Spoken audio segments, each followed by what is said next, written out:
Welcome to the GunChannels.com lobby chat.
Yawn. Yo. What's going on? Not much. Took me a minute to get the lobby going. Komodo Yeah, why are you so slow?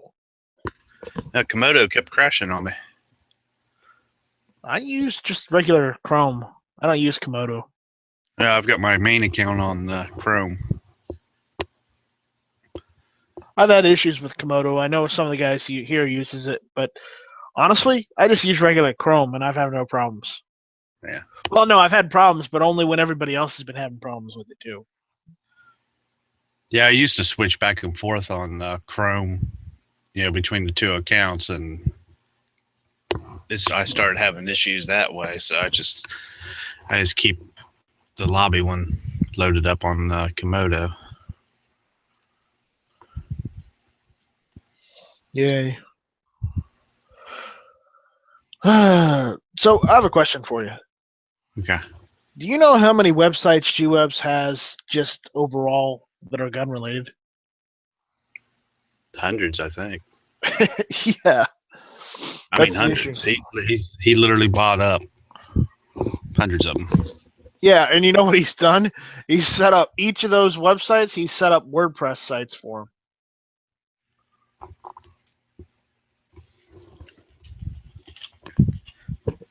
It's ridiculous.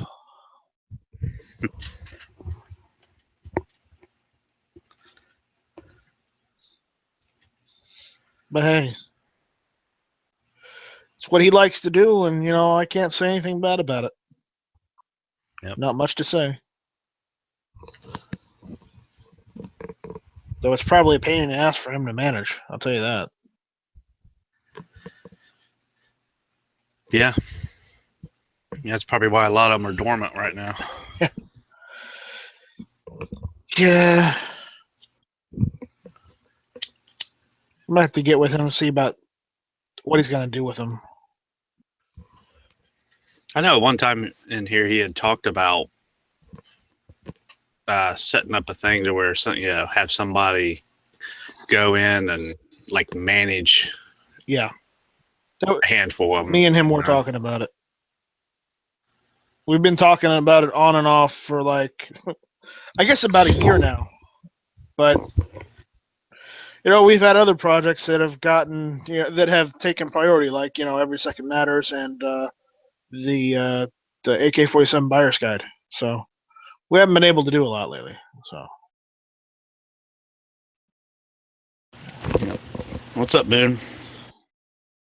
Yo, Moon, what's going on, man? nothing at all. How goes the weather today? Pretty nice out. Okay, good. It's actually warm. Yeah, it was in the 70s here today. It was great.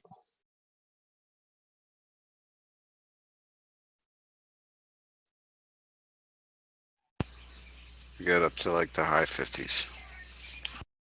Well, that's warm weather for you guys, right? What? It got 70 here.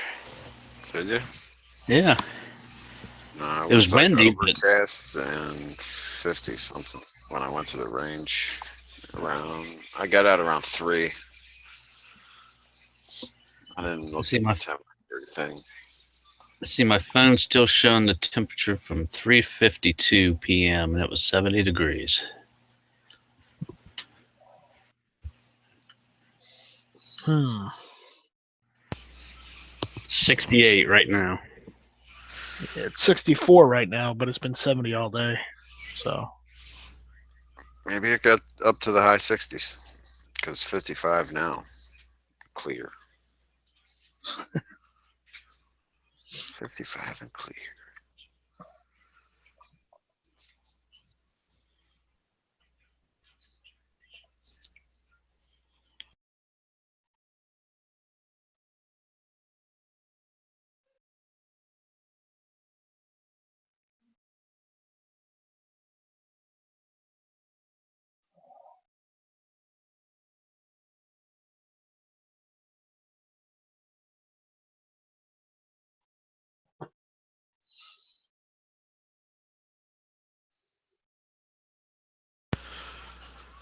I ordered a flat dark earth frame for my APX.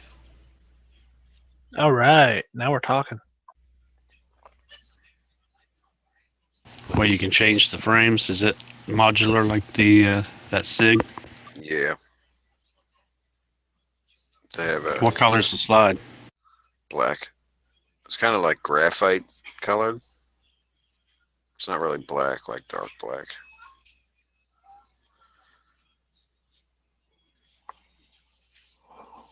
They have a gray frame, OD green, and flat dark earth.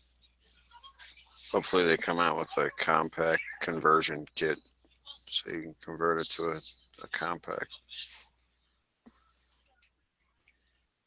So you can sit there and buy a couple new frames and make it look like you got new guns.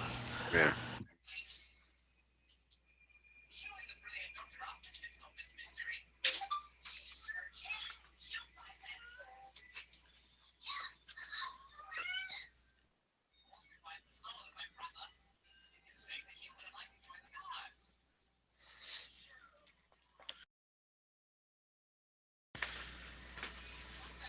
Good for people that like the stipple frames. I don't think that gun needs it at all. The front of the grip and the back of it are like little porcupine needles. They don't hurt or anything, but it's good.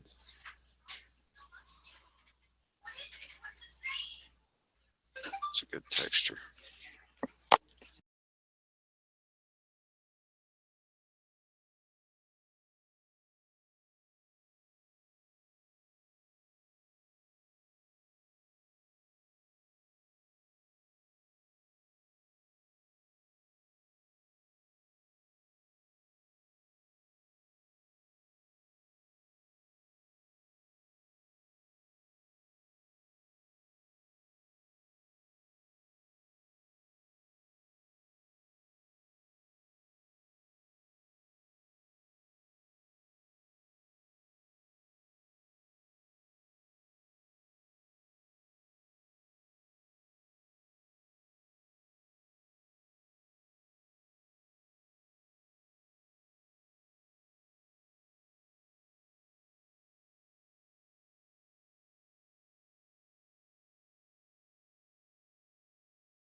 Hey, Bill. Hi there. Did you get that pistol? Yes, I did actually, and I got it at an even better price.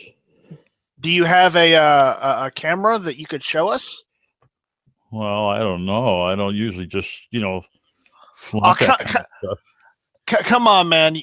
You know we like this kind of stuff.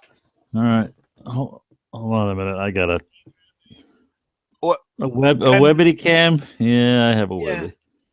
I have to. It's not built into this laptop, Right. but I can hook it up and show it to you in a minute. All right, because I kind of want to see it, and I want to hear, It's only a VGA, so it's not going to be real good quality here. So you were able to talk him down a bit? Well, I called him back first thing this morning and reminded him who I was, and because I'm very memorable, he remembered me right away. And because I was right there when the store closed. And then I said, yeah, I was interested in that French gun. He said, yeah, it's been hanging around here a couple months. That was probably a bad thing for him to say. So I offered him $250, and then he said, well, it's a consignment gun. So I said, fine, call the guy, and he took it. So I ended up getting it for $250 instead of $3. So that was a pretty good deal. Hold on a minute, I got to go get it. All right, cool. There you go, Night Strike. Oh, you went and got it? No, he sent me a pic. Wow, that's actually pretty nice. Yeah, with that one, I think you are going to have to stick with the stick mags just because of the way the frame is. But honestly, that's a World War II model, so I don't see what the problem would be, even if you're just stuck with stick mags. Yeah. Yeah, I think I'd be happy with that. Now, can you are you able to remove the stock because it's a 16-inch barrel? There's the stock. Yeah, because remember, you're supposed to be able to remove the stock on the Thompson. Remember? I know there's 2 bolts back here to remove the stock. Yeah. I think there's 1 bolt on this side, 1 bolt on the other side, and it comes off because they actually had a pistol version of this. Right. Okay.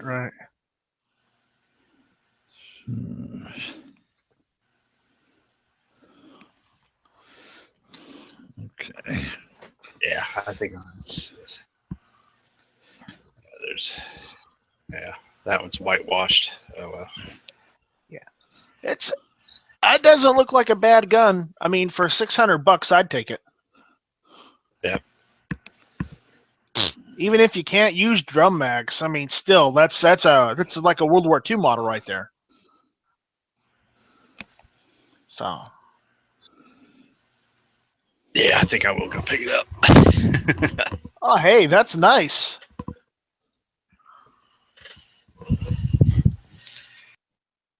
That is a nice one.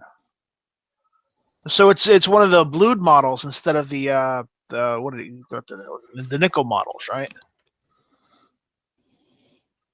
I assume some of them were nickel or some sort of stainless or something.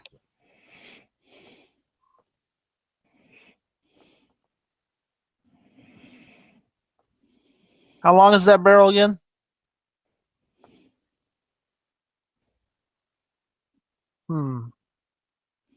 Looks good.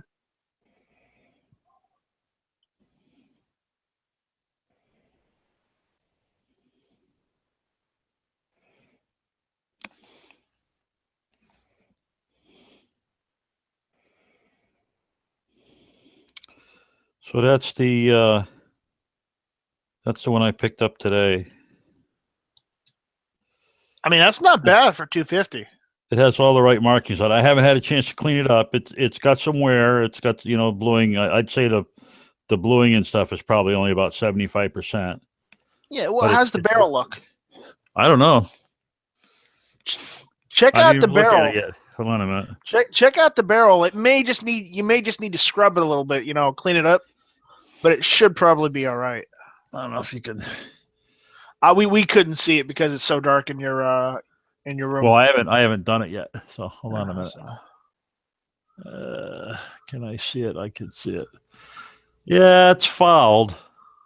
Yeah. I can see. I mean, I can definitely see rifling, but it's pretty dirty. I don't know how long it's been since it's been cleaned. It needs a good cleaning. I'm pretty Mechanically, sure. it's in good shape. Yeah. You know, it's all timed up good. You know, times well, and you know, I've run it on all positions of the cylinder. And you've had revolvers does- before, right? Oh God, yeah, I have lots of revolvers. Yeah. Okay.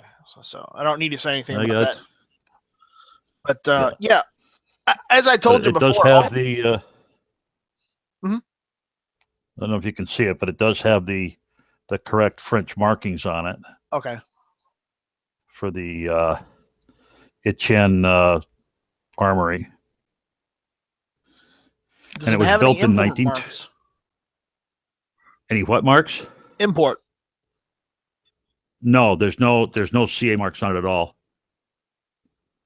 So there's no, you know how they usually laser them on there Right. or vibratory pencil them in? No, none of that. So it's probably, like you said the other night, it's probably a bring back. World War I or II. It could have been either. Yeah, it has a 1912 stamp on the barrel. Okay. So that's, you know, probably when it was manufactured. I'm not used to everything being backwards like that. But it could use a good cleaning. It's a little screwed up. Yeah, but let's be honest. That's nothing that a little elbow grease can't fix. No. And it doesn't, there's a little bit of pitting, but very little pitting actually on it. So it's in good shape. I see some proof marks on the gun too. Ooh, I if you see a got proof diamond. marks. I see a diamond with a P and a circle with a G. And it does have a proper serial number. All the serial numbers on these are supposed to start with a letter, and this starts with an H, so that's good. And there's a proof mark on the gate, or I'm not sure you call it a gate, but wherever that thing you should pull down in order to get the, to rock out the cylinder. And of course, these rock out backwards. They rock out to the right instead of the left, which is pretty cool. But apparently, this gun had a lot of features in it that you see in today's modern guns. So that's one of the reasons it's sort of cool. So I thought it was nice. You know, it has a nice wooden handle, and it's got the lanyard ring on it. You know, Yeah. If it's got the lanyard ring, you know what that also means. That probably was a military model. Yeah, it might have been a cavalry gun. You never know. Yeah. But my understanding is they were supposed to hold one of these in their left hand and a sword in their right. But of course, they were French, so they shot it once and then dropped it. So what are you gonna do? Yeah, while they were wearing very, very bright colors on a trench battlefield. Yeah, yes. Great idea, guys. But it was, but it seemed in pretty good shape. Mechanically, it seems all there. Everything works. Ejector works. All the springs are right, and all that kind of stuff. So it seems like a pretty good little gun. So I was glad I picked it up. I'm glad I called him. Yeah. Once you clean that barrel up a little, and whether you need to oil or grease it in any places, you should be good. Oh yeah. Well, the trigger's got a little bit of rust on it, I think, just from where it scratches going into the. You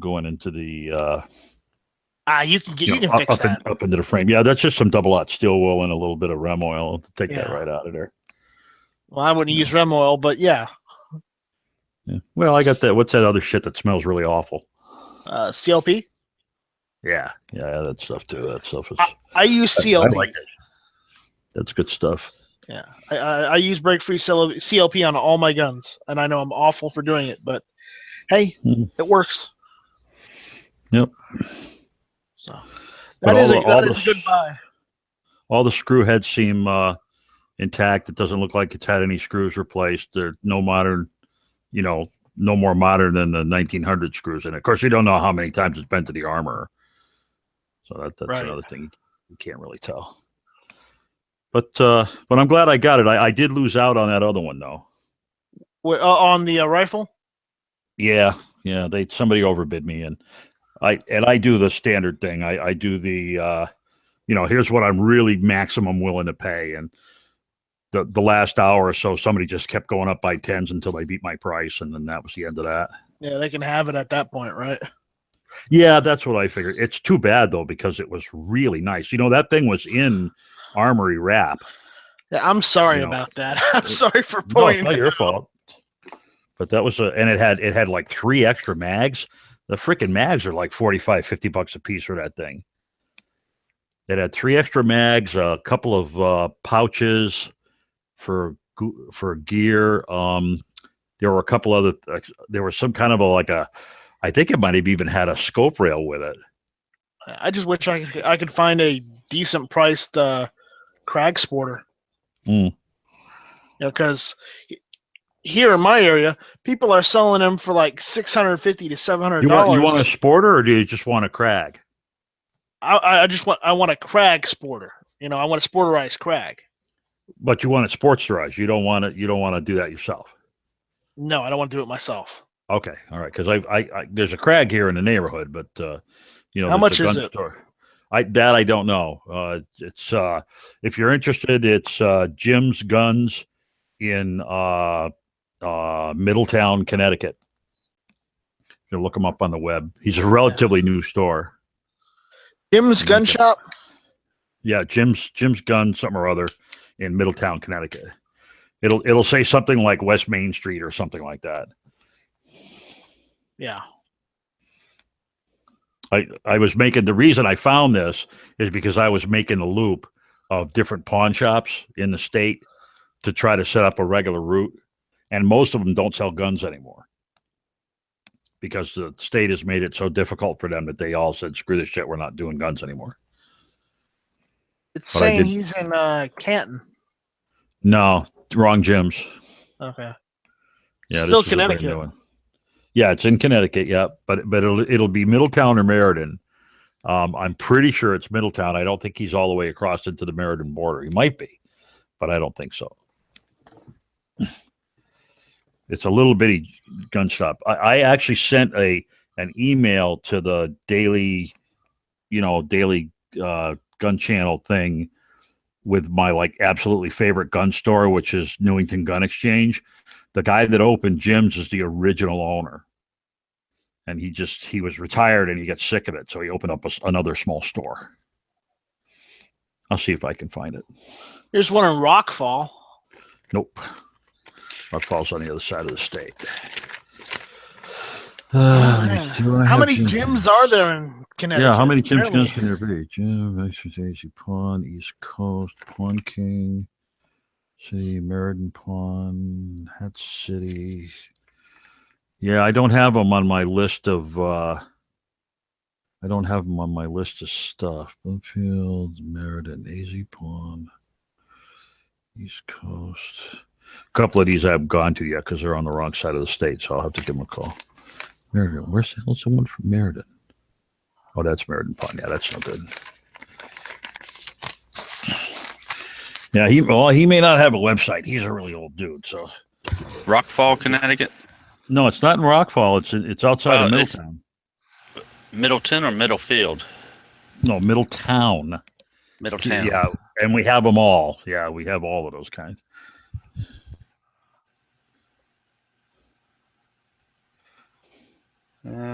Jim's Gun Shop, Jim's Collectible and Firearms. That's saying Rockfall. Located Middlefield, Middletown. Middlefield, yeah. Middlefield might be okay. Meriden Road, Route 66. Canton, yes, he is off of 66, but he's definitely not in Canton. Canton's on the other side of the state here. So, Jim's. Moved recently? They got a picture of his place here. I'm just looking to see. You are 15 miles, 48 Meriden Road, Route 66. So Jimmy's Gun Shop. So Jim's Gun Shop, Jim's Collectible and Firearms. And I'm pretty sure that's a picture of his wife. But I think that little corner I think that might actually be his shop. So 48 Meriden Road, which is Route 66 in Middletown. He's got a Facebook page. Yeah, he That's all definitely I has. see. Yeah, he's got a Facebook page. Yes. Got directions. But I'm pretty sure. Let me look here. Yeah, that definitely looks like his store. The pictures of it.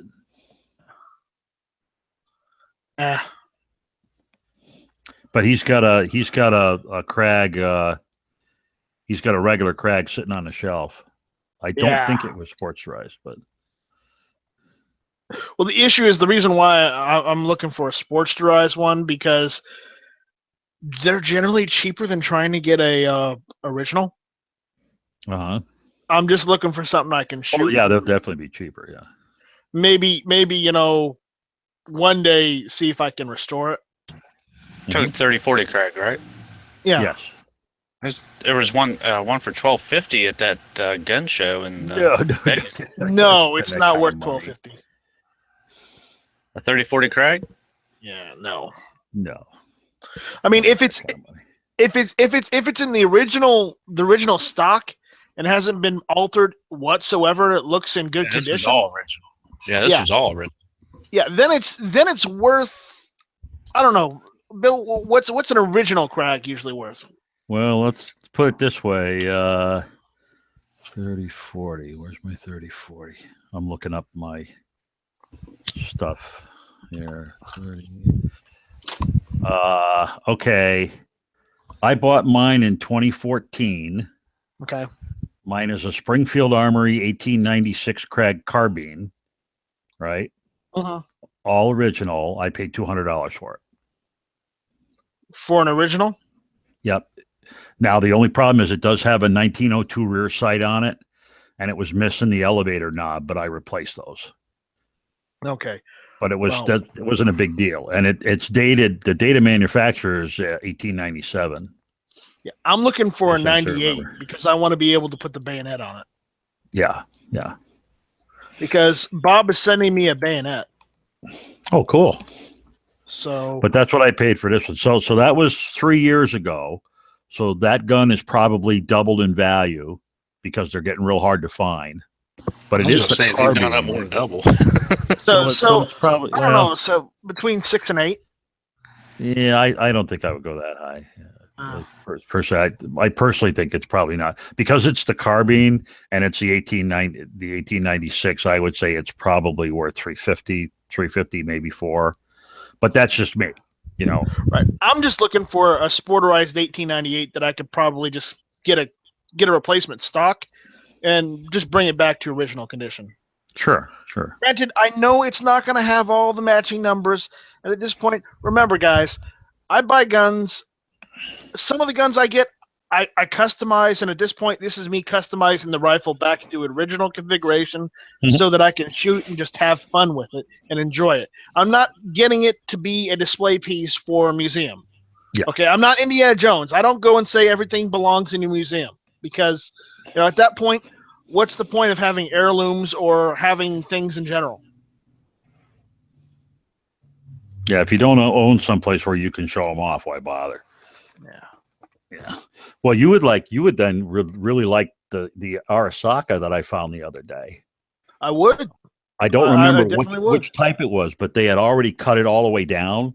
Oh, I hate when they do that. And it's only $150. And it has the chrysanthemum is in perfect condition. It hasn't been scratched away. Yeah, that one's at Newington Gun Exchange, sitting in a consignment thing, right next to 2 full size. So if the full size ones aren't so expensive, the full size ones, one of them has a chrysanthemum, but it's been defaced, and so you could swap the guts of one and put it in the furniture of the other, and have yourself a really nice little gun with all the correct markings. But then you'd have to buy 2 guns, screw that. Yeah, shit. no. Yeah. No. I know where I can get Krag replacement parts as far as, either original or if I get a reproduction stock, it's going to cost a bit more. Okay. But I'm not putting that out. I'm not throwing that entirely out there. But because I've seen some of the don't. I know you're gonna scoff at this, but I've seen like really nice reproduction crag stocks. But the problem is they're like $300, but they look great. Unfortunately, I'm not gonna pay that much for a stock. Yeah, stocks are big bucks. I've seen a lot of stocks. A lot of the ones with like the cracked pistol grips on the stocks. Well, not pistol grips, but the that small area of the stock. Right. Before the right in the middle. Yeah. Where you hold it. Yeah. I've The forearm. Yeah, I've seen a lot of ones with cracks right there, and you can get those for like $85. Mm. So I was thinking probably get one of those and fixing if it. this is an 1898, if this one happens to be an 1898, what are you willing to spend on it? I don't know. Hard to I say. don't honestly know. And you want a full size, not a carbine? Yeah, I want a full size, not a carbine. Okay, you want a full size, not a carbine. Okay. Because I want the bayonet lug. Right, because you want the Bayos. Okay. All right. So if you see even like a sporterized one that I could just add the stock back to, let me know. All right. Yeah, I'll keep an eye out. They're not that, like you said, they're not that prevalent, but what the hell? Yeah. More eyes makes better work, especially if you're looking at places that don't. One of the things I hate about pawn shops and small gun stores is when it comes to this shit, they never put it online. Yeah. Unless they're trying to sell it like on Gunbroker. In fact, the pistol I just bought, the shop that I was at, he does Gunbroker. And when he does a consignment gun and puts it on Gunbroker, he charges him an extra 5% for the bullshit. For the bullshit, and he probably also charged them for the credit cards too. Yeah. Oh yeah, 3% for credit card, sure. Yeah. All right. I so hate you want that an shit. Why not just 1898 full size sportsterized, if possible? Yeah, because I've seen the sportsterized, and they usually go between what $200 and $300, just about. Yeah, I'd say 350 for, if it's a nice job.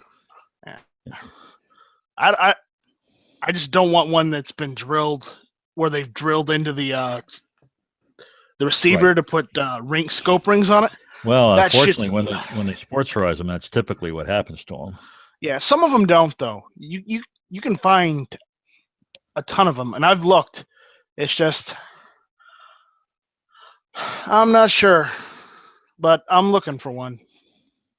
I'm just not going to pay $650 for a sporterized crack. Right.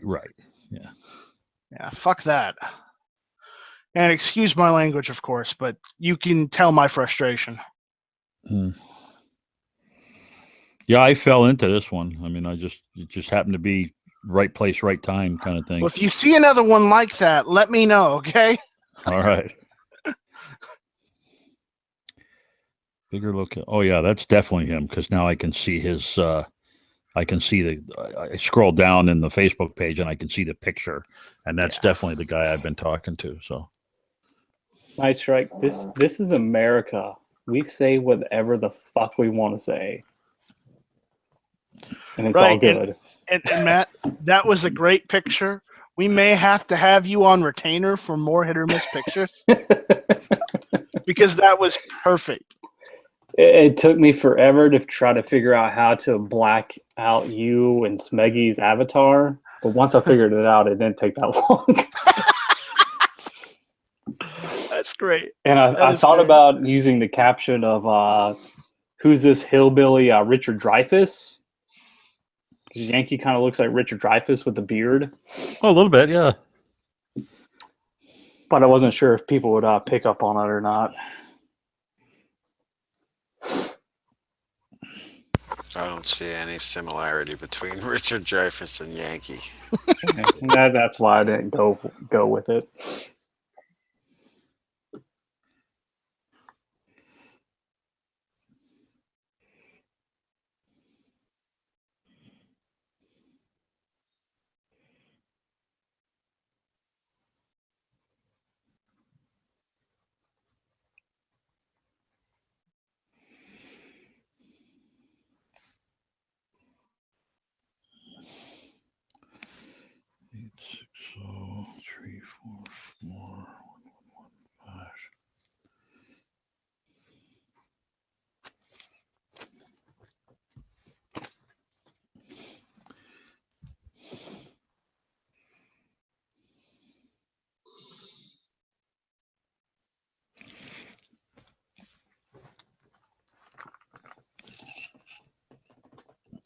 So now I got to find some ammunition for this pig.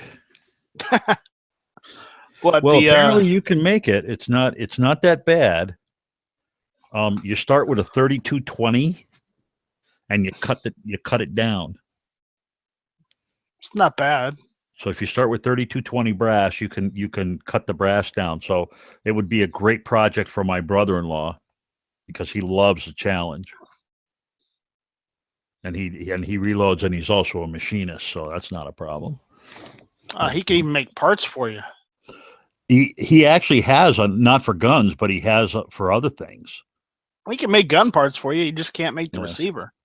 He made me a throwout bar for a clutch I broke in a really old snowblower one time.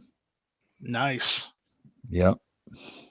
And he made me some replacement parts for a high pressure washer. So he's a pretty sharp guy. Like I said, he just loves a challenge. That's the thing. Do they have? Oh yeah. See, it says there's a message right on here. It says this is not in Canton. This is in Middlefield. Yeah, there you go. Middlefield, Middletown are right next to each other, so this is right on the line. And he's open tomorrow, 11 to 4. I can give him a call. You do me a favor and give him a call because I don't want to have to. Yeah, I'll No. give him a call. Yeah. Yeah, he's right next to he's right just past the big biker bar. The Red Dog Tavern. Yeah, where all the bikers used to hang out. Wait, are there still bikers out there? Yeah, there's still a few of them out there. They're just not as funny as they used to be. Because they used to be real bikers, and now they're just kind of, bikers that like work on Wall Street and shit. Millennial bikers. Yeah, millennial bikers. There you go. No, I don't think they're millennials if they're bikers. They're Oh, you probably. should have seen it when I brought my Oh, freaking gold wing in there. You've got, yeah. Trust me, there's millennials that are becoming bikers, thinking it's cool.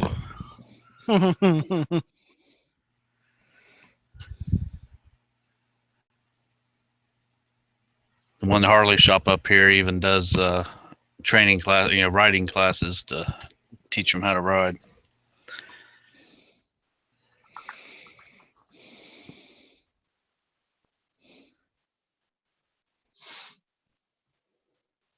You can even rent bikes for the weekend. I would totally wipe out on some bike. I'm not even going to pretend I know how to ride one, other than Ooh, like a here's fucking a- actual bicycle. Here's a great quote for you guys to use on a daily gun show. I wonder if I can capture that. James Earl Jones.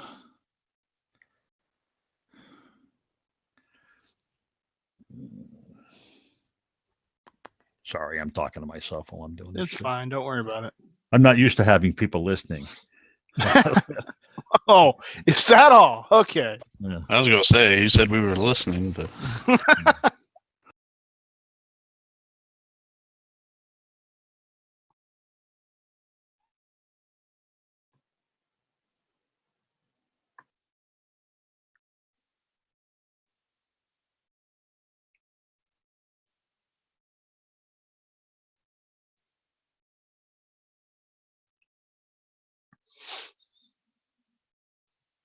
yeah, there's nothing more enjoyable than being in a bar with a bunch of bikers and the fight breaks out. The pants on the chat said millennial bikers won't last that long. They'll demand free gas. Oh, snap. That's probably Wow. true, though. That's awful, but funny.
So I missed the David Gunn show. Did they talk about anything interesting?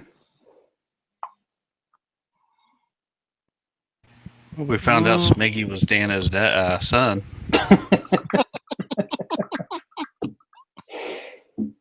don't know how a dog and the snowman would like mate though.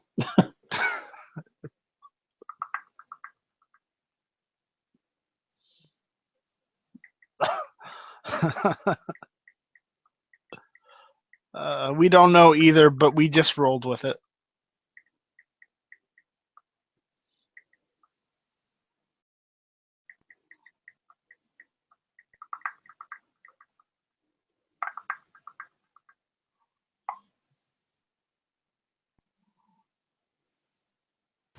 Yeah, if we keep getting weather like this, I'm gonna have to go ahead and get my tags for my bike.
Now is G heading up to Big Sandy also? I think so. I'm not sure. So we got Bob. I think we got before he Bob said the he wasn't Catch. going to because he was going to do stuff, and then when he found out Mika was actually gonna come in, and Mika wanted to go to Big Sandy, I think we decided. Yeah, didn't he join from the car? So And he and they had just got through shooting with Bob and whoever, and Jimmy, him and Mika were headed back up to Phoenix or something. I guess. That's what I thought I heard him say in the beginning of the chat. So Cool. I mean, we'll know more once G-Webs pops back up. He'll tell us whether or not he's going or not, or whether he went or not. I guess that would be the more appropriate words.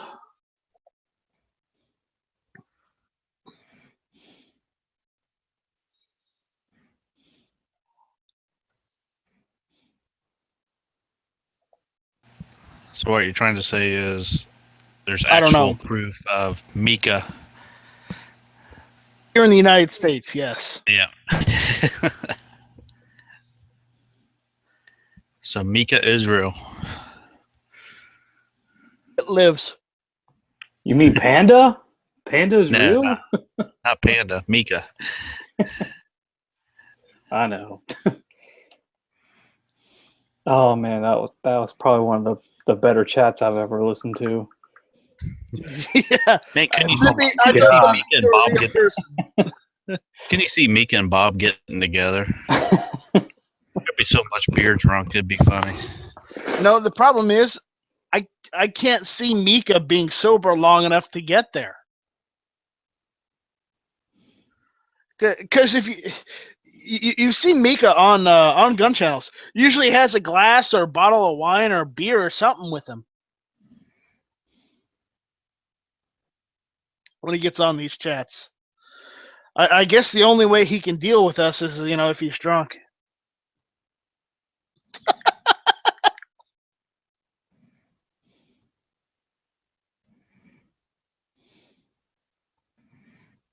Well, he said he only drinks whenever he listens to Hit and Miss on Tuesday nights. So Oh, come on. That's a low blow.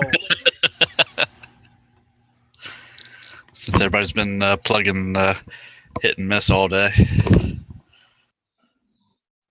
Hey, me and Smuggy have to get that 1,000 subscribers somehow, so we can start getting the super chat money. The goo money.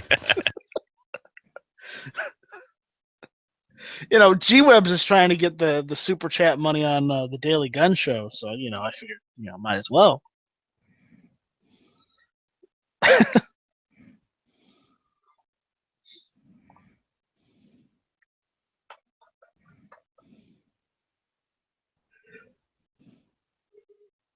But you know,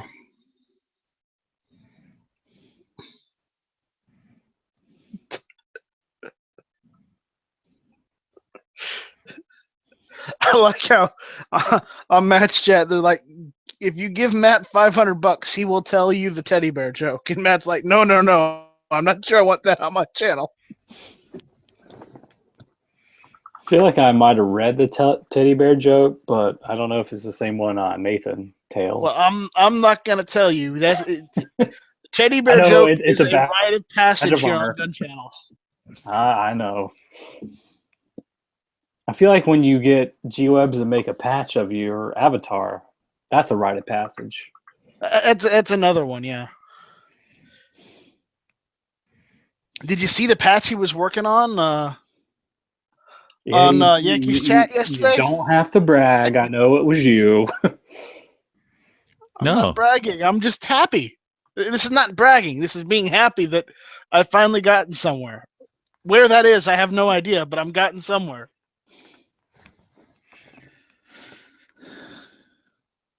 Well,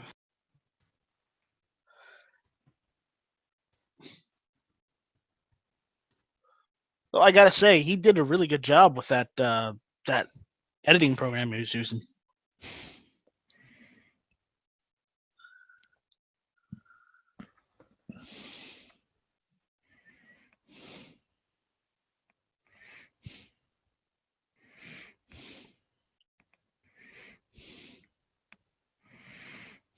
So, Bill, any other guns you're looking at?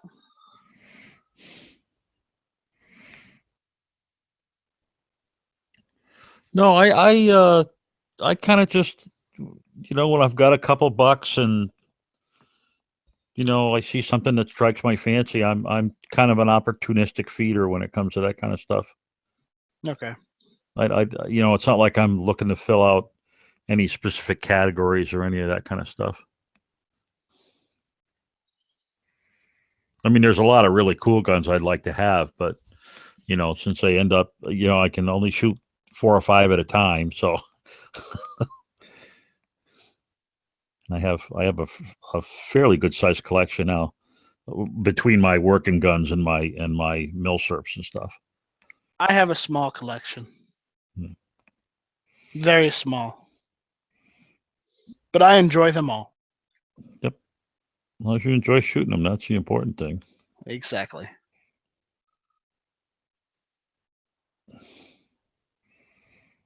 You have a K31, don't you?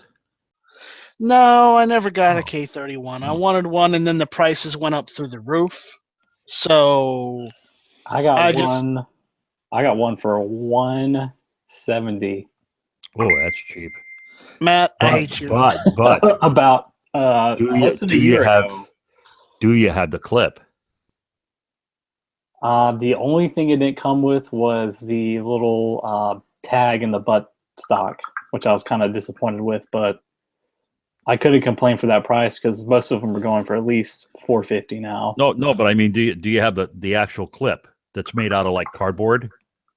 Oh, the stripper clip? No, I heard those things are hard to find and expensive. Yeah, I've got 2 of them. I found 2 of them. And I had my gun. I got my gun from either, God, now I don't remember. It was either Classic or J&G. And I told them not to hand pick it. And when I opened the butt, the tag was there, and I was actually able to contact the family and confirm the owner. Oh, that's nice. See, which was really slick. That's kind of what I wanted to do, but it was not in there. And what a tack hammer that gun is. As old as it is, what a great shooting gun that is. See, I still have yet to shoot mine because I actually want to take it to like an outdoor range. But I saw some college student who was a pro gun college student. He did a report. He's an economics major or something like that. And he did a report saying to remake a K-31 now would cost over $2,000. Oh, really? Yeah. Oh, wow. Like that's the amount of like craftsmanship the Swiss put into their rifles, that it would cost at least $2,000 to reproduce that with the same quality metal, craftsmanship, and wood. Well, the bluing itself is just amazing on those. Yeah, like there's looks no like- bluing wear on mine at all. The stock's kind of beat up, but that's about it.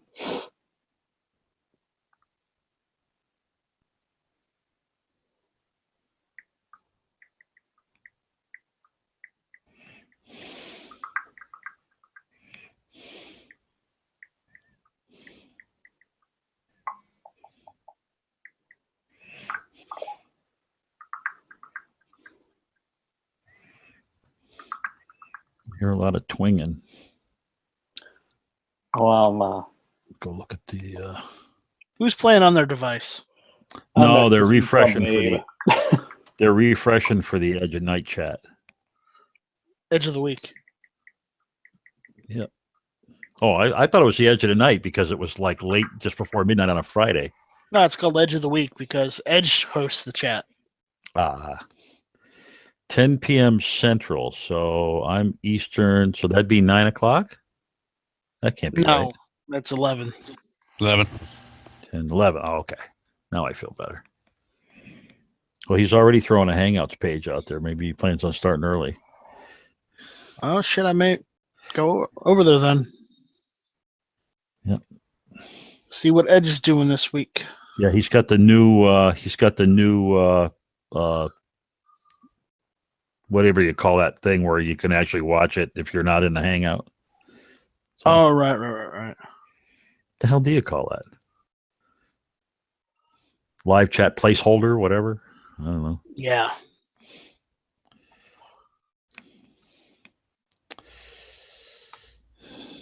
And it looks like the ammunition for that gun is actually becoming available. So Which maybe I one? won't have- the 8mm for the Oh, 1890 hey. for the 1892.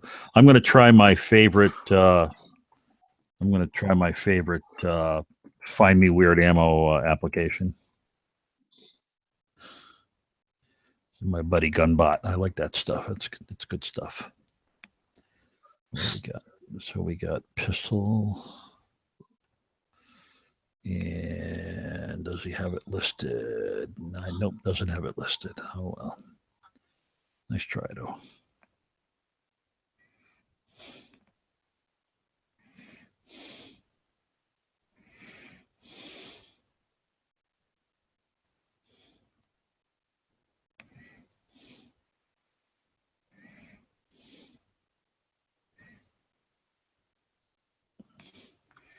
Yeah, 10% Central's another hour.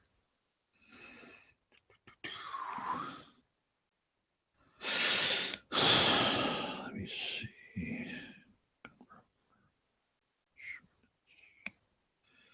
Looks like Fiocchi has it.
You still watching that movie, Anger?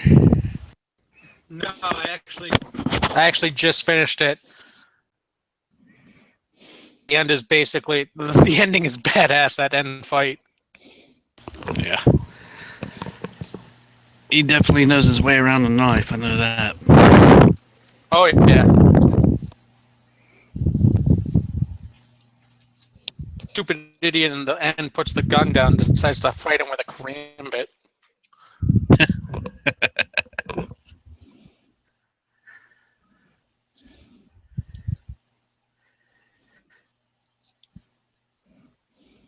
Yeah, that. I mean, I watch pretty much that genre of movie all the time. So Yeah, like his martial arts skills are even good.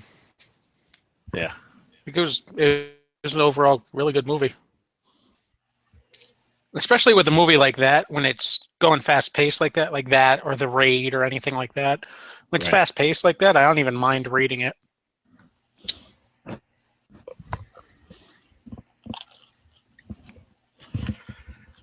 how I grew up reading subtitles. So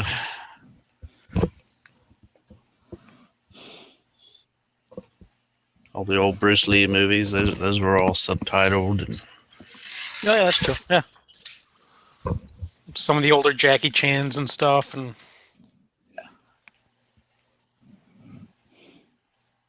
plus, I'm a big anime fan, so I'm always reading subtitles.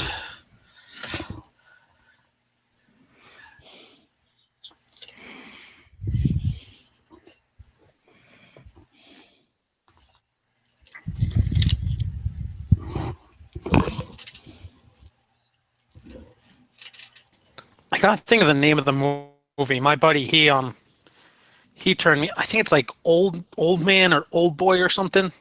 That was another really good movie. Yeah, that was Old Boy. That was great. Movie. I actually own a copy of that. You got to get the subtitled one though. That's the best one. Oh yeah. I'm not big on Yeah, that was Japanese a good movies, but that one was phenomenal. Trying to think of like another. That was good. I like some of the old John Woo movies, like the was it The Killers and oh my god, the one that's like the last hour of it. He's just fighting through a hospital. I can't think of the name of it. No, don't know.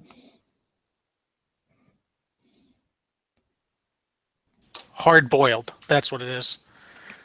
If you're looking for like a good foreign, like really gun heavy action movie, Hard Boiled. The last, exaggerate with the hour, but probably the last 30 plus minutes is just one big continuous gunfight in the hospital.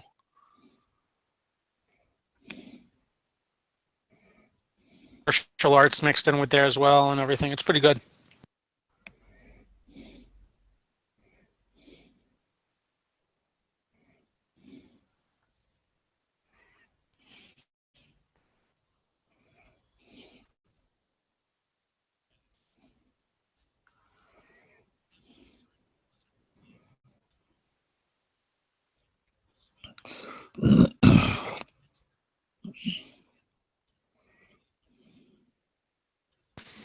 So I'm wondering what Daniel's going to do with a with his search for a vest pocket gun.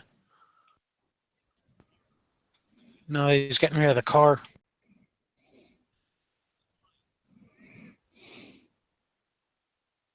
Yeah, it's gonna be hard to say.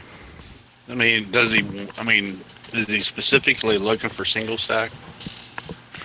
Not specifically, but he said he wants something really lightweight. So, like the Glock 43 is, was it like it's like just shy of 17 ounces, and he was saying, that's perfect size.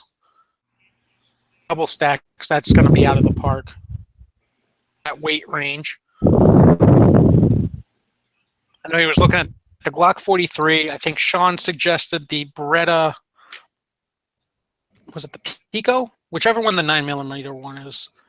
Because there's like the Pico and there's the Nano. probably the Nano. I think the Pico's the 380. And then I suggested the Diamondback DB9 if he wants, because he said he doesn't want to go 380. It's like 9mm. That one's only 11 ounces.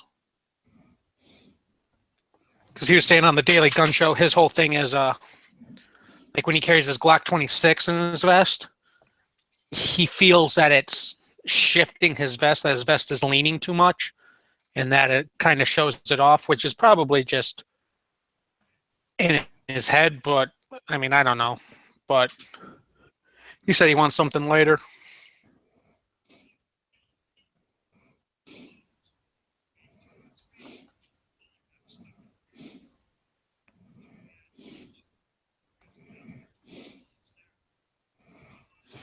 Yeah, I've got the 43 that I usually carry in an ankle holster. During the winter, I have an XDS in my coat hidden pocket. So, Yeah, I mean, there's plenty of things out there he has options on. I told him like not to be afraid of 380 because you can go, you can get some pretty potent rounds in 380. That's what I tend to carry most of the time, just like pocket carry wise, is I have a little Diamondback 380. It fits perfectly in my pockets, hidden.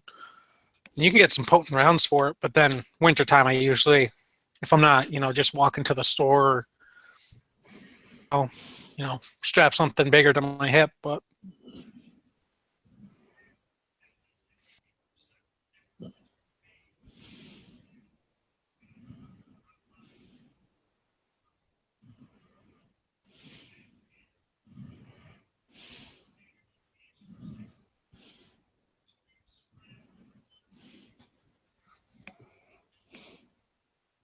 hey, you might be better off just getting a little small revolver. yeah, like an LCR or something, Yeah, putting it in his pocket. or an air weight or something like that. Yeah. Yeah.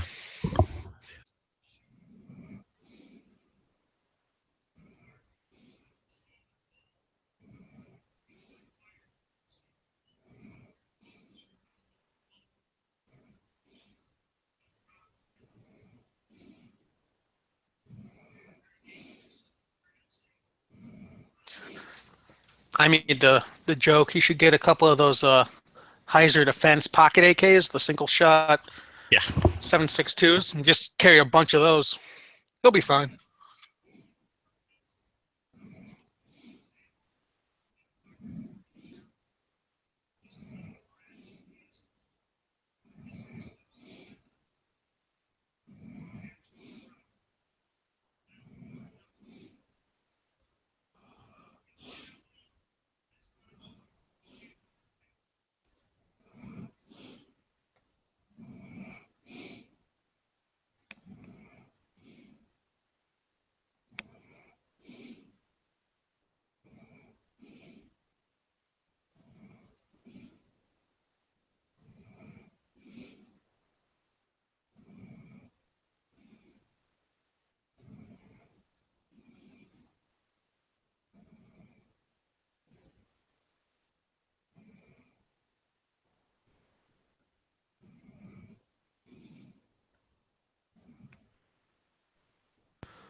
What does this email from the Mosin crate say? Jericho 941 Israeli police issued, $3.99 each. That's not too bad.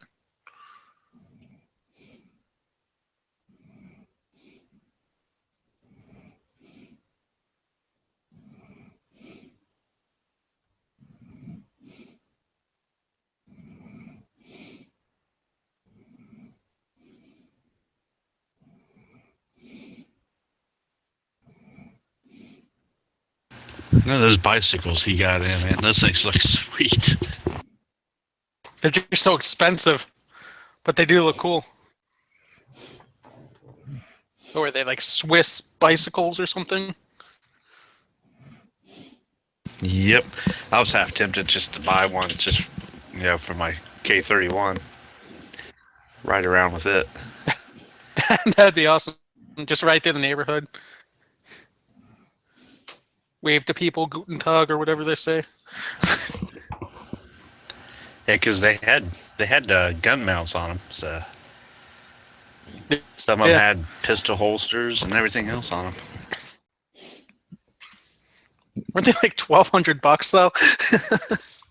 Yeah, that's why I didn't get one. I don't even know where you find those. Like, oh yeah, I got a bunch of Swiss, military bicycles sitting in my barn over here. Like, oh okay.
Wish this raffle group I was in would actually start raffling off some decent guns.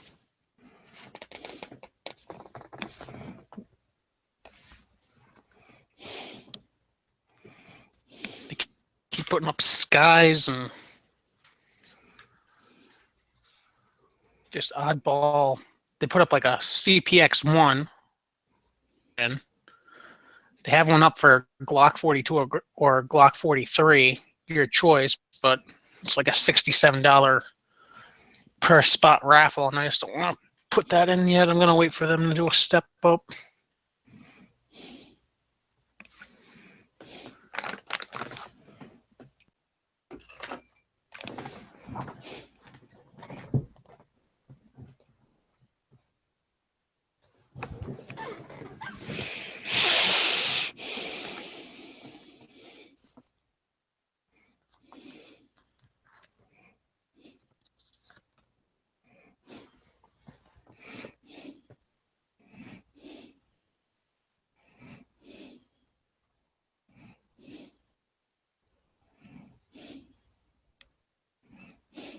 Trying to think of what the last gun raffle was for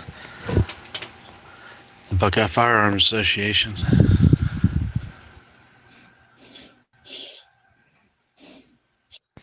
Yeah, my buddy just added me to a group on Facebook with a couple of his friends running it, and they call it a waffle group. It's a raffle, is what it is, and they grab a bunch of stuff like a couple guns. They have like tactical bags and range bags, and they put like a TLR-1 up on there. And you spend everything they put is 10 to 15 spots. You buy a raffle. They set it. Okay, we have a Sky, like example, Sky CPX-1. 10 spots open for it, $38 a spot. So they're making money on it. If you only buy one ticket and you win, you get a Sky CPX-1 for $38. If not enough people are spending the $38, they'll hold a mini raffle, be like 10 spots at, I don't know, East or something. Whoever wins that gets a spot in the main, and they do like a step up from there. So they've had some. I mean, they've had some stuff on there that until payday, I was like, oh yeah, I want. Now that I got paid, I'm like, I don't want anything that's on there now. But they tend to keep. They seem to be pretty. I'm gonna see what happens.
You sleep there, Bill? Nope, nope. I'm just hunting for ammo for that gun I bought. Oh, okay. I actually found some. Apparently, Fiocchi makes it every now and then.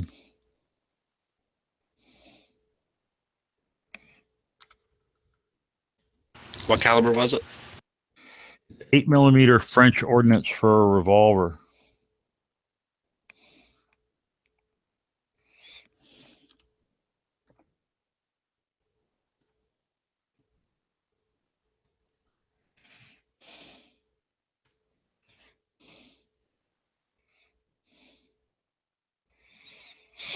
I found it a couple places, so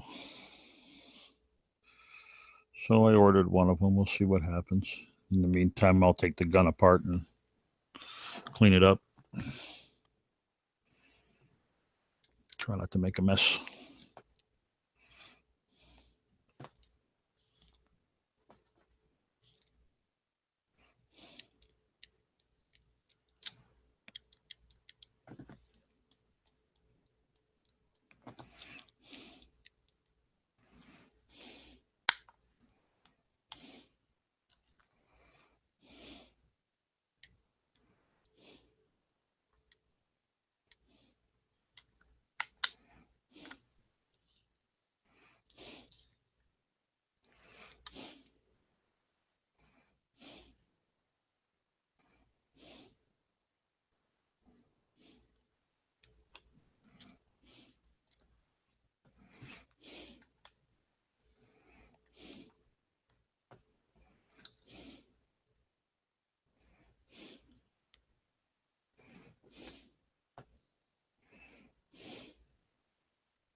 So it's what, 8mm LeBel?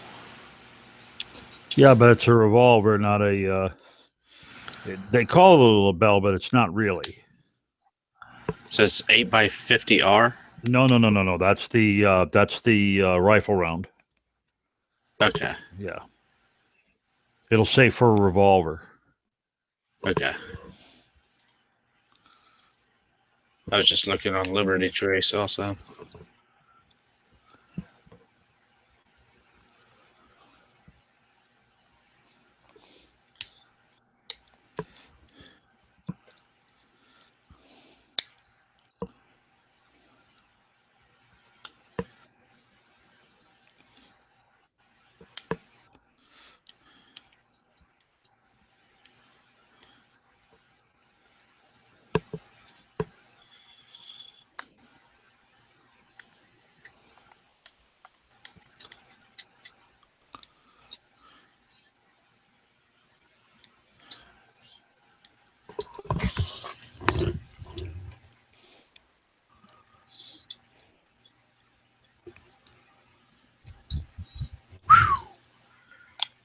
Pricey. Yeah, it's about $1 a round. Yep. But then when you buy it, Well, you reload this is. Yeah. Yeah, this place has it as $2 a round. it. Well, I found it at Buffalo Arms for $42 for a box of 50. So I felt pretty okay with that. Yeah.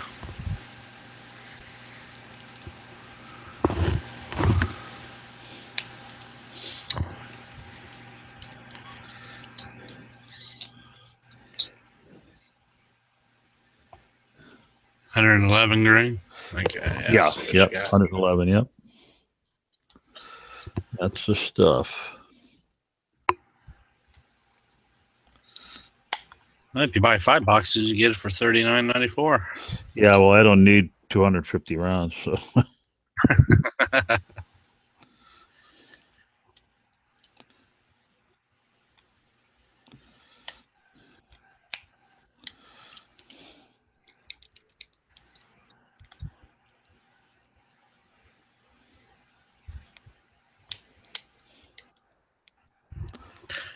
Yeah, sounds like that right there's the deal right now.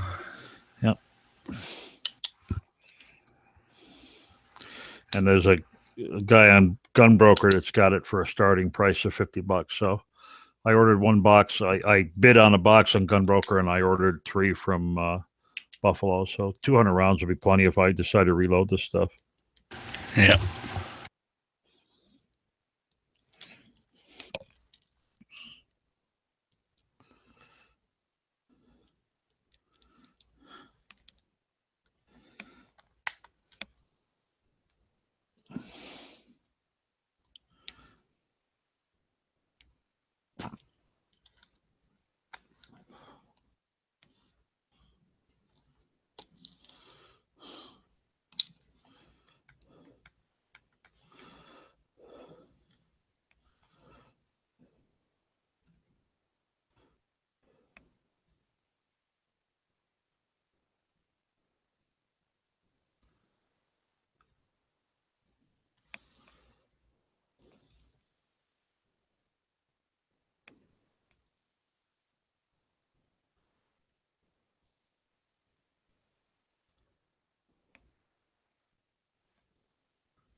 Looks like gun shop etiquette's going to be Edge's topic for the night. Hmm.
Yeah, yet another gun to clean and get some ammunition for and go shoot at the range when it gets warm again.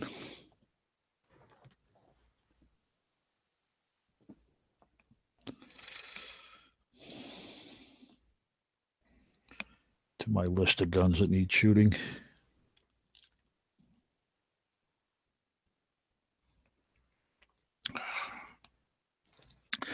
But it's Friday. A glass of wine, chat room. What else does a person need? Yeah, I've got a couple I've got to clean too. Well, I got that radom that I just changed the springs in, so I've got to shoot that one. And then I've got this one to fart around with this French one. Of course, I got to get some ammunition first, but and then I have a what do you call it? An ATI FX. What the hell was that thing called? FX85. It's their cheap 40 FX45. It's their cheap 45. And I actually found a adjustable rear sight that would fit on it. So I put a rear sight on it over the winter, and I got to take that in and shoot it. I won a Mini 14 2 years ago, and I haven't shot the stupid thing yet. Yeah, I'm bad that way. And I've got a 36 Pieta Navy pistol, black powder, that I've never shot. That I think I've had that for 3 years, and I've never shot it. So it's time to take that out and get it going. That one we don't have a match for. The black powder match, I use my Kentucky rifle for that.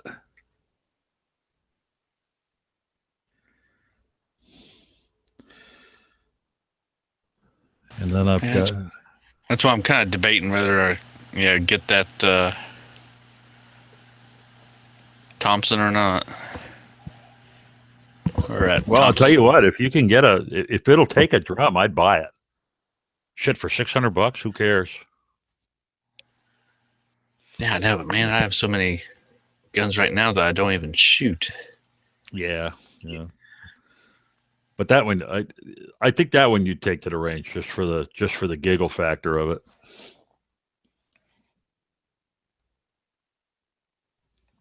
But one of the nice things we do is we have a lot of high power matches and a lot of military matches. So basically, I just play eeny, meeny, miny, mo with my milsurps and just decide which gun's walking out with me that day.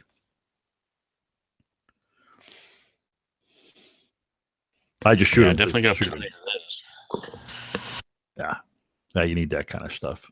I mean, some of the matches are, specific, like the M1 Garand match or the 30 carbine match or that kind of thing.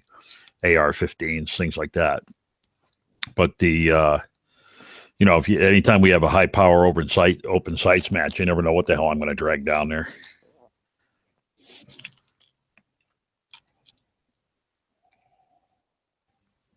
We have a rule that you can't have a legal match unless you have at least 5 shooters, and I live like 10 minutes from the range. So I try to make all the matches I can just to make sure that there's enough shooters to shoot the match with.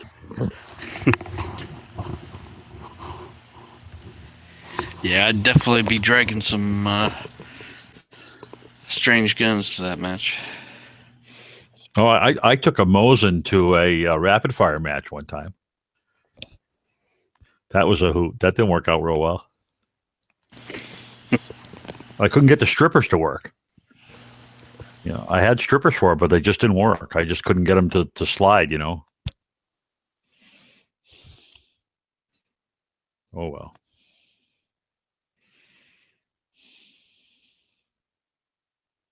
Yeah, I've got a friend who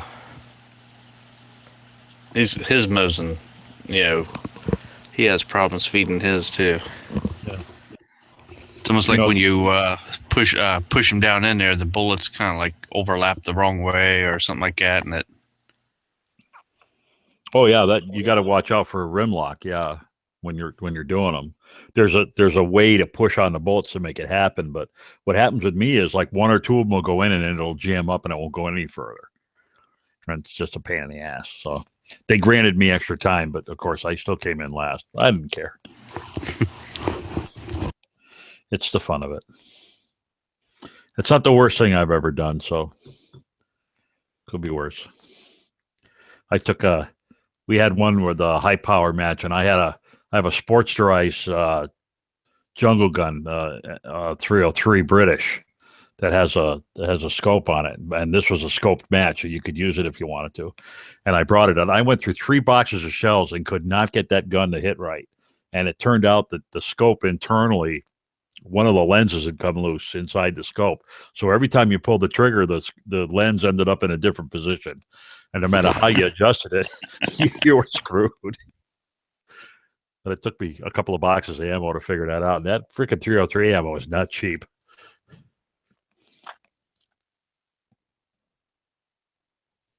Thank God I was using the cheapest of it, because we used to hunt pigs with it. So, we had 180s and 220s, but I was using 160s, so it wasn't too bad. But Yeah, when I got my British 303, the guy gave me 4 or 5 boxes of, I think, 170 grain. Oh, that's the military stuff, right? The jacketed stuff. I haven't even looked at it. Oh. Yeah, he gave me those boxes because he said, of course, he didn't need the ammo anymore. So, yep. Yeah, that's the way. Yeah, my nephew shot his first pig with that gun.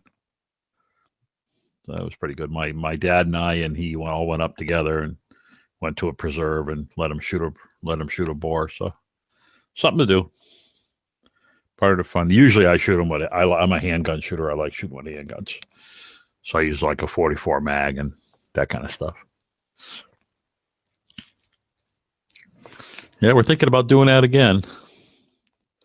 My dad decided he wanted to come out of hunting retirement and start hunting again. So, freaking 83 years old. God love him. yeah, there's my 303. Or one of them, I should say. I can't see it if you're sharing it. It's on the in the side chat. Oh, I'm sorry. I'm not real good at this. I'm a tech kind of guy, but I don't pay much attention to what's going on here. So open me in a new link or a new tab. Instagram. Geez, there's another one of those freaking Instagrams. I see those things all over. Now, is that a Model 1? It's what, number 3 Mark 1? Yeah, 3.1 or 5.1. Yeah, I was looking at Or one today. Yeah, number 1 Mark 3. Number 1 Mark 3. Yeah. Yeah, I was looking at one today at the store, and it was in beautiful shape. The stock was real nice, but the bastard had ripped off the front sights and replaced them. Like, you see how yours has the shroud? Right. On this gun, the shroud was missing. So all you had was that little, sight, the actual blade sticking up. And I think they did it. I couldn't tell if they did it to get rid of the bayonet lug or what. But that's kind of interesting. What's the stuff around it? Did you That's for grenade launching. That's what they No. did. The stuff that looks like tape or saran wrap, the brown stuff. Yeah, that's wire. It's wire wrapped. It's to strengthen the stock for grenade launching. Oh, no shit. Yeah. Cool. Now you can't take the gun apart to clean it, but Yeah, well, yeah, but at least with those you can yank the bolt out, and that's 99% of it. yeah. Pull the tab on the side there, and you rock them right out of there. Yeah, I felt kind of bad. The Jungle Bunny that I got was in a collection, and the guy had actually brought it home from the war, and then he Sportsterized it and screwed it all up. He cut the bell off, and yeah, it was a shame. And then you've got the really deep magazine, because of the rimmed shells. Well, he took his and cut it off flush, so it only holds like 4 rounds. and then brazed it closed again. It did a good job because it works great, but it just looks awful. And he varnished it. I hate people that varnish guns. You should rub them. You should rub them to a regular, fairly dull or satiny finish. But the freaking, you're out there in the woods with one of those things. You get varnish on it. It shines like a diamond. It's like you might as well have a mirror flashing it at the animals while you're in the tree. But that's great. I love seeing old guns. I mean, I can't get over that this stupid pistol's over 100 years old. I mean, that's just amazing. Probably shot some poor bastard. Yeah, it's probably shot a few. Yeah. The sights on this aren't bad either. They got a nice deep notch, and the front sight actually has a bead. It's a blade with a bead on top. So it ought to be fun to shoot. And most of the ones I see don't have the actual ring in them. So that's pretty cool. So, no, the only thing I was concerned about it was it didn't feel like the cylinder was locking up right. But it turns out that when you cock it, the cylinder is just a little bit loose. But as soon as you start squeezing the trigger, it locks it right in. So now I don't feel so bad because I was saying, oh, shit, I won't be able to shoot the gun. I have to go figure out what's wrong with the timing. But, sometimes you get a worn, sometimes the shoe will be worn or the cylinder itself will have a worn spot on it. But this one actually doesn't look too bad.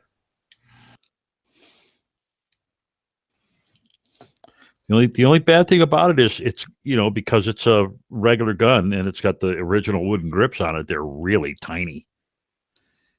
So, it's going to be... But my understanding that the 8mm is equivalent to a 32, but it's like a really peppy 32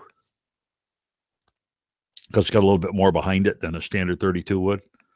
So, right. 32 long. So, yeah, what they say, they actually use a necked shell for it. They use a 30. The 8mm is a necked shell, but they say you could take a 3220 and cut it down, and it fits just as good. So if I hadn't found the brass, then that's what I would have done. But since I was able to find the brass, I said, "How the hell with it? I'll just buy." I'm a factory ammo kind of guy.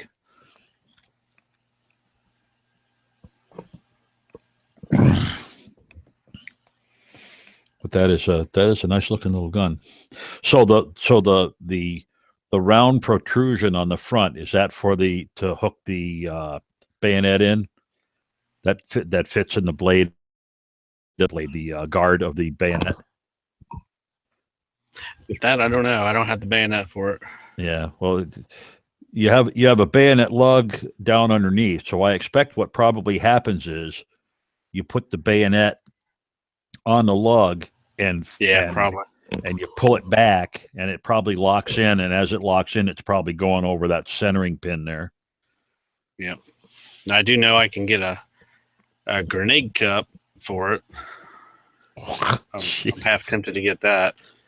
Yeah, just for shits and grins, That is cool. Yeah, for that K31, I happen to be at a Yale Gun Guild gun show, with all the old farts, and I happen to see it, and the guy, give me $5 for it, so shit, give me that thing. So I've never actually used it, but at least I've got one. You know what I mean? Yeah. So that is cool. So the coppery colored stuff, that's actually the wire, right? And what's the silvery stuff underneath it? Yeah, look here. Is that cloth or paper or? Oh no, that's or tin or something. We get back up to the pic.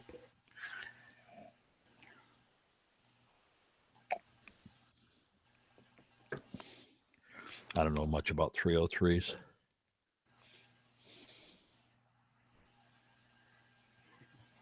Where's it at? There's a pic. There it is. Oh, it's all wire. It's just different color wire. Oh, okay. So I thought maybe there was a, a metal foil or something underneath it, and then wrap that. But it's just silver wire and black and kind of bronze colored. Yeah. Well, the black is probably just gaps in the wire. What you're I seeing. see. Okay, yeah, optical illusion. Yeah. Cool. How does it shoot? I've never shot it. Oh, Yep, never shot this one. well, you got all that poor ammo. You're getting old. Yeah, I know. Like I said, I've got guns that, yeah, just like you, I've got guns that I haven't even shot yet. Yeah. Well, most of mine are working guns, and I like to I like to have all the guns I have, be shootable. That's why when I bought the collection that had the British in it, he had a couple of, like, he had a beautiful silver Derringer, and some kind of really high polished chrome, and he had a nice Ruger Bearcat that had the etching on the cylinder. Had the mountain lion and the bear on it. Uh-huh. And it was really pretty. And he had a little gallery gun with the hexagonal barrel. But I was never going to shoot him. So I ended up selling. I made a package deal. My dad took it up to a gun show, and I said, look, this is the deal. Because I had some shitty guns, like a Mustang and some other shit that were all part of the collection. And I said, here's the deal. Whoever buys it has to buy it all. And make them a decent price. Well, I made what I paid for the whole collection, including the ones that I kept. I made more money on just the guns I got rid of than I did on the collection. So I felt pretty good. And it worked out good because the guy was a friend of mine, and his wife was she just wanted to dump them, and she didn't know what they were worth. So I made her a reasonable price, not a great price, but I made her a reasonable price, not a retail price. And bought the whole collection, one whack. Never even inspected them. Because I knew the guy was a fanatic, that he took really good care of his guns. So and it worked out. It worked out beautiful. But I got some really nice guns off of that. Nice old 410 with a 22 underneath it. The ones I used to use. Nice combo. I love those things. Oh. Yeah. And then of course that what do you call it? That the British and a couple others had some kind of lever gun. I don't remember what that lever gun was, but it was nice. Had some good guns. Yeah, unfortunately he got cancer and died. So shit happens. Well, so he was one of our what do you call it, buddies? The only thing that I got rid of that I would never have got rid of if I had it back again, he had an original Underwood M1 carbine. Oh, nice. And at the time, I wasn't a member of a club or anything, and I had no use for it. So I got rid of it. And that's of all the ones he had, he also had a height. So I got rid of the M1, the 1890 WRF Winchester, which is the gallery gun. He had a high standard, an old high standard, the Bearcat, and those were the guns that I got rid of. And there was a Derringer. Where the hell's the Derringer? Well, that was a high standard. It was a high standard Derringer, but it was beautiful. Oh my God! It was in a little presentation case, felt line box and all that shit. But it was it's a break action over and under 22 Magnum. It's like, who the hell's going to carry that thing? So I sold those three guns. I sold for what the whole rest of the collection was worth. So that was a pretty good deal because they were the nice ones. But nobody wanted the Titan. Nobody wanted that friggin' thing. Piece of garbage. Yeah, that one I just posted there. I haven't shot that one either. Hold on, wait a minute. I'll come around to it in just a second. Let's see what else I got. Oops, shit, something went wrong. Stupid machine. I hate the touchpads on laptops. Me and them just don't get along. And a control button. I'll be typing away and I'll go to use a shift key and I'll grab the control key, and the next thing you know, you've popped out of what you were doing and you've lost all your work, and it's just really irritating. I hate Yep. computers. I work with them all this time, but I hate them. Let me see. Open a new tab. Let's see what this one looks like. Oh yeah, K31. That's nice. Boy, that stock's in excellent condition. Yeah. That's beautiful. So you have one. You just haven't shot it? Yeah. Oh, those you got to shoot that gun. They are so sweet, and the triggers on them are really nice too. Oh, trust me, I know it. Oh, they got a great They trigger, break and I'm telling you, you can just tap all day long. You know, you can at 100 yards with that with open sights. I can shoot, 3-4 inch group without even trying. You know, without even a nice bench rest or any of that shit. I mean, they are just such good guns. When I go to the military open sight shoot, which is it's a 4-position shoot, kneeling, sitting, Mhm. standing, and all that crap. Prone, and I'm terrible at prone because I'm so fat. So I roll like a friggin' weeble. I just can't keep the gun stable. My offhand target is always my best target. And I kick some serious ass with that gun. That is such a sweetheart. But they're great little guns. They are tough to get used to, though. It is tough to get used to jacking the shells out of them because you've got to be very firm about it. You can't fuck around or the gun will jam up on you.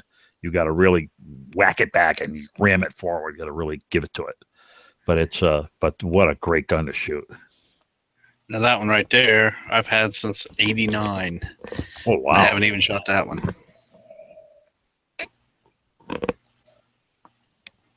Oh, that's a pretty gun.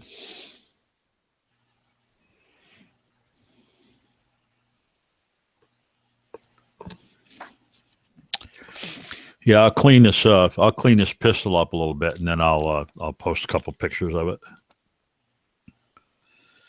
It's just yucked up enough. You can see that it's got the engraved manufacturers' names and stuff in it, but you can't quite read it. Of course, it's French anyway. Who the fuck can read that stuff? Well, I should be able to because I took French in school. But I was. When I first saw it, of course, I thought it was an Nagant. And when I saw the $300 price, I said, well, shit, the Nagant, they're going for $350, $370 now. Maybe I'd grab myself a Nagant. And so I looked at it, and then I realized it wasn't a Nagant because, when I pulled the trigger, the cylinder didn't slide forward. Then I gave it a little closer look. I am not God's gift to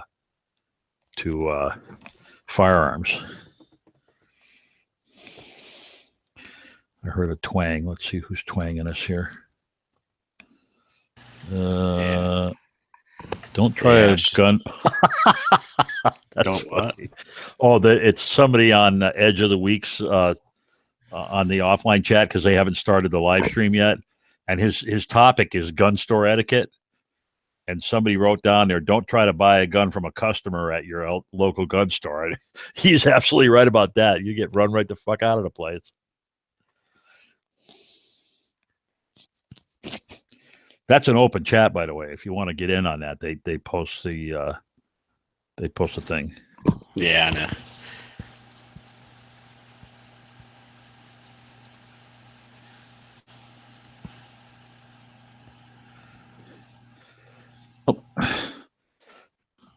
Crap! I locked my.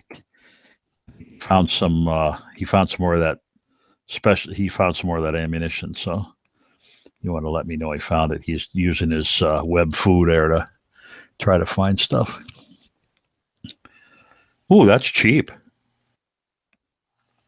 He found it for $31.95 a box.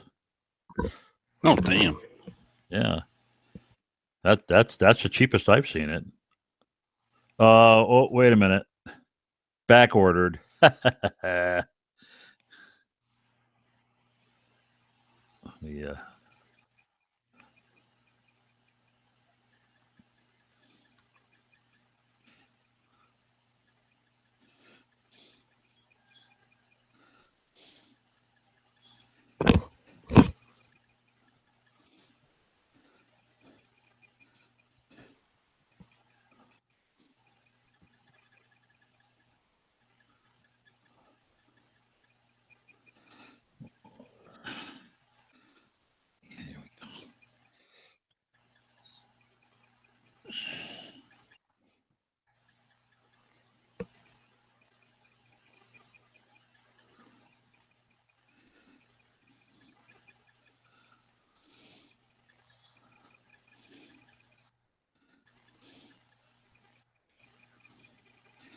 Yeah, apparently Fiocchi, every once in a while they'll do a specialty run on a piece of ammunition that's a little on the weird side.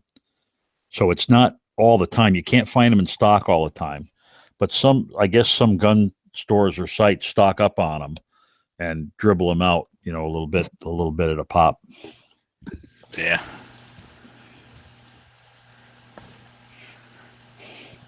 But I enjoy the military stuff. I just like weird actions. Anything that's got an unusual action or an unusual like bolt mechanism. Of course, the Krag was natural because that's just such a iconic gun when you get right down to it. Yeah. But I really enjoy them. It's just a lot of fun. I really just started doing this. I really haven't been doing this that long. I know there a couple years ago, I was buying a gun a month. Yes, you were part of the Gun a Month Club too. Yes, I know exactly how you feel. Looks like See, it was back before they closed the Facebook groups down, I was part of like at least 6 or 8 groups on there, and that's where I got most of my milsurps off of. Right, just private sale, right? Yeah, private sales. I mean, I got 2 real nice Chinese Type 53s off of there. The Arasakas, yeah. 7.7, no? It's the Chinese Mosins, the I'm almost like the sorry. M44s. Yeah. Yeah, I do have a 44, the carbine length. Yep. I got a couple of weird ones. Like I have a Whammo. I didn't even know that Whammo made guns. But they made a little single shot 22 called the Power Master. And they spelled their name a little bit differently then. In order to Whammo is usually spelled with an H. Well, their gun side was spelled with just WAMO because they were trying to separate themselves a little bit. But that was part of the estate sale that I bought. And he had an original Charter Arms AR-7 Explorer, which was a pretty nice little gun. So I still have that one. But there's a couple of weird little guns.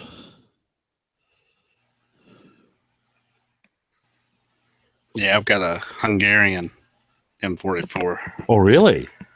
I don't think I've ever Yeah. seen that Hungarian. Cool.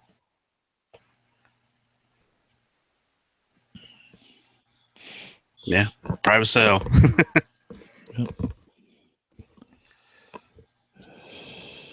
Have one of those evil Turkish guns that Yankee hates.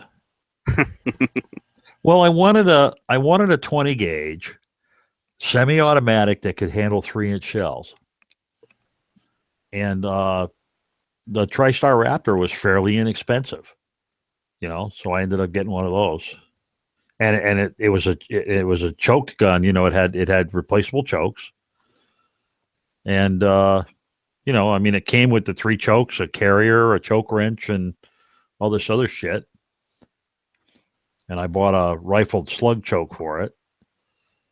And I added a scope mount to it so I can use it for deer hunting up here. Because a lot of times, you're only shooting 30 or 40 yards. So, a shotgun with a slug is plenty, more than enough. They're fun. I enjoy them. Guns are a lot of fun. I wish my kid had her license. That would be nice. License. Carry permit.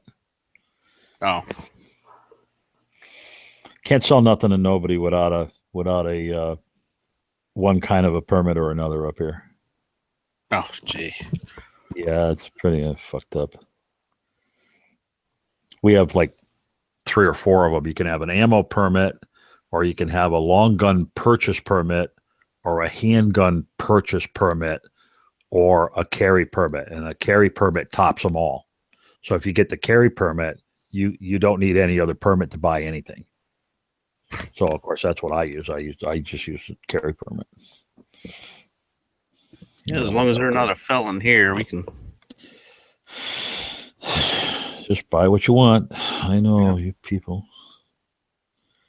1894 Marlin lever action, and I got a reproduction of an 1873 Springfield trapdoor in carbine length. It's it's a cavalry model with the ring in it. Oh, what a God to shoot that thing. I really didn't understand what was going on. And I put like, I can't remember the name of the company, but they're called like accelerators or something. They're 325 grain, they're 4570s. Mhm. And I was shooting it from the prone position. I thought I was going to break my shoulder. I could actually hear it click every time I fired the gun. Because I didn't have like, cowboy loads and shit for it. What a nightmare. I got about halfway through the match, and one of the other guys took pity on me and gave me some of his hand loads. They traded them for him. But then I bought a real one. I found a U.S. 1873 model Springfield full size that was made in 1876. Damn.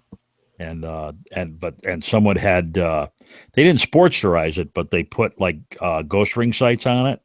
Mhm. And so that's the one I use now for the because we have a pre 1890 match, so you have to have a gun that was either built or designed, prior to 1890. Yeah. So that's why I bought those. That's the one I can't put in the cabinets because it's too tall. It's got a 32-inch barrel. Oh, somebody hear plingy noises here. Is he going to get started? Yeah. They're starting up. All right, I'm going to walk over there and do that one. Okay, man. Later, man. Yep. See ya.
Hank, Mika, how's it going? Good, Darren. How are you? Oh, not too bad. Relaxing, chillaxing. Right on. How's Canada? Oh, warming up.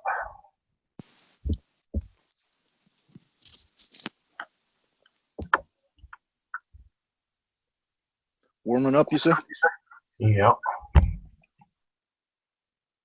Too haughty. That is the exact same thing that Mika had for a photo. No, Mika's got a picture of a bike. I believe that's the very first photo that he had before he wanted the bike. I don't know if it's the exact one because that's my picture. I'm probably also really inebriated right now, so I've been dealing with a lot of crap at work lately, so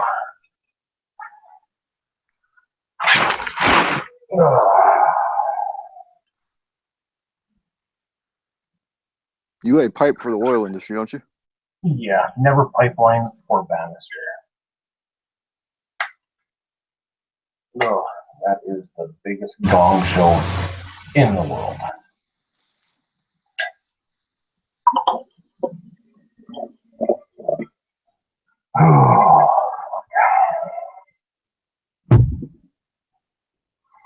But yeah, no, everything's going good.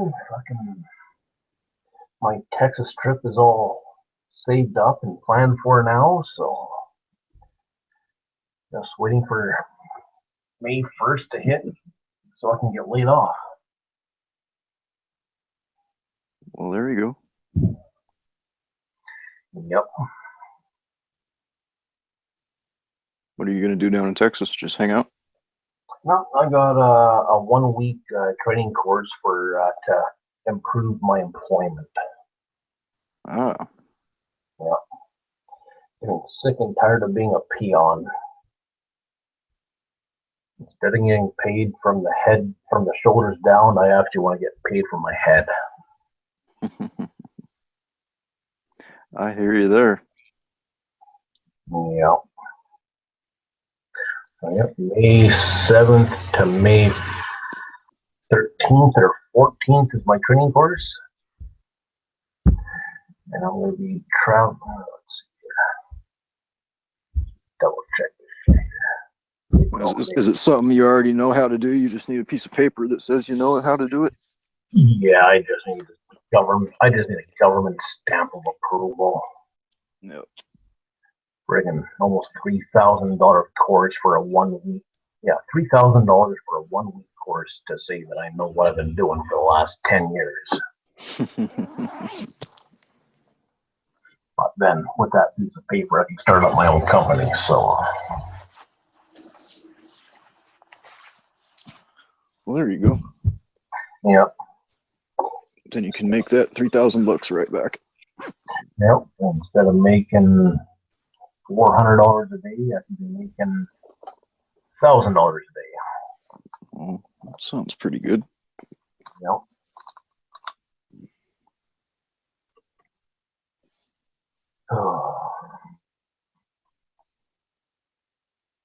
So you said it's warming up there. What are you in the 40s or what?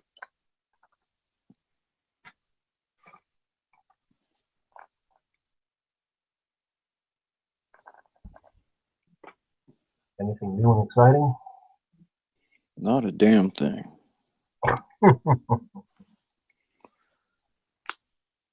Well, that's about it. Yeah, waiting for spring to hit here.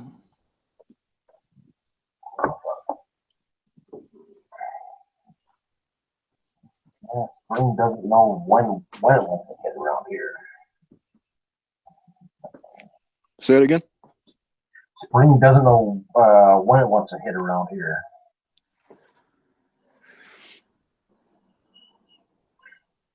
I've been bullshitting with a bunch of guys here, and they all want to kill me.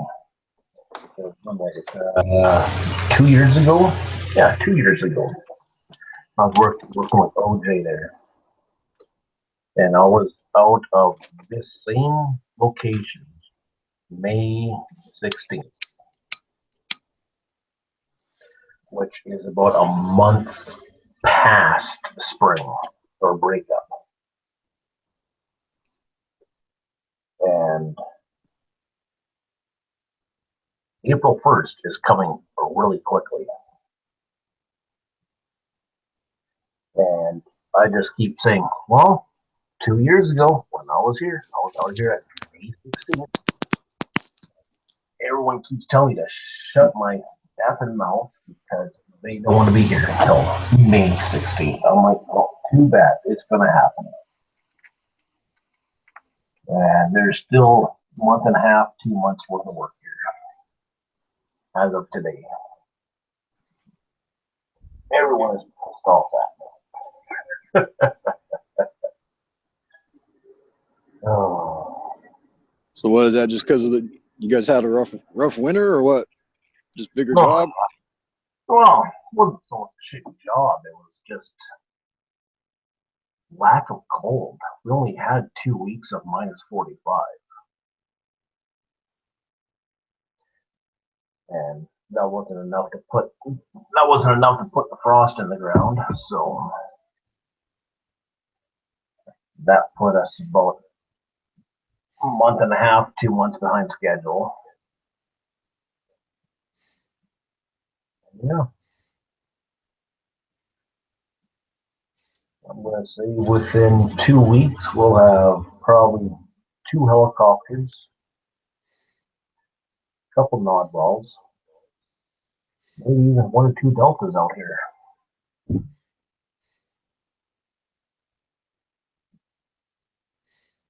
Just to get this crap finished up. And my foreman called me about an hour and a half ago and told me that test was firing up an hour early or a day early. So I need to hop in my truck and drive out to test and fuel them up. And I'm like, they weren't supposed to fire up till tomorrow. He said, well, yeah, that shouldn't be a problem. And I'm like, I've already been drinking for an hour. Like, oh. Plus, I've already had a 12-hour shift.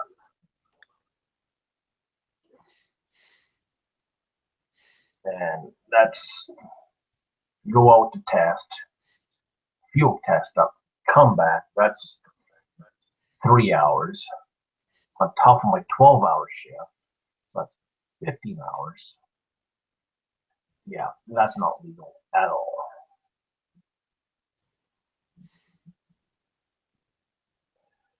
Oh, well, that's my ranting over and done with.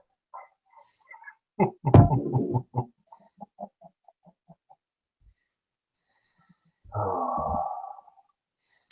Yeah, and your foreman probably don't care about all that shit. He just wants it done, right? Yep, he wants it done. He's the fucking another little rant. I've been with this company for 15, almost 16 months now. And this foreman is foreman number 6. In 15 months, I've gone through 6 foremen. Just because the other 5 foremen have been pushing legalities.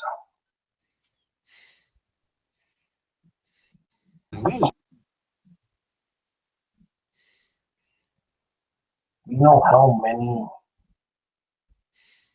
15 and 17-hour shifts I've been pulling in the last month? Because this new guy is like, well, it needs to be done. And I'm like, well, the logbook says it can't be done.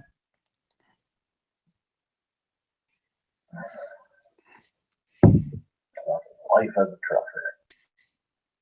And life as a bike rider.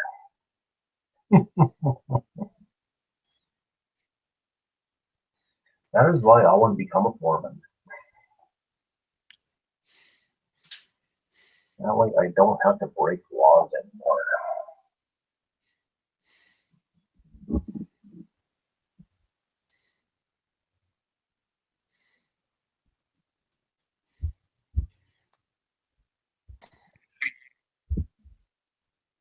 What's up, Dusty? What up, G?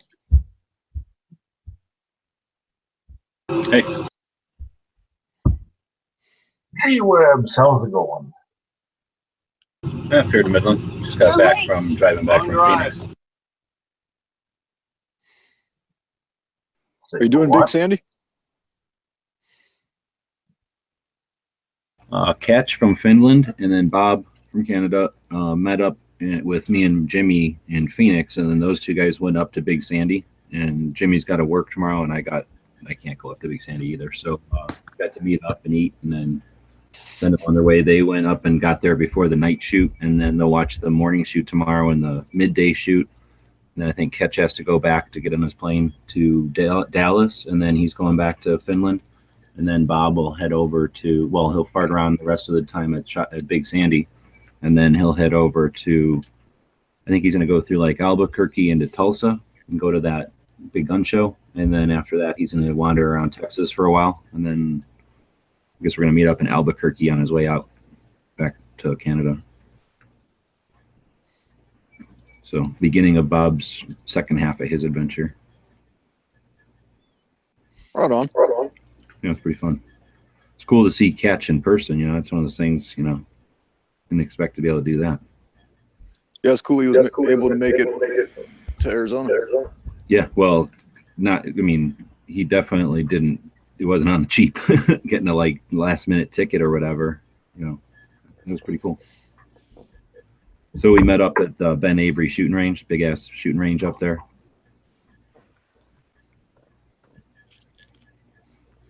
Shot a bit. Yeah, no, you were up to Arizona. Breaking up. I didn't hear that.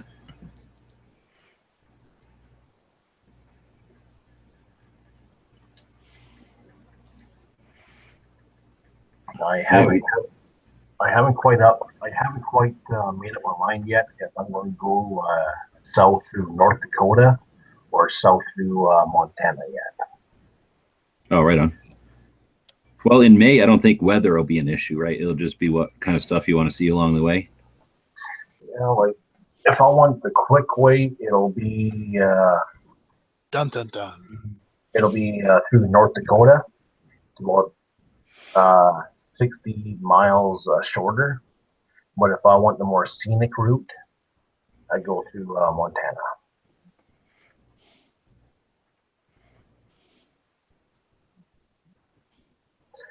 Montana is Montana, Colorado, New Mexico, and Texas.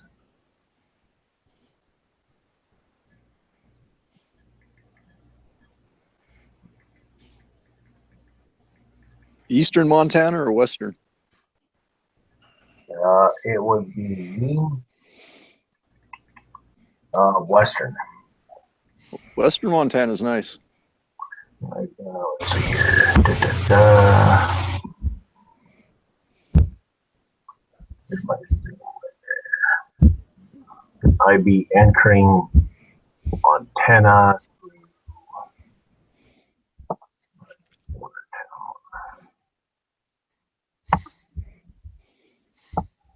Border town is Sweetgrass.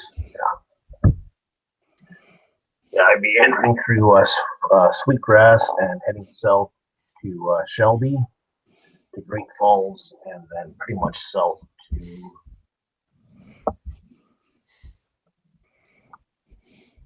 whatever state that is.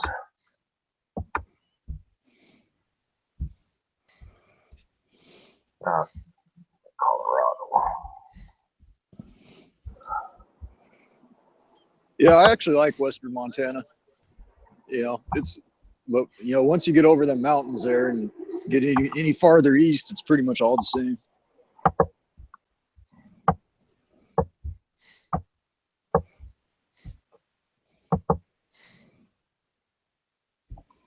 Yeah.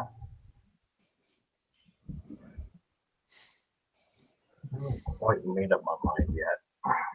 If I want the quick route or short route, or quick route or long route.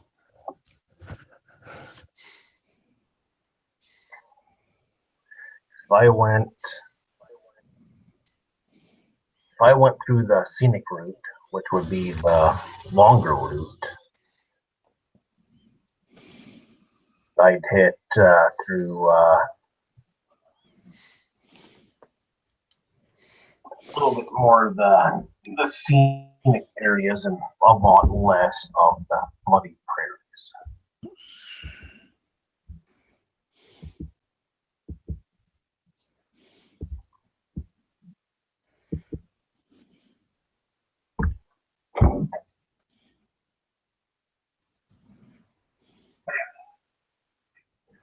Let's see, Montana.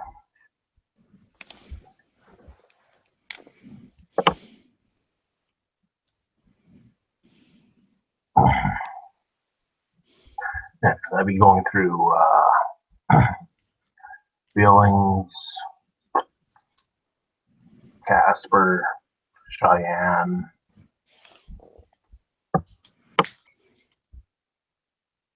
Fort Collins, Denver, Colorado Springs, Amarillo, Fort Worth, and then Houston. I hope to God there's a couple of gun shows or gun auctions in between.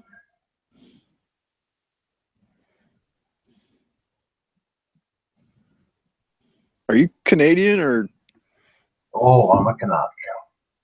so could you buy a gun in the States? I can.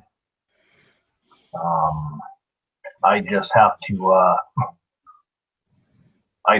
to make sure I don't get pulled over by the cops before I get to the Canadian border, or I just have to clear them before I get to the Canadian border.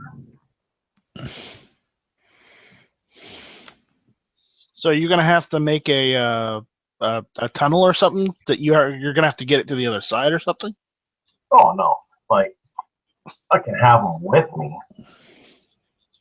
It's just if I like, let's say if I buy a firearm in Colorado and I'm in Houston, Texas, and I get pulled over and the cop just so happens to ask me if I have a firearm or anything like that, and if I'm stupid enough to say yes, and he searches my vehicle and he finds a pistol or rifle that is compliant to Canadian law in my vehicle, then that is classified as a trafficking offense. And whatever the U.S. Trafficking laws are, that's what I should be fined with. Yeah, it doesn't seem worth it. But if I buy a firearm in Colorado, go to Houston, Texas, and make it all the way back to the Border Patrol in Canada, I get away scot-free. All I gotta do is declare it at the Canadian border to the Canadian cops, and okay, just fill out this form. And Really? that's So as long as it's like appropriate for your level of Canadian, like firearms permit or whatever. oh yeah, Right. yeah. Pretty cool. As It's a lot long harder for us to import. but that's if I make it all the way back to the Canadian border without being caught by the police or county mounties.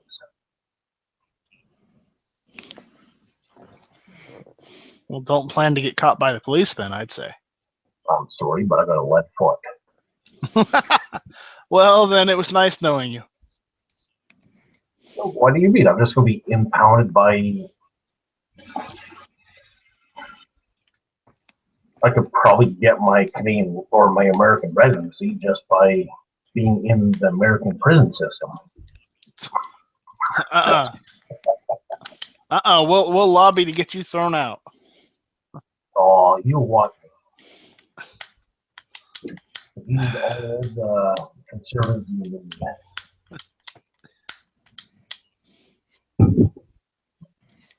And who's playing with He has a diesel pickup. It's easy to have a lead foot with a diesel.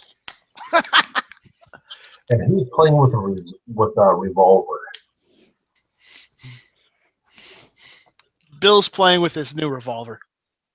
Nah. Hey, Yep. I heard a click, click, click, click, click, and it sounded like a revolver. Yeah, that's me playing with the revolver. I'm looking at a. I can't figure out how to get the grips apart because there's like a blind. There's a blind nut coming through. So I'm watching a video on how to disassemble them. What kind of gun? It's the French Model 1892. Oh, yeah. Model. Yeah, we were talking about that the other night, and I actually called the pawn shop this morning, and I actually got the thing for $50 less than they had it advertised for. So I was very happy camper. So I got myself a great little World War I-ish, 2-ish kind of gun for $250. Yeah, Bill, tell him how much you were seeing that revolver go on Gunbroker for. The last time I checked the bidding on Gunbroker, the one they had for sale there was going for $430. Oh, So I was a like, pretty happy guy. It doesn't look that bad either. It looks pretty good. Yeah, I mean it needs a little cleaning up, but it's actually not in bad shape. like shit, like me, I bought or I went to a gun auction just in my town that I live in now, and this gun auction, they sell a lot of shit, a lot of crap, a lot of wore out stuff.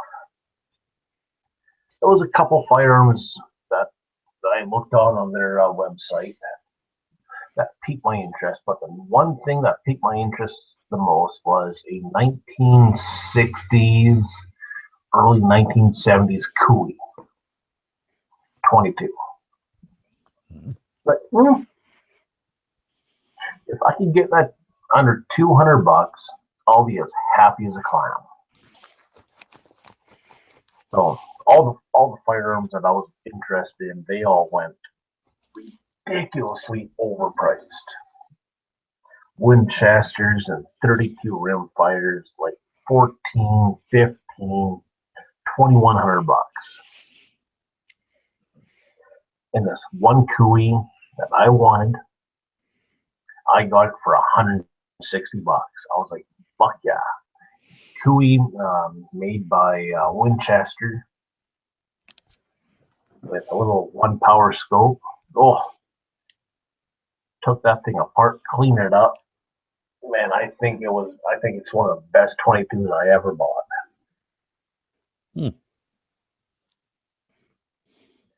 Shot my burn barrel at, I want to say about 50 yards away. Fucking just bullseye after bullseye. But, yep, this thing's a keeper. Just a pain in the ass to load if you're shooting at coyotes.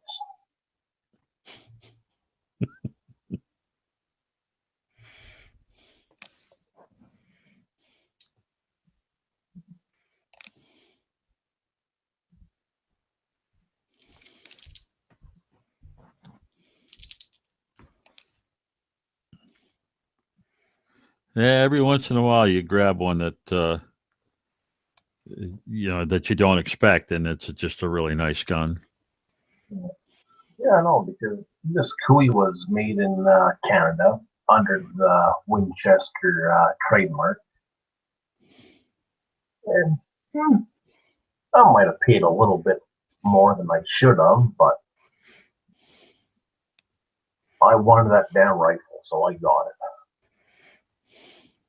And I got it for under $200, which I wanted.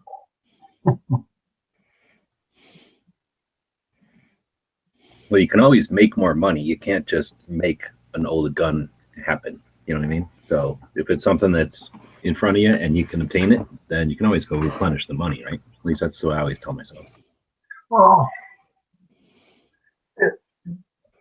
this particular rifle needs some work, but it's one of those rifles that I don't know. I think it's going to be a keeper.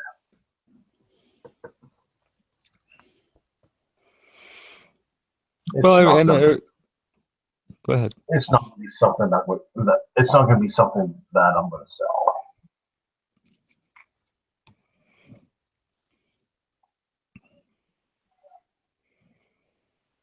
And every once in a while, you find something that is just nostalgic, right? So the first gun I ever had, I think I was 8 or 9 years old, and my dad bought me a single shot Marlin that had a big round knob in the back. You know, that was a bolt action, single shot. You racked it, you put the round in, and then you had that big round hammer knob in the back, and you pulled it back, and that's how you fired the thing. And, of course, I hadn't seen a gun like that in years and years. And back in 2013, I happened to be at a gun store, and sure enough, they had a Marlin 100G, which is what that model was. And it was in fairly bad shape. It was pretty beat up. And I ended up getting it for $50 and brought it home, sanded the scratches and shit out of it, refinished the stock. It was missing a butt plate, so I got an aftermarket butt plate and fitted a new butt plate to it. And I ended up, pretty much with the gun that I had when I was a little boy. And it was like, oh, this is great, throw it in the closet. And, it actually still shot fairly well. It was not God's gift to accuracy, but it was pretty decent. And it was just nice. It had a lot of sentimental value, Yeah, right on. Yeah, no, like for me, it's like I remember that. I remember my buddy shooting that. So there's that one up in the auction. Well, let's see if we can get that cheap enough. But at the same time, I don't get nearly as many cool firearms as you guys do. Unfortunately.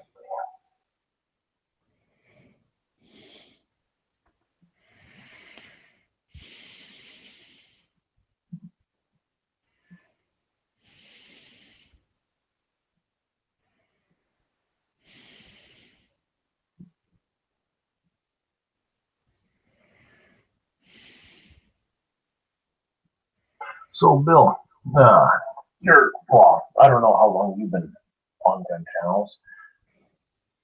Not very long. I'm off and on a lot. Ask any of you guys. Yep. Where are you from? I'm from Connecticut. Yeah, right on. I'm from Alberta, Canada. Oh, cool. Yep. He's the other Canadian we have here. Yeah, Flath is the Canadian we're proud of. Yeah. Oh, ow. Flath is the one we take to fancy dinners. So, G-Web, are you down at Big Sandy? No, I couldn't go for the whole thing, so I just wanted to go up and say hey to Catch Bay and hang out with them a bit in Phoenix. But I wanted to give the car a test run too. I wasn't sure, after all the work on it, if it was wise to go 4 hours away and then go off-roading 4 hours away from where I live. You know what I mean? So I did the 2-hour run to Phoenix, which is all highway, and if I had to get a tow or stop somewhere, there's basically exits everywhere. Plus I got to work. So those guys went up to Sandy and they saw the night shoot tonight. They'll see the morning shoot tomorrow and then the midday shoot together. And then, if Bob doesn't get thrown out for being naked, and then Catch has to go back to Phoenix before tomorrow's night shoot, but Bob will be able to hang out for the rest of Big Sandy. And your Finnish friend showed up, right? Yeah, Catch Bay. Cool. That's the name on here. Yeah, Catch Bay. We've chatted with him before, Bill. That's Mika. Mika, right? Mika's Catch Bay. Yeah, it was pretty cool meeting him. He was coming in at 1 and then, trying to do everything. Man, phones are fucking great, that. So texting and everything, we figured out like, all right, we're going to be here. We all meet up in about, the exit away from the range, because the range doesn't really have any restaurants on it or anything. So we met up, and then Catch was, I guess, in traffic, and then he got there, and we're just shooting or whatever. Turn around, there's fucking Catch standing there. It's kind of cool. Oh, great. He didn't really shoot much though. He shot the Mac 11, and he shot the. I don't even think he shot the AK pistol. I think he shot a couple of guns, but not really many. I guess he's pretty tired. He said he had been up for 40 hours at that point, and they still had 2 hours worth of driving to get to where they were going. So, yeah, he's a little beat, but that's what happens when you travel halfway fucking across the world, I imagine. It was pretty cool. We got there earlier, or before him. So at that range, it's NRA rules. It's an NRA range. So and it's by the book. Like there's all NRA ranges are by the book, but this one is, I think, 100 lanes. So they have probably, I don't know, 12 range safety officers on duty at any time, or more even. But I mean, just on the line, there's like 12, right? And then it was pretty full today, so it was Friday, and they're doing the big expo. They do like Arizona does a big statewide like outdoor off-roading, hunting, fishing, camping, everything you do that the Game and Fish might be touching. They put this big expo together, and this Ben Avery shooting range is huge, and that's one of the reasons they make it huge like that, is so they can do this big event every year. So they were setting up for that, and I don't know if that affected the number of people there, but we were on range fucking 64. It was like we almost had to walk back to fucking Tucson, from like the tower. So it's pretty fun. Next year, I'll drive down in my Dodge, and we'll all go in my Dodge. Well, that's what I was asking Catch, if like this is a once in a lifetime thing for him, or if this was, he'll be able to do this again, because I guess he did it like on almost a whim. Like his friend, he met somebody on Facebook who was going to the States, and I guess quantity or something, you get discounts if there's more people. So he decided to go so he could go to Dallas and meet Edge and Nathan. And then once he was telling us about it, I'm like, hey, Catch, that Big Sandy is this fucking weekend. Like, you're here, and Big Sandy is happening like a state over. So he said, fuck it, and he paid for a last-minute ticket and all that. So anyway, he says that he's going to Japan next, and then after that, he'll probably try to schedule, well, at least at this point, he's thinking of scheduling a actual, when Big Sandy is, and he doesn't have to rush out, and then, make a big thing of it. That would be kind of cool, because Big Sandy is the fucking shit, and it's the perfect place for us to have a big ass. We actually already had tried to do it the first or second year of Gun Channels, I think. We kind of talked about it, but nobody was really, had the facilities to do it, Yep. But yeah, if you get a couple of people and get a couple of campers there, that's the thing. That'd be fucking fun. Make up a little Gun Channels village at a machine gun shoot. Plus, we'd probably like get some line space so that we could go out there and shoot too. What we need to do, we need to schedule something that is not only on American schedule, but also Canadian schedule. Like right on the border? Probably May, June. May, June would be perfect. Oh, you mean time of year? Yeah. I thought you meant like right on the border so we could just both be shooting or whatever. No, fuck no. Excuse my language, Bill, but I do swear a lot. I think So do we. He's going to leave because of that language. He's like, I still, like I say, I still don't understand why these guys want to take me out to like fancy places because of the amount I swear. But Aren't you supposed to be Canadian and be nice to people and whatnot? I'm holding my tongue right now. Be nice until it's not time to be nice anymore. Right. I'm a dick. I'm a pipeliner. I'm just messing with you, right? September. So after like all those ecosystems and fish and frogs and stuff that he kills, he's heartless now. He's like, "Oh, look at this pond full of puppies. Let's lay a pipe through there with leaking acids and oils, solvents." I think chlorine's still cheaper. What? There's a dam there. We need to build a bridge right there. So let's kick that dam overboard. But the bridge is still more ecologically stable than a dam. Well, I was talking about the beaver dams. You know, where they try and dam it up and then they live there. Do you know how many beaver dams I've blown up? You are a horrible person. Not at all. I don't care about beavers. Well, dude, they spend all freaking their whole life making that thing as strong as possible. From what I understand, you don't just go out there and pull one apart. Like, it would take you fucking a week. You have to destroy it, right? Is the easiest way to get rid of it. Or the I fastest. remember every single damn spring going out to my aunt and uncle's place, making dynamite and blowing up the same exact dam every single year for 6 years.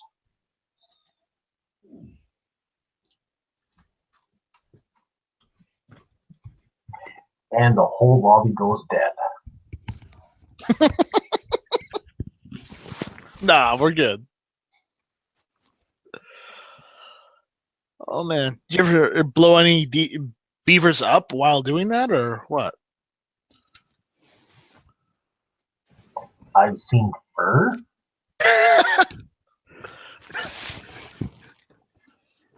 Well, it's kind of like blowing up. Does fur count as a confirmed kill? Well, think of it more like a graboid explosion. The graboid explosion. Oh boy, I love those explosions.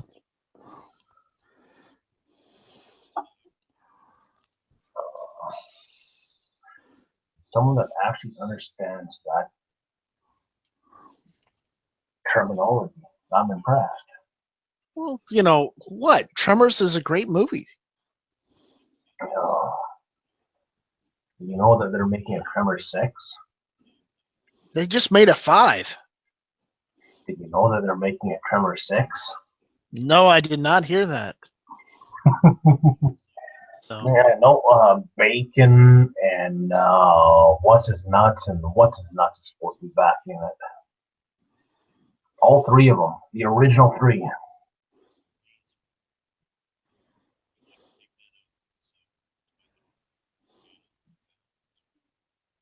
Oh, I killed the lobby again. Fuck yeah.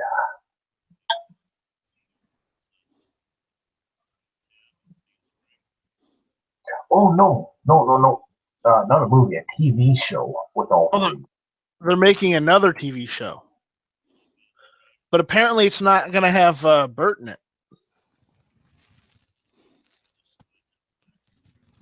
So I don't know how great that's going to be without Bert.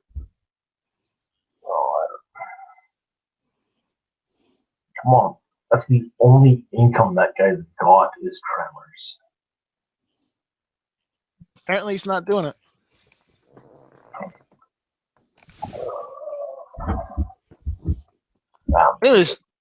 Anyways, though, with you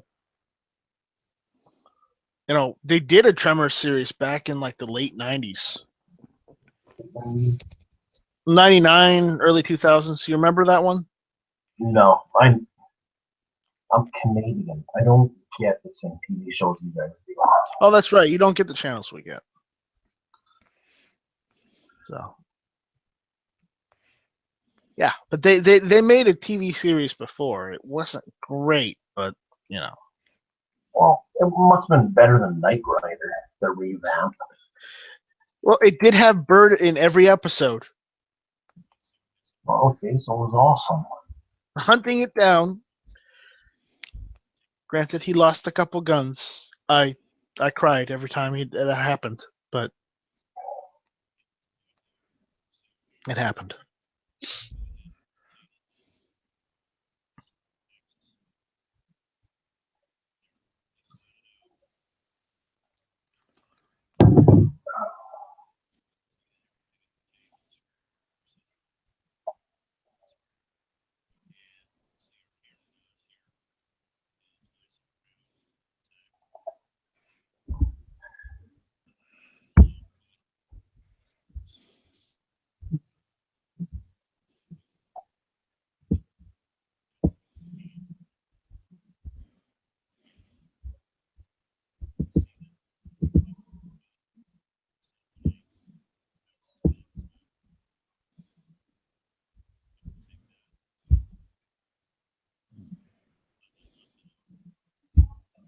Hmm.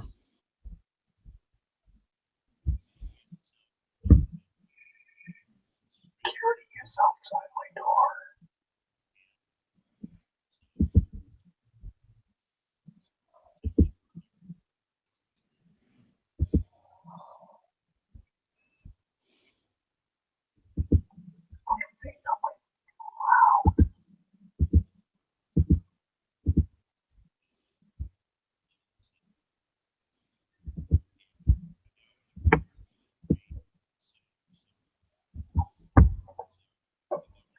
Yeah.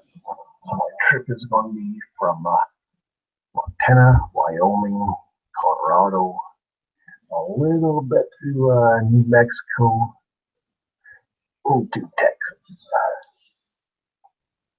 Who's along that route?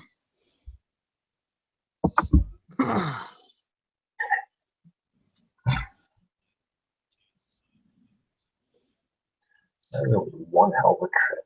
3,700 kilometers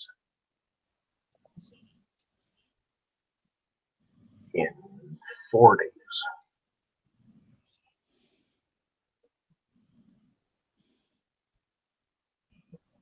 I could cannonball it in a day and a half, but why?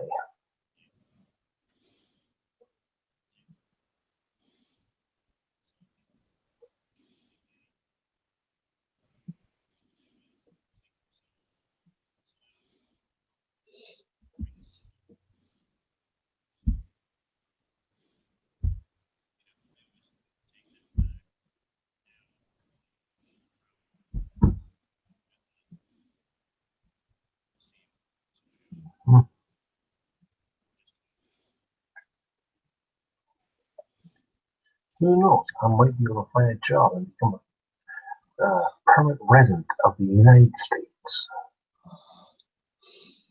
Oh no, we got another undocumented Canadian in the United States. What do we do?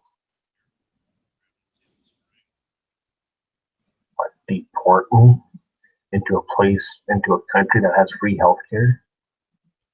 Oh no.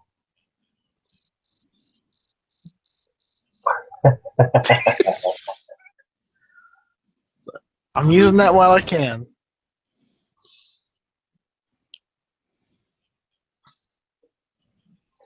Even though it seems like every time I talk, the whole chat just dies. And dings. It dings.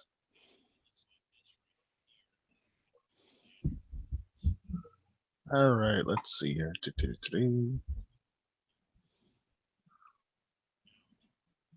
Oh, North Dakota access line.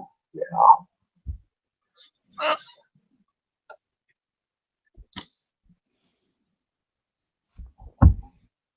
Oh, Dustin, you must be a pipeliner. Or No, environmental. not really, but I'm against people protesting. No. You do your research. I got to applaud you.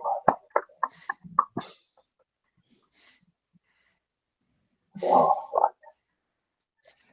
I've been pipelining. We have a few in our area, and they look just like the picture I sent. So I think it's a big problem. We also had a major spill about 30 miles from me, and the company corrected it very quickly. So I'm really not against them. Well, that's always good. It's like I was watching a young Turks fucking video. What was that? 3 months ago. And, was a pipeline leak in Alaska somewhere of liquid natural gas, LNG. And it's like they're leaking all of it. I can't remember what it was or how many liters or ounces or whatever. And it weirdly hurt my brain because liquid natural gas, propane,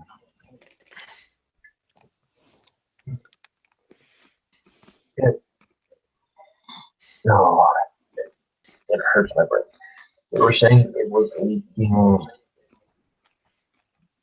like 5 ounces of LNG an hour, which is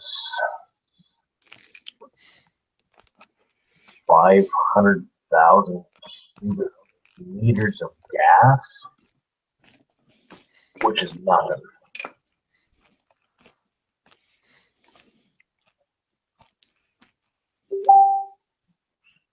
Ooh.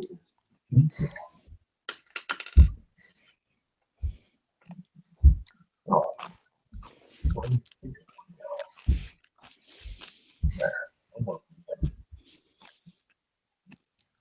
Yeah, no. I've been pipelining for the better part of 14 years now,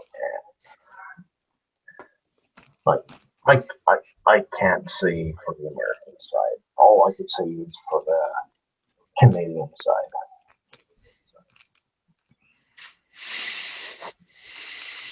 Everything we do is over and beyond what we should do. It is ridiculous. We got cathodic protection. We got our coding, welding, everything is government certified. We're protected now. And whew, trust me, if anything should happen, it is a true catastrophe.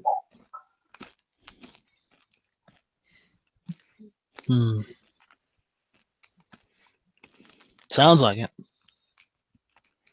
Oh, I'm just too tired to think of it now, boys. I think I'm going to call her a day. Good night. I'm going to wake up in 6.5 hours and drive a bloody rock truck. That sounds like a lot of fun. Not really.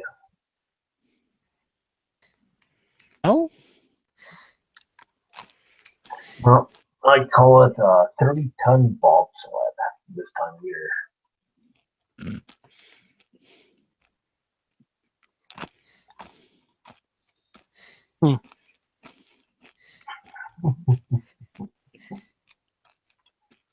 Right now I'm driving a 30-ton Volvo.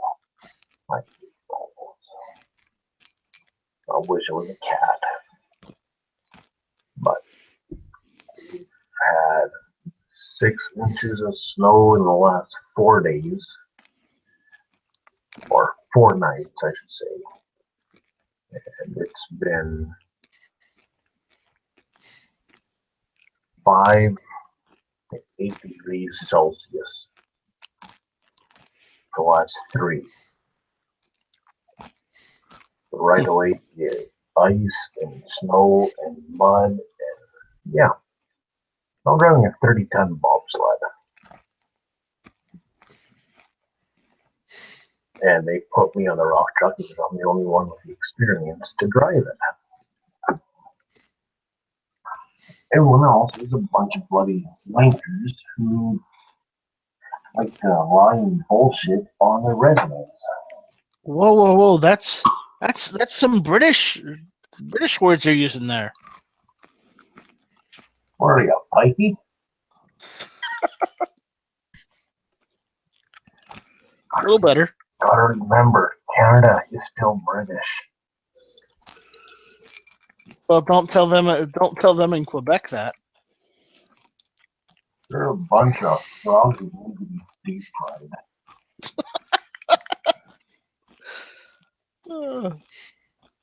It's always fun talking to you. The only reason why I get away with talking like that is because my mom is French. And she thinks the exact same way as me. So, do you speak French Canadian? No, my mom forbade it. Does she speak it? She's fluent. She was born and raised in Quebec. Her family moved out of Quebec when she was 6.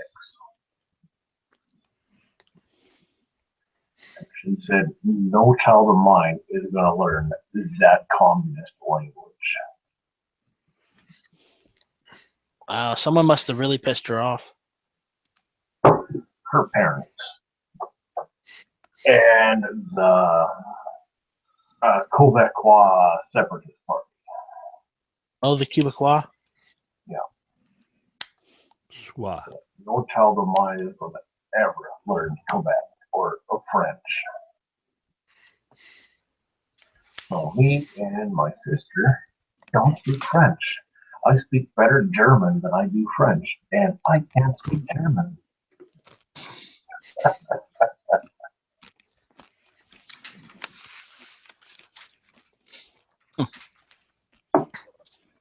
think I know 3 words in German. And that's a lot better than what I know in French.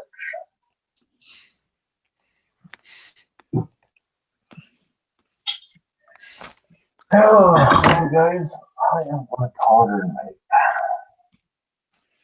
Take it easy. Take it easy, man. Later. Take it easy. Don't work too hard. And don't party too hard. No promises. So, guaranteed. Night. Enjoy your weekend.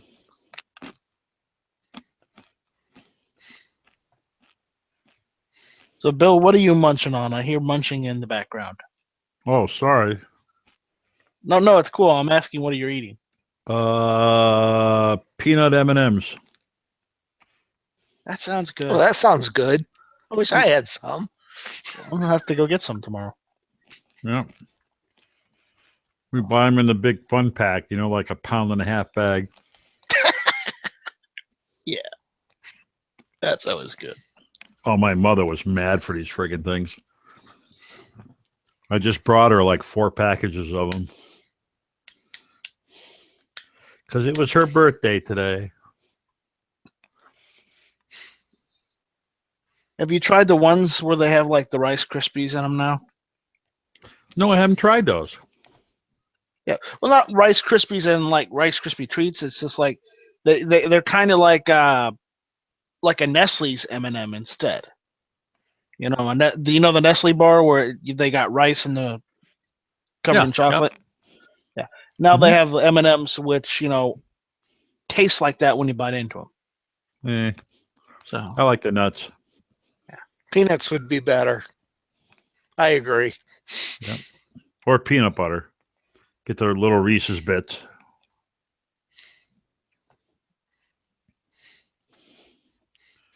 I was always a Snickers fan as a kid with the caramel and the nuts and stuff. I kind of like everything. No. But if I had to choose a candy bar over everything else, I like Three Musketeers better than anything else. But only because it's technically just straight chocolate.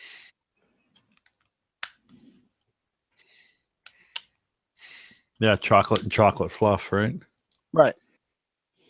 It's not difficult. It's just chocolate. That's it. I also like just regular Hershey bars too. So, it's just chocolate. Which I'd probably choose Hershey bars. Old chocolate. Well, if I was talking about, between, if I had to choose between like a standard candy bar, like, a Snickers, a Milky Way, all those other brands, I would choose Three Musketeers. Now, if it's just straight up a chocolate bar, that's different. I would just go Hershey. That'd have to be dark chocolate. Ooh, now you're talking. And I do like the Hershey's with almonds in them too. I don't like almonds. Right? Yeah. About that. Maybe if you take the chocolate away, it'll be healthy.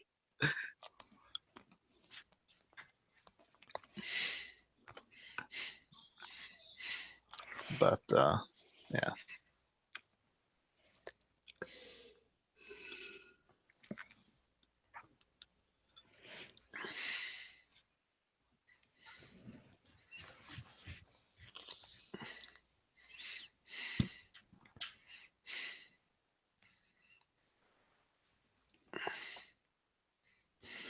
Well, I think I'm going to go to bed. 1:30 in the morning here on the East Coast. Yeah, I'm getting there myself. Yep. Same here.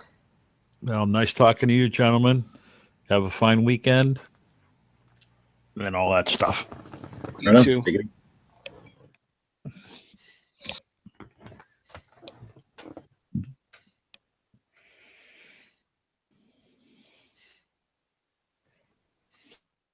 Yeah.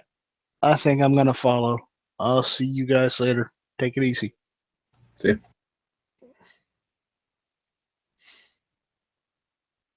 East Coasters. Well, it is really it's 11 or 1:30 here. So, which is a problem I run into. I get on this and I end up finding it's 4 or 5 o'clock in the morning before I realize it.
Looks like Bob's out there. Maybe he'll jump in.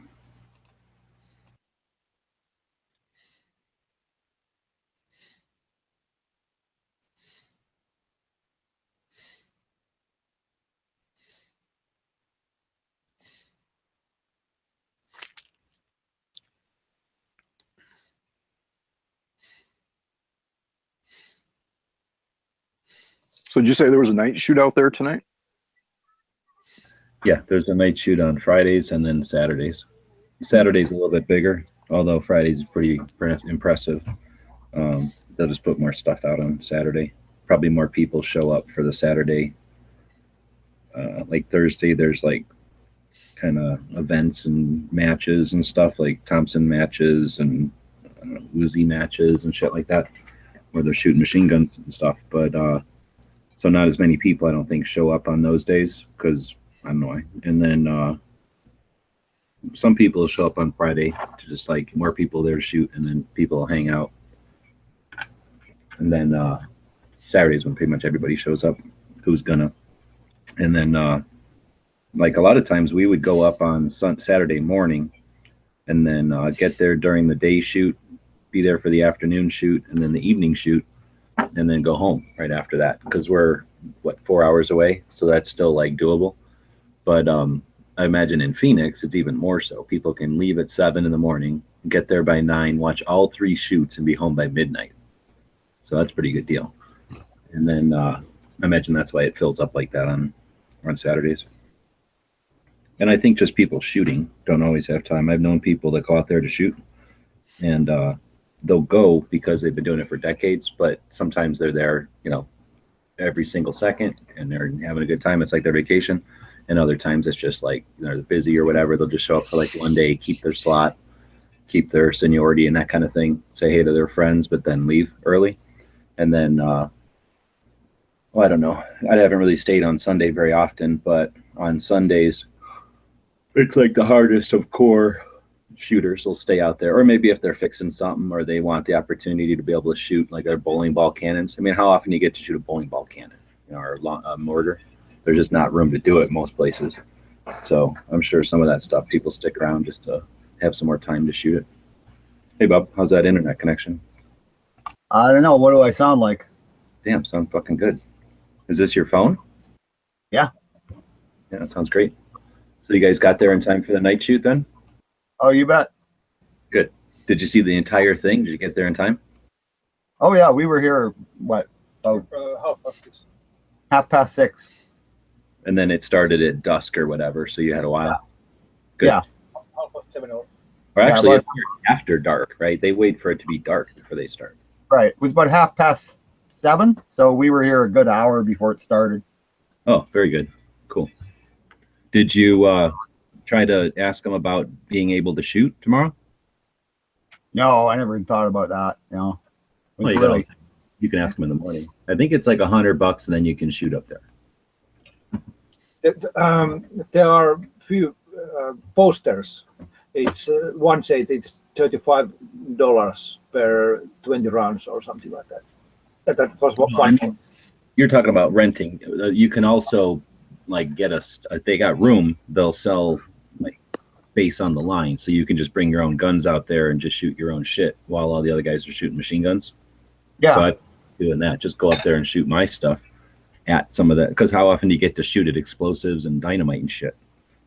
That's a nice idea. I might actually. I'm going to talk to them about that tomorrow then, and see what they. Yeah. Yeah, definitely do that, because I'm curious for like whenever we go up in October or whatever, how much that would cost. Yeah, for sure. And then also find out if you pay to be on the line like that, do you get to camp up on top like all those other people? Because that would be it would definitely be worth $100 if you get to camp up top, right? Oh yeah, for sure. Yeah. The Big Sandy is like kind of like stairs. There's like the hill that you shoot at, and then it comes down, and there's like a flat area, and that's where they're shooting from. And there's the people that are shooting there can camp up there, and then it goes down again, and then it flattens out, and that's where, if you're a spectator, you camp down there. So you're nowhere near the guns or anything when you're camping, and no big deal. It's just that then you gotta like fucking walk up there or take this little bus shuttle thing up there because it's pretty far. This place is packed. There's got to be, yeah. You know how last year there was maybe where we were parked, there was maybe one or two other campers. Mm-hmm. This year there's probably 30. Wow. And tents everywhere. It's like it's just packed. Wow. Was the firing line like elbow to elbow then, like as far as spectators? It wasn't too bad tonight. We went up to where you showed me, so we got a pretty good on the the west end. Yeah. Good. And yeah, by the time we were walking back, it was so dark you could hardly see anybody. But it was.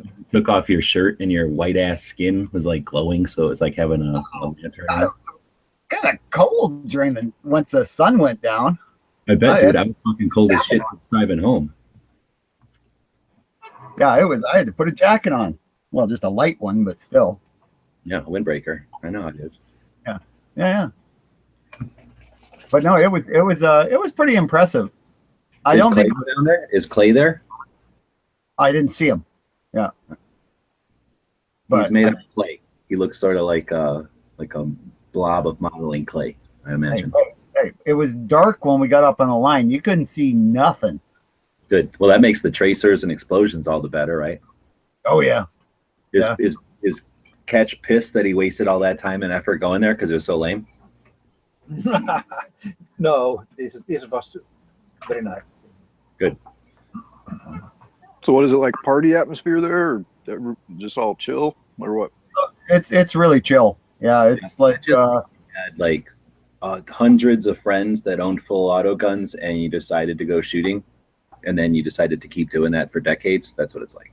It's just a bunch of people with like nothing to do except fucking down here where the peasants are that aren't shooting up there. It's pretty chill, but I'm pretty sure there's some parties going up where the machine guns are all parked. Yes, there are fireplaces. Yeah, those people all know each other. Down where we are, there are at least 5 or 6 fire things going on. So there are people are sitting around the fire, but I'm pretty sure that up there is the good. Yeah, much bigger fireplaces up in the firing line. Yes. Well, yeah, they would take those whole like big ass like 6-foot pits and light them on fire. So, like, is the, like you said, it's full down there? Is it like, I don't know, like a group of tourists are there, or is it all just individual people? Is it like big, like 3 big groups of people that just showed up this time, or is it just a whole shit ton of people decided to show up this time individually? It looks like a whole shit ton of people showed up individually, but there's whole family groups. Like we saw like little babies and carriers going up to the machine gun line. It was kind of cool. Oh, I thought they didn't let babies go up there. Well, apparently if they got ear protection, they can. Huh. Like there was like, I'm not kidding you. There was like, couldn't have been a year old. Like it was, yeah. Yes, but one odd thing is that you cannot have a firearm up there. So what the hell they are shooting at if they don't have firearms? Yeah. They tell you you can't take your guns up there with you. And that can be a problem about if you want to take your own guns. Not if you get a spot though. Yeah. I think that's the thing is if you, because you can rent a spot on the line, then that would be okay, right? But I mean, pretty sure who would take a handgun up there? It's pretty hard to hit anything with a handgun unless you got, a steel silhouette pistol, But it's pretty interesting this year. Well, I could have gone up and brought my cutting laser. That would have been badass up there, I bet. Oh, I saw a whole bunch of really bright green lasers up there. Oh yeah, when they put them on like the mini guns, those are fucking intense, dude. They can probably go out as far as the rounds, or probably farther than the rounds. But you know what I mean? They're like bright enough to hit wherever the fucking targets are hitting out of a helicopter and shit.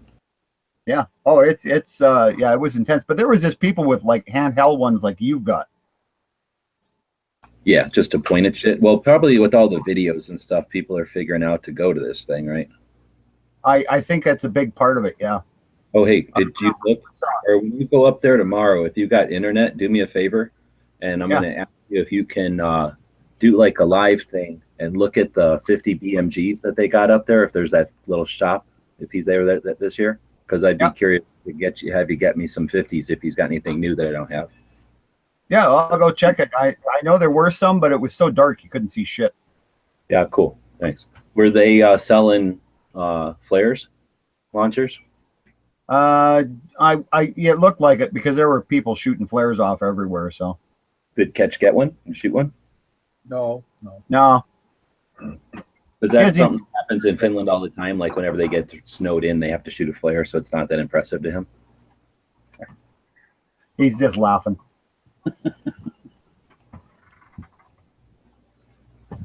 So it was. I couldn't believe the difference from last year. Like the amount of people here, like just here to watch, and because I mean, we were there at the same time. It wasn't like we were there in October last year, right? Because October is sometimes less because it's cold. Nobody wants to go there because it's cold. Yeah. No, it was it's the same time of year, and it's just like really, really busy from what it was last year. Like the amount of campers, I can't believe the amount of people who hauled the camper in here.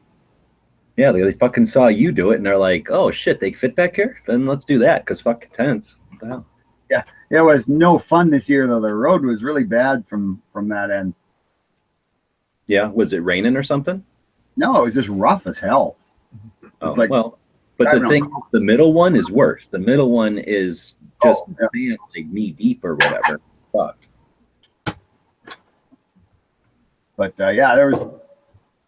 Yeah, my truck. You found your way in there, all right? Those maps worked? Oh, yeah, the maps were fine, yeah. Good. It's always good getting there during the day because then you can see where the hell you at. You got your bearings and whatnot. The only thing was, it was like I couldn't decide whether it was scarier going through there, pulling that camper in the daylight or in the dark. Because in the dark, I couldn't see anything. Yeah. You don't see how close you are to shit and like... And how steep the hills are, and it's like, oh, damn. And, of course, he's in a little Hyundai in front of me just playing rally racer. Yeah, it was. It was. Well, I've seen the Bourne movies. I know how they drive in Europe. Well, you know, they do actually train drivers in those countries because, you know, they have to drive in snow. And it's a rented Hyundai, so he can just beat the shit out of it. Yeah, a rented car goes anywhere. Too true. But we're parked in almost the same spot. It's a little more level, but I still got to put something underneath the inside wheels because, yeah, it's all leaning one way.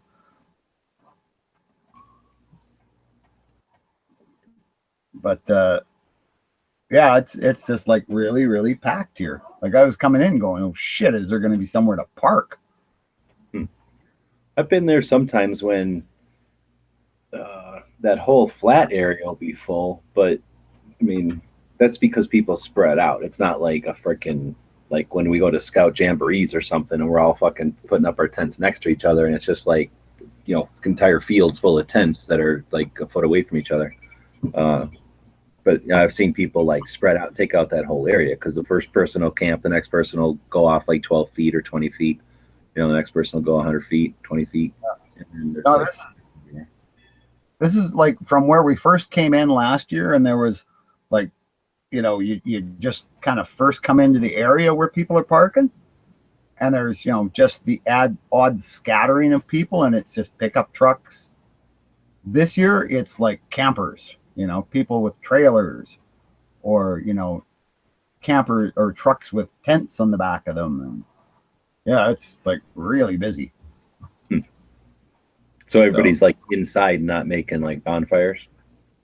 Not too many. There was like Catch was saying, probably, I don't know, it's 8 or 9 just around where we are that you can see. But yeah, it gets like, I don't know what time it is now, going on to 11. It started to get quiet around 10, but it seems like there's a whole lot of families here. And now these are people that are like making a bonfire for themselves, or like bonfires that are like community and people are walking up and saying hello and stuff. Yeah, no, it seems like it's mostly like for themselves kind of thing. Okay, yeah.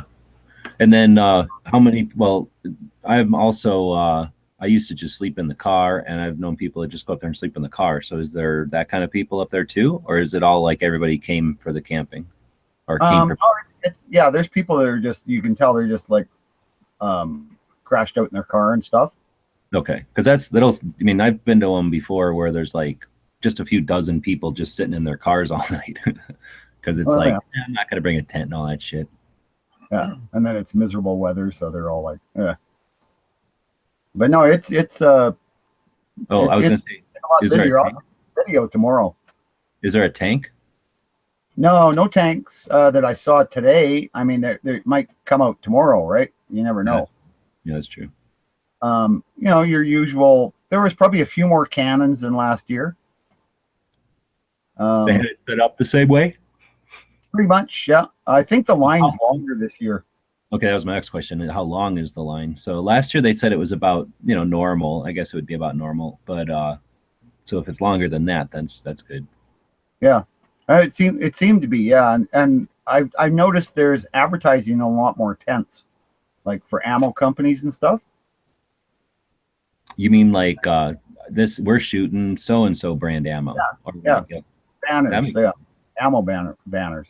Dude, that makes a lot of sense, actually. If you're going to be pouring a bunch of ammo through, then get that offset by recommending your brand, huh? You know they're going to be on video all over the place. Oh, for sure. Doing. Oh. It makes sense for it makes a lot of sense for the company as well. I mean, these guys are going to be out here all day. We'll throw them however many rounds and get some free advertising. Not free, but get some advertising out of it. A lot of advertising, because each spectator is a different channel out there, a different avenue going out to the world. So I can't even imagine the audience. That's actually pretty smart. We should have had Bob and Catch walking around with Gun Channel shirts. Oh yeah, well, you know.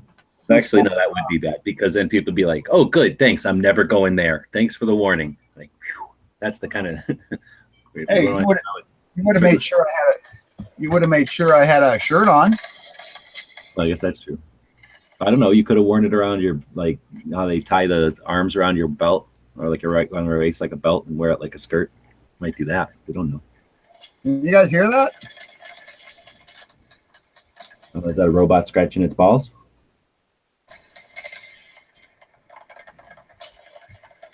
What are you doing to catch? I don't know what that is. It's weird. Are you gonna tell us what it is, or are you just gonna keep making that weird noise? That's the shoot. He's got it on his phone. He was recording a bunch of it. Ah, okay, cool. Can you guys hear that? Okay, I'm just trying to figure out whether his mic is working, but I guess it sounded like a little noise. It sounded more like somebody rattling a, can of nuts or something. Yeah, actually, we're lost in the desert, but we didn't want to disappoint anyone, so we're just sitting out here out of gas in the middle of nowhere. Okay, we'll take the last few peanuts and put them in a can. They'll think we're okay.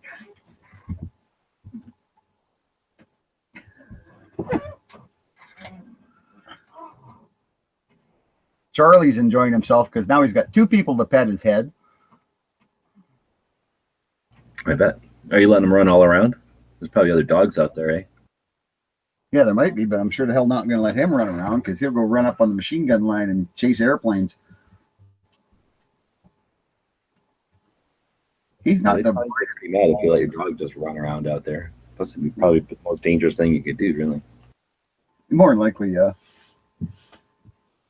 I don't think he'd ever run towards the guns, though. He's not that kind of dog. Well, no, but be oblivious to them and run towards like a can or something, or a flower or a butterfly, and just be oblivious. They're dogs; they don't know. The hell would they know what a gun's going on? They might, especially if they don't care about the noise. Yeah, he doesn't like the noise, though. Yeah, he just sits in the camper. Although once we got out here, it was really funny. He didn't want to get in the camper. He was like, "No, I remember this last time. I'm not getting back in that tin can." Oh, you mean because he drove out there in it? Yeah. Actually, you know what? The camper was a lot cleaner this time because we didn't have the vents open, eh?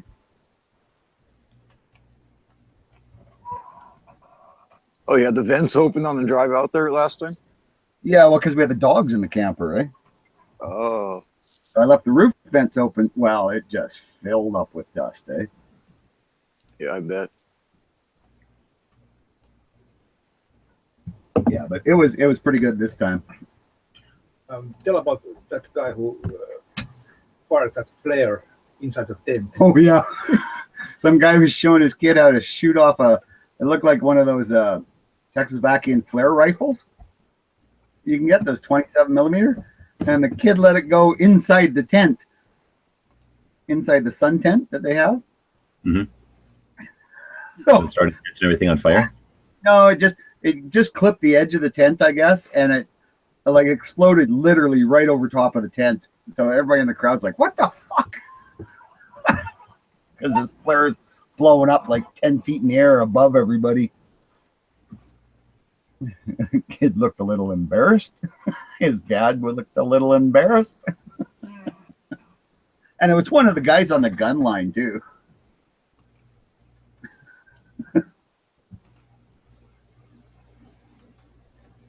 But yeah, I think I'm going to pick up some flares tomorrow, and I'll try out my flare pistol tomorrow during the night shoot.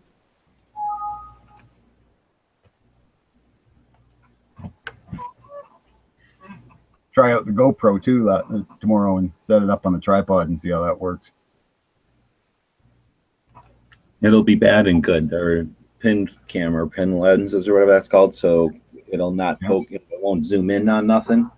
But some those can be good because they don't try to autofocus or anything. So sometimes those can be good at night because they show a crisp tracer path where the camera that's trying to autofocus or something will just fuzz out any tracer paths and you don't even see them sometimes. So you gotta tell a camera not to do any of that shit normally. So it's possible, but the problem is it'll be such a wide angle of view. It'll be really clear tracer paths at the very center third of your camera. It won't be like the whole screen or nothing. You won't really see anything. You'll just, you'll be able to see that they're happening. You won't be able to see great detail. Probably your best the GoPro, would be like just standing behind the tents, I think, because then you get that all the rest of the image that it's capturing will be like the crowd or the other guns in the tent and that kind of thing. But GoPros, in order, well, think about it, even when they're on a gun, you know what I mean? That it takes being on the gun to be able to fill up the screen. Right. Fill up the screen then. Even when it's like some people put them like on their chest or on their head, like a doctor's mirror or whatever, like a miner's light. And then even when they do that, the gun isn't, it's maybe a quarter of the screen size. So when you look at something from any distance, it'll just get immediately tiny. But like I say, at night, it'll be interesting. And if you get the right angle, I suppose, during the day, because it's such almost a fisheye, it'll potentially, you could get the firing line on one side, like if you went way out to the west side, get the firing line on one side, and then the explosions and shit happening over on the right. Because like I say, it's almost like a wide angle lens. It is really wide angle. Okay. I'll check that out. Yeah. Chiefs, I have to say that your state is very nice and beautiful. It was a very nice drive from the shooting range to here. This whole desert thing. Right on. Just keep in mind that if you started in Phoenix, which is kind of in the center, and you drove north, it would be all pine trees and like a different type of forest type of thing. If you drove like towards where Huck used to live, then you're basically driving like at the top of a mountain. It's like all pine trees and shit. And if you go south, it turns into our desert, which is like from the cowboy movies. And then if you go far enough north, you're in the painted desert of Utah, you know, the Four Corners. That's where, what's his name, John Ford filmed all his Westerns. And that's usually Arizona or Utah, I guess. And then, well, we don't have any water. So you can get different types of, well, I guess if you go to Yuma, you get shitty New Mexico desert. So and like what California's got, barren wasteland, is kind of like down in Yuma. So you're only seeing like a slice of the giant ass pizza of Arizona. So come back and drive around some more. We'll do that. And Chiefs, when I say that maybe next year I can make this kind of trip, I meant to say that because what I want to do in later this year, that means that next year I don't have money to do anything. So it's maybe 2019 when I have money to come back here. Just make a bunch of money. Simple. Yeah, that's easy. But yeah, it's different this year. It's like I say, I mean, the people are just as friendly and everything, but it is a lot more spectators. Do they have bleachers or anything, or any kind of accommodations or facilities for them? No, it's about the same as last year. So the people who brought their own shitters in their campers are lucky. I bet. Is yours set up to shit in it, or you got it all blocked off yet? Oh no, mine's all good. Yeah. Dude, that's handy then. That's half the fun of having a camper there, is you don't have to go freaking sit on one of them disgusting filth buckets that everybody else has been pooping in. It's an advantage. Yeah, a big one, man, really. Seriously. I wouldn't poop in them fucking plastic things anyway, especially when it's crowded. That's the worst time, because then you get people like, well, I don't want to sit on it, so I'm just going to hover, and then they're shitting in it, like on it and shit. You know what I mean? There's no water in there to clean it. That's like horrible. I wouldn't even ever go near those things except to pee. Yeah. Yeah, for sure. And it's so crowded, it's not like you can just walk off a couple of 100 feet and, you know. There's no tree. You can walk off a couple 100 feet, and there's going to just be everybody watching you poop. Well, even if you're just going to take a leak, right? You know, like they know what you're doing unless it's pitch black out. But even this dark out, you're just surrounded, right? Like I say, I'm parked in the same spot, and there's campers a good 200 feet on either side of me. Like, I mean, just camper. You need to take like a bucket, hose connector, and like a length of rubber hose, and then hang that some corner of your place, and then use that as a urinal, and then you can just pee in there and pour right out. You don't need no tank or nothing. Oh yeah. Yeah, that's just a inch and a half, poly pipe through the floor, man. Nobody'd know. A trucker urinal. Yeah, there you go. So I don't know if you've done it yet, but what's pretty awesome, and I don't know what it's like in Finland. You imagine you've seen it before in Canada, but maybe not with as many planes. But if you go out there, especially after everybody calms down, go smoke a cigarette, sit in one of your lawn chairs, and look up. It's pretty fucking awesome because there's no light within 2 hours of you, pretty much. Yes, the stars, they are amazing. Well, but I mean, I'm sure you guys have seen Dark Skies, but that's Phoenix, Vegas, and LA. It's the flight paths for all that. So even though the cities are hours away in every direction, it's just like a fucking highway up there. It's fucking crazy. Yes, we were talking about those moving stars, if they are satellites or airplanes, but they are. It'll be both because there's the LA to New York stuff way the fuck up there that almost looks like a satellite, and then there's the Phoenix to Vegas stuff, which you can almost not even hear. It's so high, really. I guess it depends on the night, but and then of course I don't know what we got as far as meteorites going on right now, or meteor showers or anything. But if that happened out there, that'd be the place to watch. That's where if you went to from where you guys are right now, if you could, because you can't, there's a mountain in the way, but if you could take a left and go east, that's where they figured out, what's that name of that comet? Halley's Comet. That's where the dude found Halley's Comet, right? Mm-hmm. Or was it Jupiter or Venus or Pluto? Anyway, some guy found something over there. By the way, small city near to us, there is 4 different gasoline stations now, and 1 hotel also. What, in Wikia?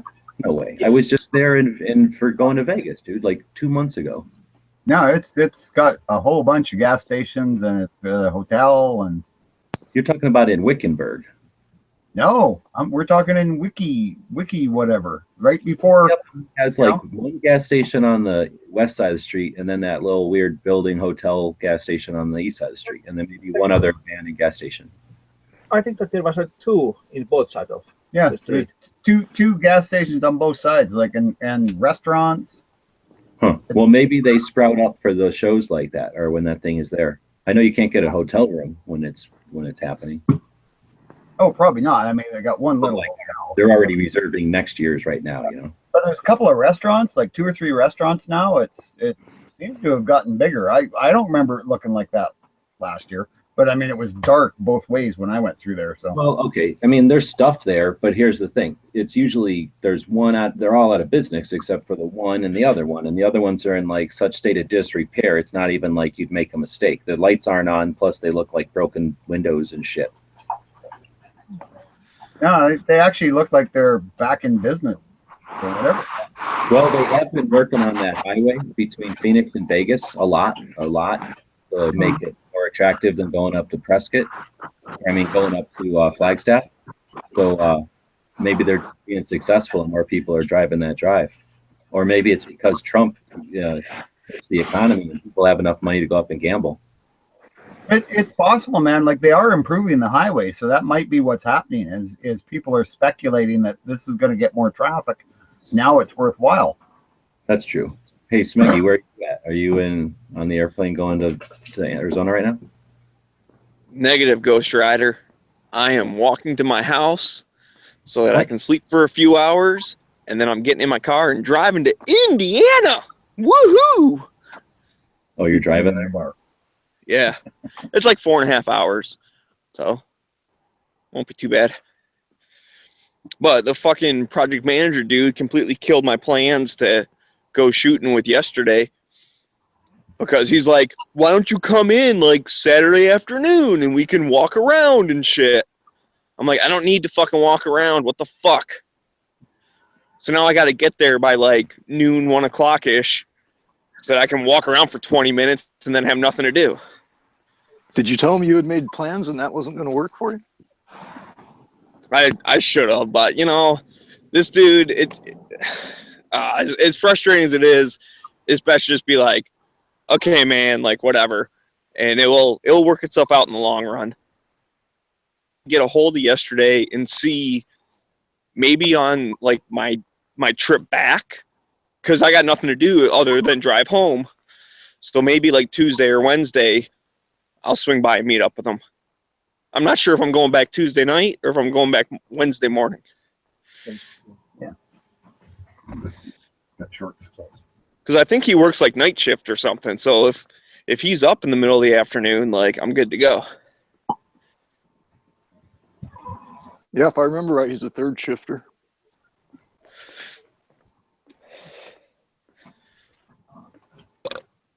So that it might work out. If I spend the night Tuesday night and then drive home Wednesday, I'll just sleep in, because he's like an hour and a half away from where I'm gonna be. So if I leave like late morning, meet up with him like noonish or something, go shooting for a couple hours, and then drive the rest of the way home.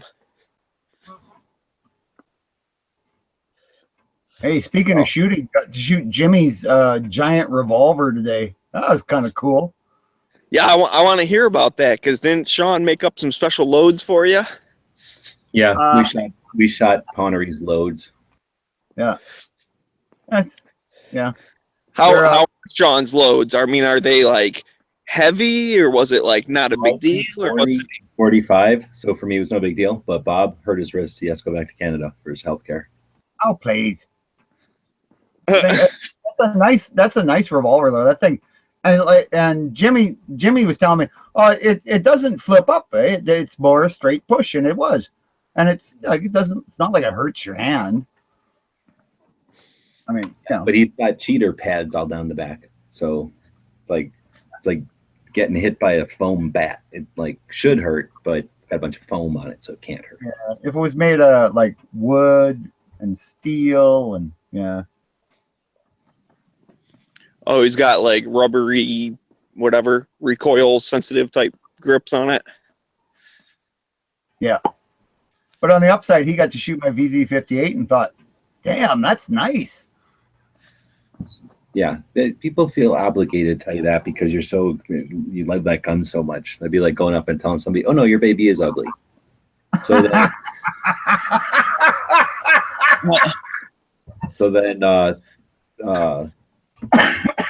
Pomegranate is saying that sucks, but he's got all next week off. So if the plans change, let him know.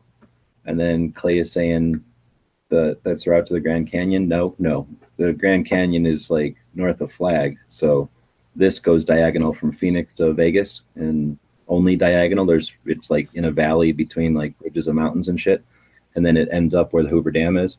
The Grand Canyon is the fucking what's the Grand Canyon?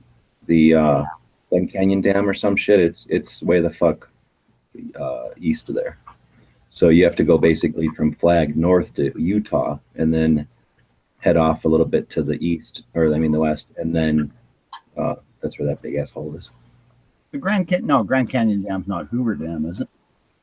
No, the Hoover Dam is Lake Mead. The Grand Canyon is, I think, Glen Canyon Dam. Is it the Hoover Dam is like right in between Vegas to Flagstaff? Like if you go that way. No. That's what we did when we were in Vegas. We spent a day in the Hoover Dam, and then we keep going to Flagstaff, and then you're right, you got to turn north and go up to Grand Canyon. The Hoover Dam is between them, but the Hoover Dam is like a half an hour away from. It's like maybe 40 minutes from downtown Vegas, more like a half an hour. Where it's like, I don't know. You said to Flagstaff, it would be like 3 or 4 hours to drive to Flagstaff. Right. Yeah. Oh, yeah. Well, that's what I'm saying. Like, so we left in the morning, went to the Hoover Dam, hung out there for a couple hours or whatever. I nerded out on the fucking tour. And it's like, oh, what kind of generator is that? Ugh, I'm gonna look at the fan tags because I'm a fucking dork. Did you take the real tour or the 9mm tour? The like one where you get a hard hat and you go all the way into the bowels, all up in there? Yeah, we went all up in there. Well, there's 2 tours. Did you take the long gas one where you get access to everything? You go down the little pipe and you come out in the middle with that grate? Like you come out in the middle of the big slope and you have to jump over that hole that you can die in? Like there's a hole that goes down. Like there's all those concrete tunnels that allow the concrete to expand, and then that one lets you like stick your head out right in the fucking middle of the big expanse, you know, like right in the center. And then to get to it, you have to like jump over this hole that you could like fall down into and die because it's like an endless pit going down into the Hoover Dam. That they go, if you can't jump this hole and you get scared, you can't go look out this dam because you'll die. Like you can only go look out that hole if you're not as scared to jump over this endless pit hole.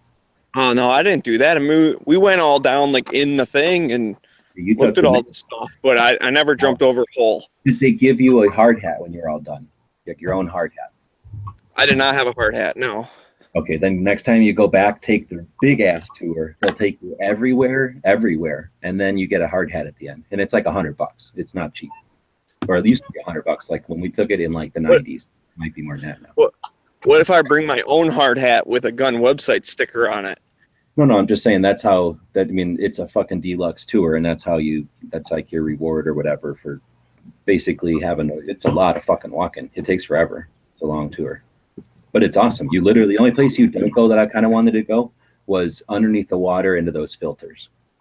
Like I wanted to go see on the water side what's going on with them or whatever. Them big, yeah, I think they're filters or whatever the fuck those tubes are that come out of the water side. They don't take. Yeah, like they take and whatever. I think that's what they are. But anyway, you walk in the tube that like, you know, the overflow tube. You go out on the bottom, the very, very bottom, and walk out on the docks and look up at it. And then you go through all of the tubes that are just there's like a shit ton of tubes in there. They're just for like to check if it's leaking and for like the concrete to expand. And like as it was curing, you know, they did it so fast, they had to leave these like tunnels. So there's these like access tunnels that you have to like sign a waiver. And you have to like literally crawl through some of them and shit. It's awesome. Oh, that sounds amazing, dude. I didn't know about that. Maybe they don't do it anymore because of terrorism. Because you literally, and then like maybe somebody fell in that pit because they seriously, you're in these little tunnels that are like tunnels of Chu Chai shit where you're like bending over. I had to bend over to get in them, and every time you walk past the light, it hits you in the head because it's not made for walking in, right? And then you get to this one, and they're like, "See over to the left there, there's light. We're gonna go over there, but you can stick your head out or whatever. But you gotta like be prepared that you're gonna jump over a hole that can't get you out of." If you fall down that hole, you're gonna die in the Grand Canyon, or I mean in the Hoover Dam, because it's like some, you know, for like concrete curing type of hole. It's not like for anything. Yeah. So well, that's what's cool about that. The way they poured that shit, like they had to calculate out like all the curing time and stuff, and they just like kept pouring on top of it anyways. Like so that's why they put down like the like little tubes and shit for letting the heat out and all this stuff. It was amazing. Hoover Dam was fucking. That's a big ass thing that they did. And to get it fast, it's fucking amazing. There's water in those tubes. It leaks all the time. It's just it's calculated. They don't care, or it's they knew it was going to happen, and that's why they have those tubes or whatever to drain it. But yeah, pretty crazy. FYI on Big Sandy, I just went outside and took a little wander around the trailer, and I can see at least 14 to 16 bonfires, mostly up on the top where the gun line is, but probably 5 or 6 just down around. Like, there is a huge amount of people here.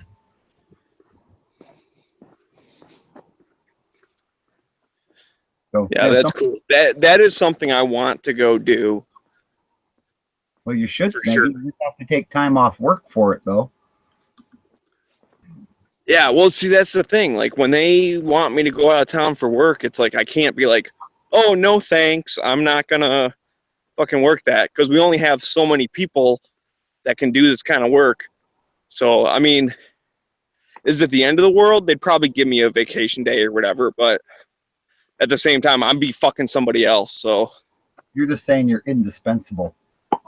Well, basically, I mean, like I said, there's only a handful of people that do this balance work. So when the shit comes up, like, I'm the guy to go to. I don't want to start flaking off on that shit, and they'll be like, well, fuck you, I'll replace you. I don't want that. So you're not indispensable. You just have a talent that is replaceable. Well, no, I'm indispensable as of now. Talent is learned. Becoming irreplaceable is an achievement that you get. That you don't fucking go to school and learn how to be irreplaceable. You go to school to learn how to do the job. The job you do makes you irreplaceable. That's the new motto for the Daily Show, Bob. Mr. I didn't take any fucking pictures tonight, even though I'm at a night shoot, a machine gun shoot.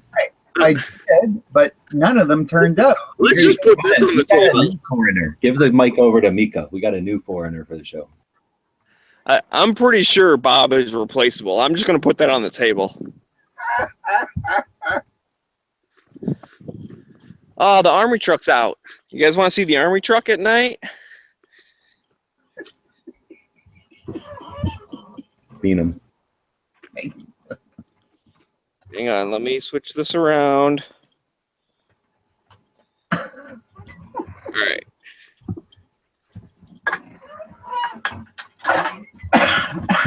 I'm gonna walk up to it. I hope my neighbor doesn't like come out and shoot me or something. But wow, even with the fucking light on, you can't see it that well. Ooh, army truck. Is that a deuce and a half or a 5-ton? It's a deuce and a half. Look at those tires. Wow. I was gonna buy one when I was a kid. I should have. He said he got it in an auction from Chicago, and it was like $6,000 or something. Like, I was gonna buy one at $2,000, and I was too cheap. Yeah, that's fucking awesome. I've seen one that had like 3,700 hours on it. That doesn't seem like very many, and it was because it was a rebuilt engine, and the fucking army over in New Mexico was getting rid of it. Hey, when I was going to university, we were trying to buy a Russian armored personnel carrier for the engineering students so that they could have it to run around the school on. They wanted $8,000 for it, and that was on the docks in Vancouver. 8-wheeled Russian army personnel carrier. Yeah, well, just like AKs, they probably made them fast and work and not real fancy, right? And then once they're capitalists, they're like, well, sell this shit off. We don't need it anymore. Yep, pretty much. Because that was back in the day. Ask Catch if he just jumps the fence and like hot wires those and takes them back over to Finland. Because I'm guessing that's the kind of shit that happens over there. I think army has Russian stuff. So when we bought cannons from Russia, we got a car for that thing. So those are 6 wheelers, or what the fuck the board is. I don't know. But 6-wheel drive or whatever. Yes. Very nice. I love those. Maybe someday I will have one.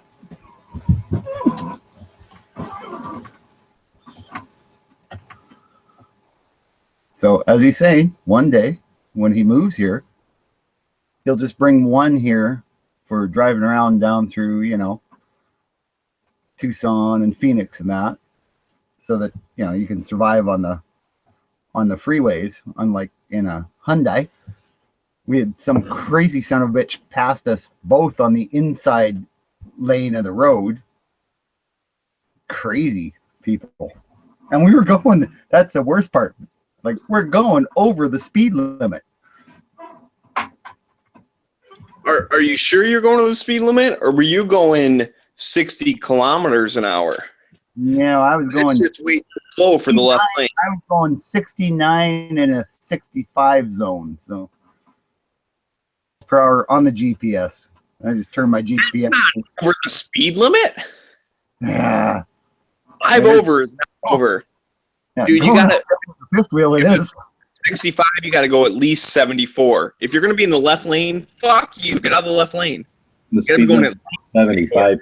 So if you go 5 over, you're going 80, and they'll usually fuck with you at like 81. Well, they do.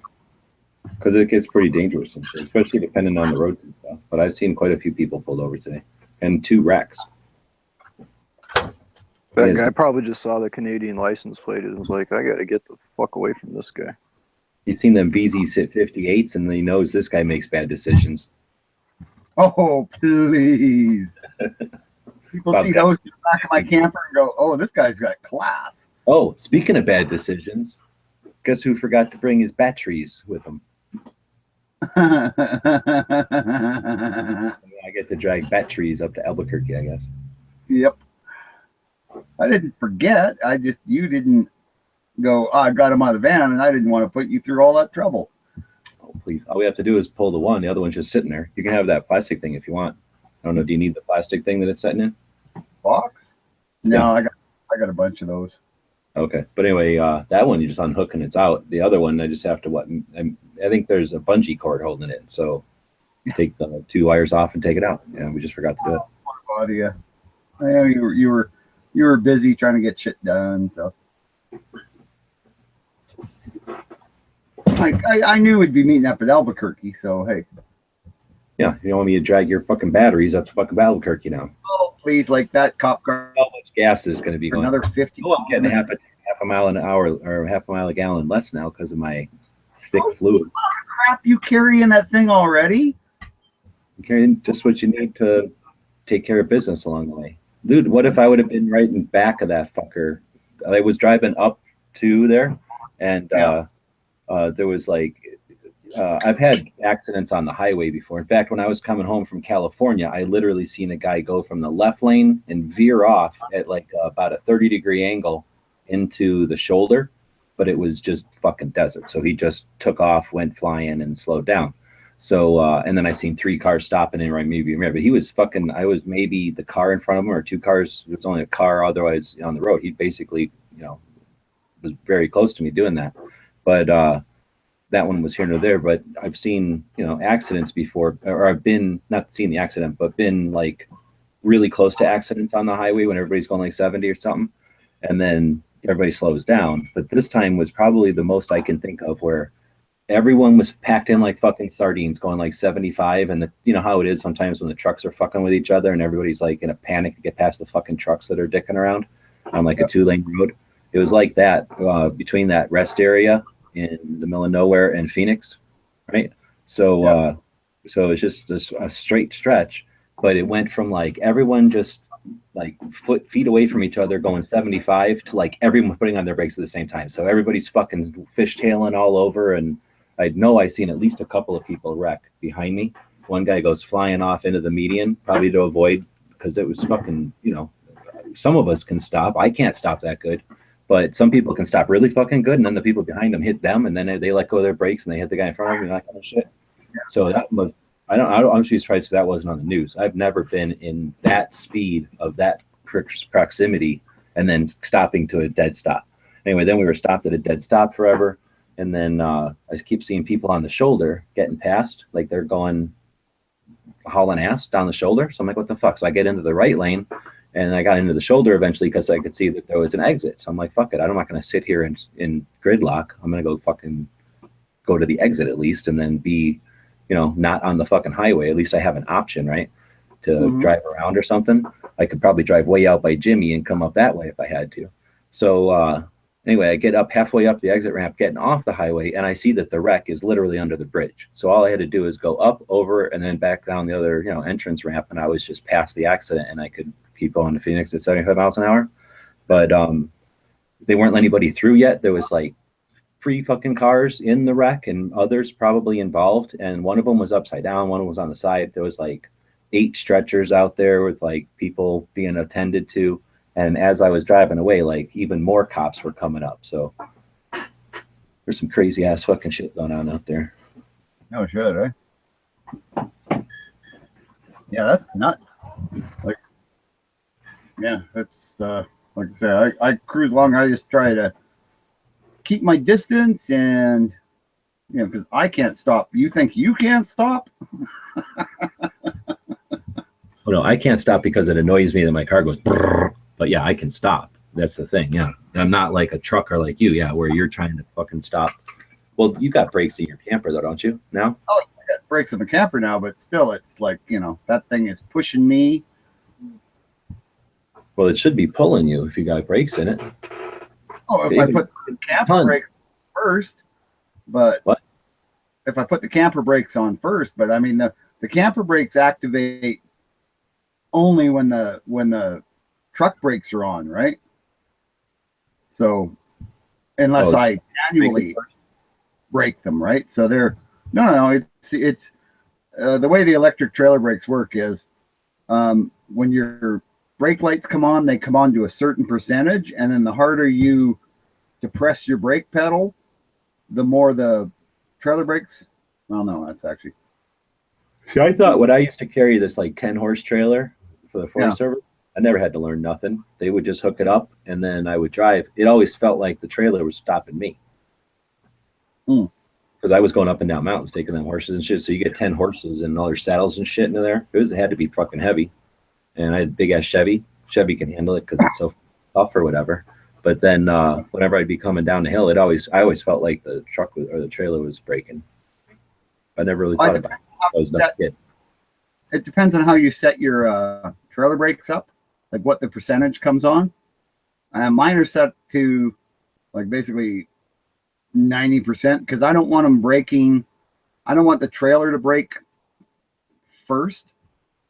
Well, I don't want the trailer doing most of the braking because it preloads the trailer, which will make it. It's got to do with the trailer getting funky on under braking. But I've got to play around with my brakes some more. Let's put it that way. But I can manually do mine, right? I've got a manual thing, so if I have to brake heavy, I can just kind of reach down in between my legs, give a little squeeze, and the trailer will go hard braking. See, what you should do, get yourself going, get it like in the area, especially out there, you'll have plenty of room. So get going in a circle and make that circle tighter and tighter and tighter, and then throw your brakes on your camper on, so it does like a massive burnout around your truck, like a giant circle burnout. Everybody will come by and be like, what the fuck car did this wicked burnout?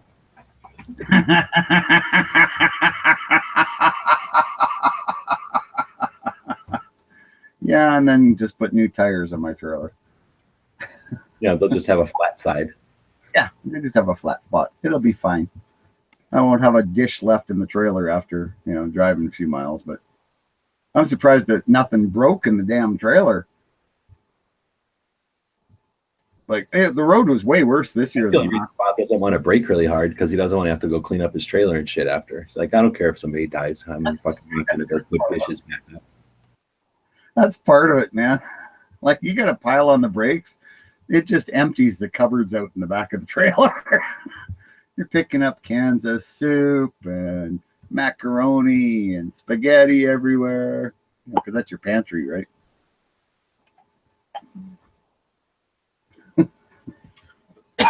But as it was like, yeah, it wasn't too bad. Like Mika can tell you, it wasn't as bad as it could have been. Mika, did your car get through okay? I'm assuming it did. That little Honda, Hyundai. Yeah, it did. With that sand, you didn't have to yeah. It's like driving a rallycross. So we are very good driving in bad roads. That's what's fun about rental cars. You can beat the shit out of them and you don't care. Yes, but the problem is if I break the tires, then I'm in deep shit. Yeah, it's not like they automatically go out and fix themselves. Yeah. But no, he had the cop car. I'm like grinding the bottom, like whatever you call the floor of my cop car in that sand the whole time because it's so fucking heavy and it's not really that high. So I guess the little cars are lighter through that. Oh yeah, like he had to slow down a couple times for me because he was like getting way ahead. Yeah. When we take trucks and shit up there, it is fun. Those roads, like nobody cares. Those roads are sand like fucking up to your rims almost, so you can haul ass through them. It's kind of fun. It's not like all that dangerous. All you're gonna do is like roll, off the road. Not like you're gonna fall off a cliff here at the bottom of a wash. Yes, there are few places where you can really hurt yourself. Well, okay, yeah, when it goes up a hill a little bit, but I'm just saying for the most part, that's a pretty fun thing. If it's light out and you got somebody else's car, we've rented cars to go up there. Yeah, and that was the whole thing I kept thinking the whole way up is, damn, this would be a lot of fun if I didn't have this damn trailer behind me. Like You it should would have have. an electric bike you could have tooled around on. Oh man, Actually, like, that'd be pretty cool for there. Having that Sure. bike out there would have been handy. You could take yourself up a little hill, drive back and forth on it. oh, it would have been great, man. Could have made a bunch of money, like scooter and people. Like, you forgot your camera? Give me your keys. I'll go get it. Yeah. Oh, you forgot your water? Let me go grab it for you. $50. But no, I was thinking that the whole way is like, yeah, and that was one of the things I was thinking last year is like, damn it, I'm not bringing this camper again because next year I just want to drive the truck and have fun. But Yeah, but isn't the camper nice because you can like sleep in it at night? it is, yeah, and like now that there's so many people around, like last year it was like it wouldn't have been a big deal because if you wanted to take a piss or something, you could just go walk a couple of 100 yards and you were like away from anybody. Whereas this year it's just like there's people everywhere. Like Woodstock? Well, yeah, maybe a small little part of it. It's like Woodstock on a machine gun. Yeah. Yeah, it's like wood stock on a machine gun. Yeah, that's a good way to put it. But no, it is. There's got to be 4 times the amount of people there was last year. Ass, gas, or brass, nobody rides for free. Shivers, did you say that the parking or the place at the shooting line is only 100? That's what I thought they said. Okay, And- is that for a whole crew or Oh, for Because- like the size. You can have as many people as you can cram in there, I think. And or maybe they do have a limit. I guess I never asked. But here's the deal. Every time I knew people that shoot there, if I know somebody who's there and they, don't care, then you can fucking shoot. You don't have to have like an armband or nothing. Nobody's patrolling it. So Bob can have it and you could have 100 people in there or 2 people in there. I don't think they fucking ask. I mean that Bob and we both are paying $25, so it's $50. Yeah. So maybe But that's for to be a spectator. You're obviously paying for each individual person as a spectator. But if you're saying a spot on the line, I think you're just buying like those tents are what, 20 by 20 or 10 by 10 or something. So you're probably going to get like a lane at a shooting range worth. You're going to get like one little 4-foot table or something instead of a big 10 by 10 area. That's what I'm guessing. Yes, Yeah. but Think- then you can bring your camper up there, and maybe there is 4 or 6 guys, and the total worth is 100. Oh, I don't know. I have no idea. And maybe they don't let the shooters go up there for that. Has anybody gone to their website and looked? No. Why would we do that? Yeah. Why would we do that? That seems like something somebody would plan on doing. I don't know. I don't do that.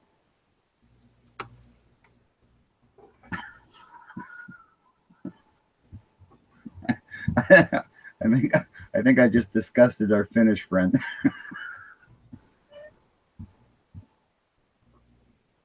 Line shooters, 3 days for $250 in advance. So Ooh. because it's $150. $250. Yeah. But General admission is $25. yeah. How many, But does it say how many people you can have up there shooting or? or how many cars? And I just went to them. That's just on the main page. I'm still looking. Because they got home events, FAQ directions, about us, matches. There's nothing in here about like doing it. No. There's 3 trailers, Mhm. 2 or 3 trailers, and But not for everybody. Like you don't know that. Dude, a sea turtle? The fuck? No, I mean that if we have a group of let's say 10 people, 3 cars, Yeah. 260, and we can Yeah. park all the cars up there and get a 10 by 10 feet. Yeah. Well, no, that'd be fine. What I'm saying is, Rent that area. You can rent that whole area for private camping, for testing programs, for video and film production, special effects, video. private machine gun rentals, aerial gunnery, motocross, airsoft paintball, desert survival, and Marine 2. All want to be there. Yeah. I started there. Yeah, I And didn't know you'd have to. then we take one AK and one. one Well, no, AR. they let semi-autos up there, so I mean, you could have whatever you had, right?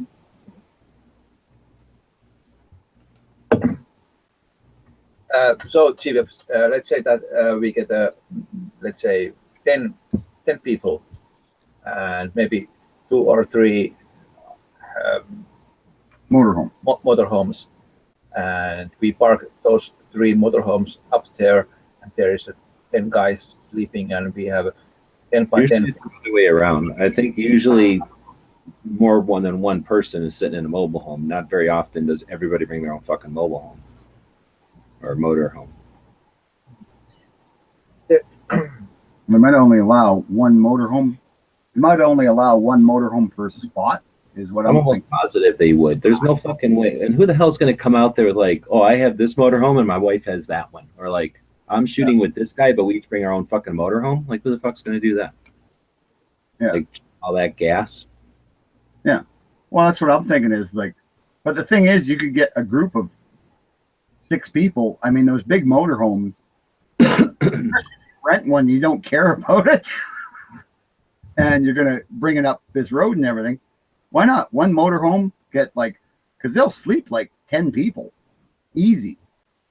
Right? They, you know, and so somebody's got to sleep in a tent. You draw straws, you know, if they don't want to cuddle up with Bubba.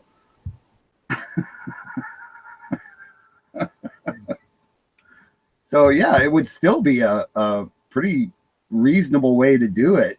You get, because you get to be on the gun line, so you get a pass to go up there to see it. You know, and if it's going to cost $25 just to watch, why not pay $50 to be able to go up there and watch and shoot your own So- take? Spectators can also attend firearms classes, which are live fire. 30-minute classes for sniping and tactical carbine for $25. Also a one-on-one 60-minute class for anything you wish to be taught, such as combat pistol. The cost of special 1-hour class is $60. You need to provide your own firearms and ammo. You need to provide your own firearms and ammo. So for $60, you can go up there and shoot for an hour, basically. Yeah. Seems like a good deal. Players can also compete in the Big Sandy machine gun or the Big Cindy matches using their own weapons. Full auto is not required. Many of the matches do not need to be run in full auto. Check the matches for details. So you could go enter a match and then shoot and maybe win something if you're worth the crap shooting. So you can do, let's see, Saturday is what the fuck? Match schedule. Oh, I see what it is. So there's a suppressor match. I guess you can't do that one. A Thompson match or any submachine gun, an M1 Grand, and then a sniper at 10, 11, 2, and 3. Oh, well, I could throw the big scope on my semi-automatic 30-06, but I'm not sure how good that would be without being able to sight it in. Oh, look, now it says photography is allowed given the consent. Please ask first, but be respectful. That's pretty good. And they don't even talk about video. So interesting. They used to really be really adamant about nobody taking pictures and shit. Of just the matches or anything? Okay. Oh, wait. No, this is the general everything, yeah. Because there was so many people, just cameras going all the time there. No, I know. But before, for years and years, they would really get upset when people took pictures there. And then even if you posted them, they know you took a picture because you're fucking posting it. They'd fucking get mad. And now it's not like that anymore. Now they're just like, yeah, be respectful and ask permission. Here, basic items that you should have: hat, sunscreen, earplugs, eye protection, flashlights, lawn or camp chair. And this year they added a fucking shirt. They That's did. they heard Bob was coming. They did not add a shirt. It says a fucking shirt right here. Last item in the list now. Yes, Parentheses, fucking Canadians. it does not.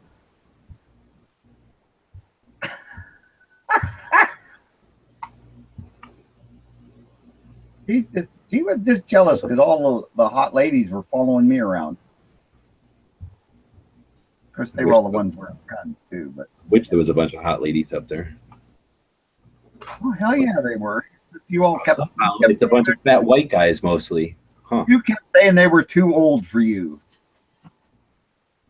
The women that were there, I don't think I even ever commented on them because they'd be grandmas if they're there. What's wrong with grandmas? Have you ever heard of a gilf? No, I would Oh, never look up Jesus such a thing. Christ. I contemplated such a thing, so what the fuck would I ever think of that for? What's wrong with gilfs? That's like a LOD elf. You're fucking some shit. Are there medical facilities? Huh, where is Sandy located for ATF form 5320-20? That must be the ATF form that lets them know where you're moving your NFA items to. Oh, spectators with auxiliary motorized vehicles such as ATVs, quads, and dirt bikes are no longer welcome at the shoot on any part of the property.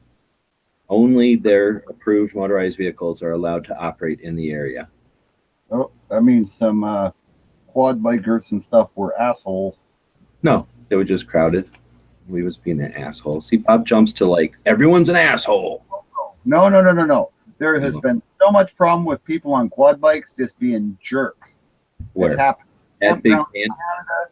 It's happened all over the place. Canada, you got hoodlums on bikes. Basically, Canadian biker hoodlums. And now you're going to fucking strap shit on us? It's simply because of parking. It was A lot just of times they'll shut that shit like that down if somebody gets hurt out there on a Nobody got hurt. ATV Though. or That's what I'm something. saying. This is all conjecture. This is all agenda-based accusations. There's nothing happened other than it was too fucking crowded. You just fucking said there's 4 times as many people up there. What would be the point allowing people to have motorbikes if they can't even move them through the crowd? There are dozens and dozens of quads up here right now, but they're all driven by the staff. Yeah, well, they have to, so they can keep track of it, right? I know we've had that problem in a lot of parks and campgrounds that used to allow them, but they were just so disrespectful of the rules that they just got banned. I mean, Unfair, unjustified, unfounded that you would accuse the people of Big Sandy, a fucking brotherhood that's been doing it for decades, of somehow being rowdy to each other. That's ridiculous. That's like going to a family picnic and go, oh, you don't eat corn anymore? I bet you that's because you were taking the corn skewers and killing each other with it or stabbing each other. because the spectators that were showing up and going, oh, we can bring our quads out here? Oh, great. That never happened. I've been to fucking dozens of these. It's never fucking happened. Never. It's crazy. Why would they ban them then? Oh, right. Overcrowded. Yeah, because there's not fucking room for them. That's all. You just said that it's bumper to bumper tents out there. What would anybody do with a dirt bike? So they're like, don't bring it. It's just wasting your time. Let's save the gas. Let's save the environment. Bob's like, oh no, this is because of evil dirt bike gangs reaping in the tents. Not dirt bikes. Dirt bikers are okay. It's the quad bikers. They're the problem. Well, I guess that maybe, I don't know. They don't have anything about it on the website, at least in their FAQs and whatnot. All they talk about is spectators and shooters and then the matches. Oh, and then vendors. But vendors can't shoot, so it doesn't matter. So I thought that they said something, one of the two last times, about like, now there's a new level. If you're just shooting semi-auto and you just want to sit down and shoot at the explosives, then it's like $100. So ask them if I'm crazy or if there is like the $100 level. Okay, I'll check it out. I'm pretty sure they said it was like specifically for semi-auto people that just wanted to be like a part of it, but didn't have the hundreds of bucks to fork down and have a little tent. But $250, find out how many people, if there's a limit. Is it like a drive-in movie where, yeah, you're paying for one, but only 4 people can sit in it? And, or, I don't know, because you've seen more than 4 people sitting in those, right? Yeah. Anyway, find out how many, if there is a limit. But don't do it in such a way that they're like, oh shit, we should have a limit on that. Oh, I'll be subtle. You know me. Oh yeah. Like, if there was a shit ton of Canadians in there and we're all naked, is that an issue? We need rules. Hey, I'm going to ask about the shirt thing too. They sell shirts. That's probably why they sell shirts. Because they're like, yeah, we used to have Canadians come down to this thing. Now we sell shirts. It's like having ties at like a fancy restaurant. They're like, sir, we sell shirts here. It's America. This is the civilized part of America. Plus, you're making a bad impression on a catch.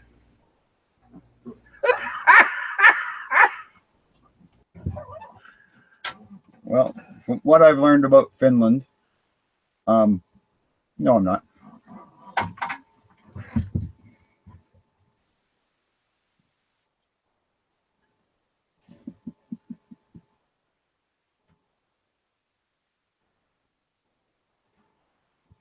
I have to write myself notes. Yeah, the Alzheimer's. Yeah, no, I'll check on that tomorrow. Like I say, I'm not leaving till like Sunday until everybody else is pulling out. So And then you're going to go north and through Flag?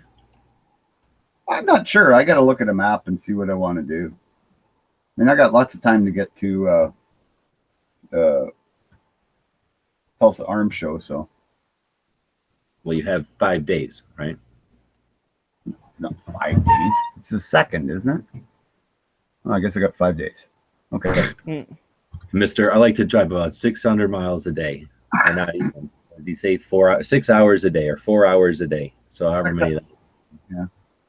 3 days after Tulsa's over, Bob will be like, what happened? He shows up in Tulsa. Oh, I'll make it easy.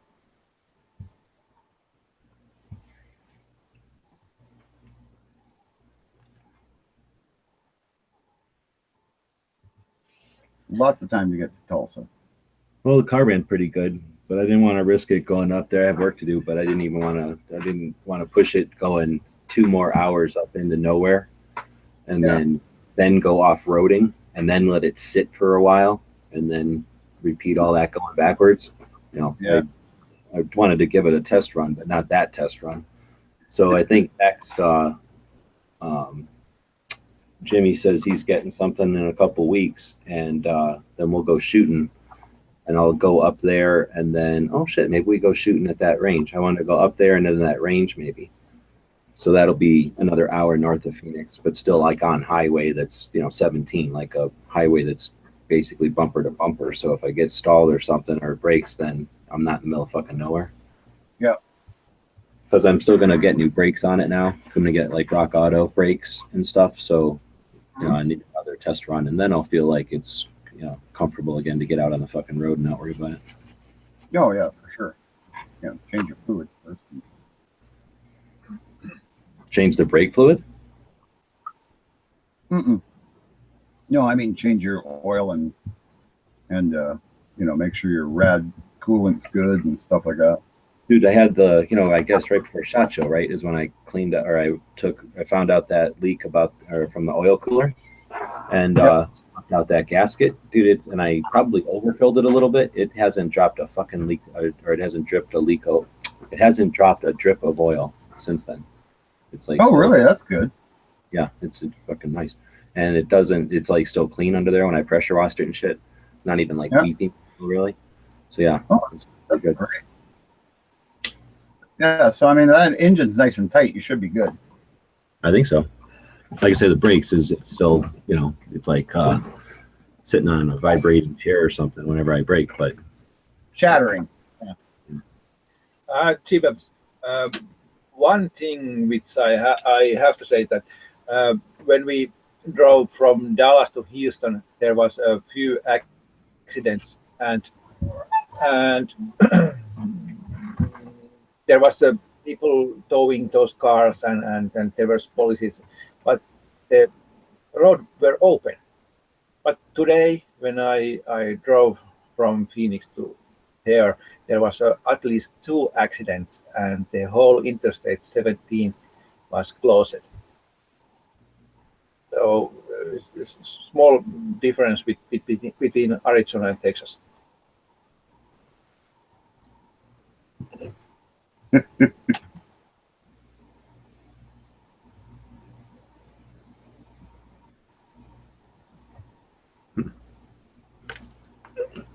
Did anybody see Marco's picture of that blue AK?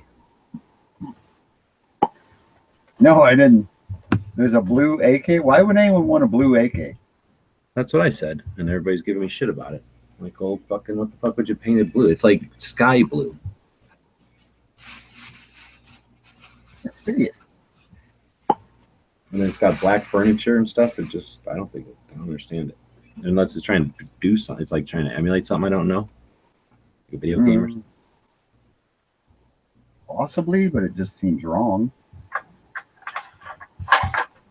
Is it from that Chappie where they were? No, because it looks just like those were all like pastels and shit. Yeah, and those were like, I don't know, kind of like a standard AR, not like gooped up tactical or like futuristic. They were sort of like just issued and then repainted, right? Different like stock, I guess. I don't know, unless it was like, this was, I don't know, for some, they were doing a movie where it was like, oh no, it's Century they're just- and they're selling it or giving it away or something. Oh, that's weird. As if it's special, I guess. UN commemorative AK? It kind of looks like that too. I think that's what it is.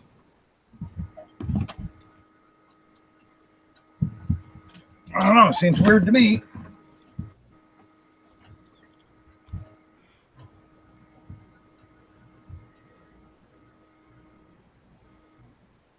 But hey, who knows? No accounting for weird taste.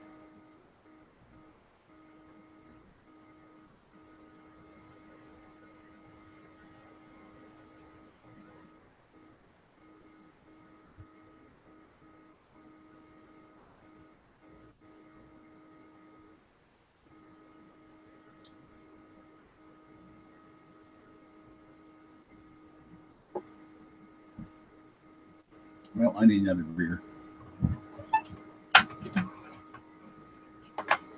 If I remember right, I think Catch is getting up right now and moving out of the fucking way because Bob's like rushing towards the Now, right now, Catch is having a piss in the bathroom. So there. I'm not sure we need to know that. Yeah, what do you do now? He didn't have to get out of the way. Besides which, the way the trailer's tilted is I kind of fall towards or away from the fridge.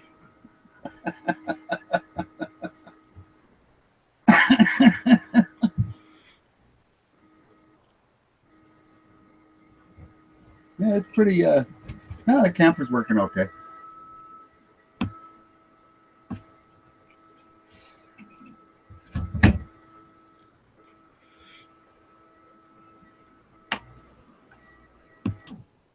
And then the fact that Catch doesn't want me to make him lunch tomorrow.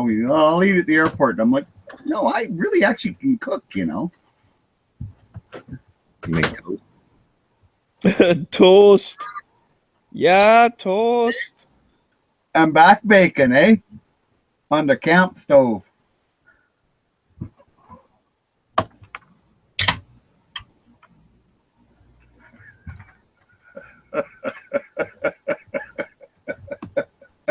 Oh yeah, eh?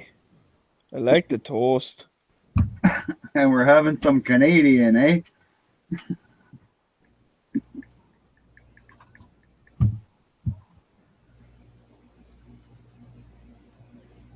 Some Canadian toast, eh? It's like different, Winnipeg rye, eh? And bacon. I wonder what Canadian toast is, because we know Canadian bacon's just fucking ham. You guys are just weird. We don't even call it, we call it back bacon up here, and that's basically what we call ham. So.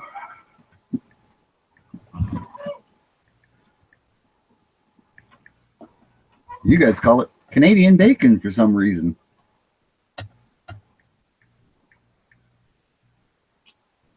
probably derogatory, and we just all forgot about it, and they didn't realize it was. So it's just like our grandparents would thought that was the funniest shit ever. Fucking Canadian bacon. Oh, what? We only got Canadian bacon? Or else you did something weird with it. Maybe you did something weird with it back in the day. Water and food. Yeah, I'll give some water. Which was in water? Water. Yeah, the top one's water. Okay. It's from. Yeah, well, or from the jugs, yeah, either one. From toast. Yeah. Okay.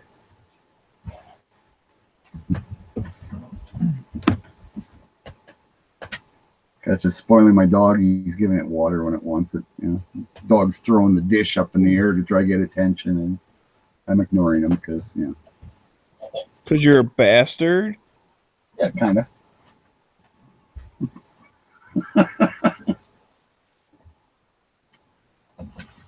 What can I say? Well, my dog like wants something that's so annoying. If you don't feed them for a couple of days, they'll quit asking. Yeah, and they'll just go out and get their own food. Yeah, neighbor's cat, small dogs.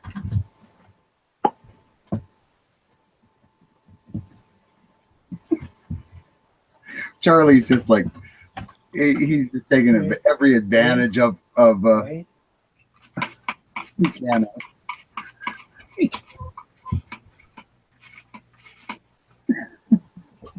People are like, they go, this is Bob's dog? Poor dog.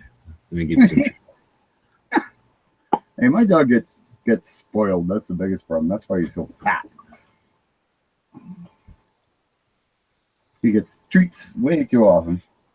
And he knows it. Yeah, he's just such an annoying dog. Like, he's been fed, I don't know, 3 times today, and he's still like, well, I want food now because I'm bored, eh? So he'll pick up his dish and drop it on the ground, and then if that doesn't get any attention, he'll do it a couple more times, So my favorite that mine used to do, she would take the squeaky toy and then drop it like in the food bowl. Like, the squeaky toy wants food. You should feed it. Well, not like Charlie was actually thirsty, which is weird. He doesn't like to drink when we're driving for some weird reason. Yeah, because every time he goes to give them water, they swerve all over the fucking road. No, but I mean, it's like when we're in the truck, it's like, no, he doesn't want to drink out of his water bowl. Like when we stop, I'll take him for a pee and then bring him back to the truck and fill his water bowl, and he'll just look at it like, no. And then a little later, I'll check his water bowl, and he's got his head in it. He's sleeping in it. It's like, dumbass. But it's when he decides he wants it. It's like, I want it now, and I'm not gonna wait. And of course, now he's gonna just like empty the bowl and go, I want some more.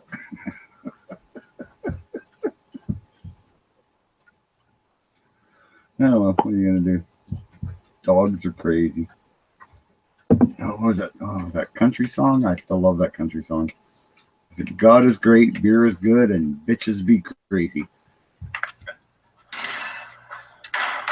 got it on safe. He doesn't know how an AK works. I do. It's people are crazy, not bitches.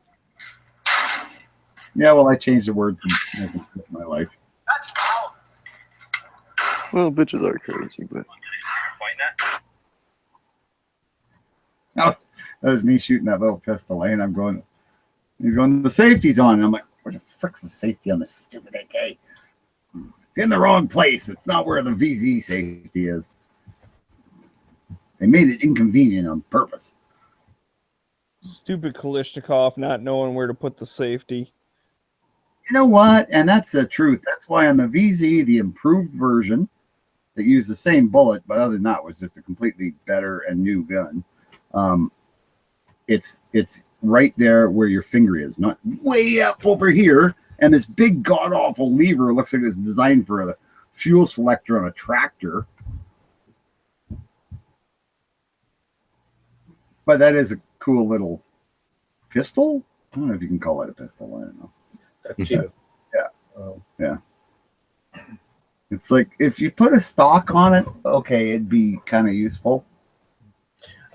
Chief, the main reason why I didn't shoot your nice AK pistol was that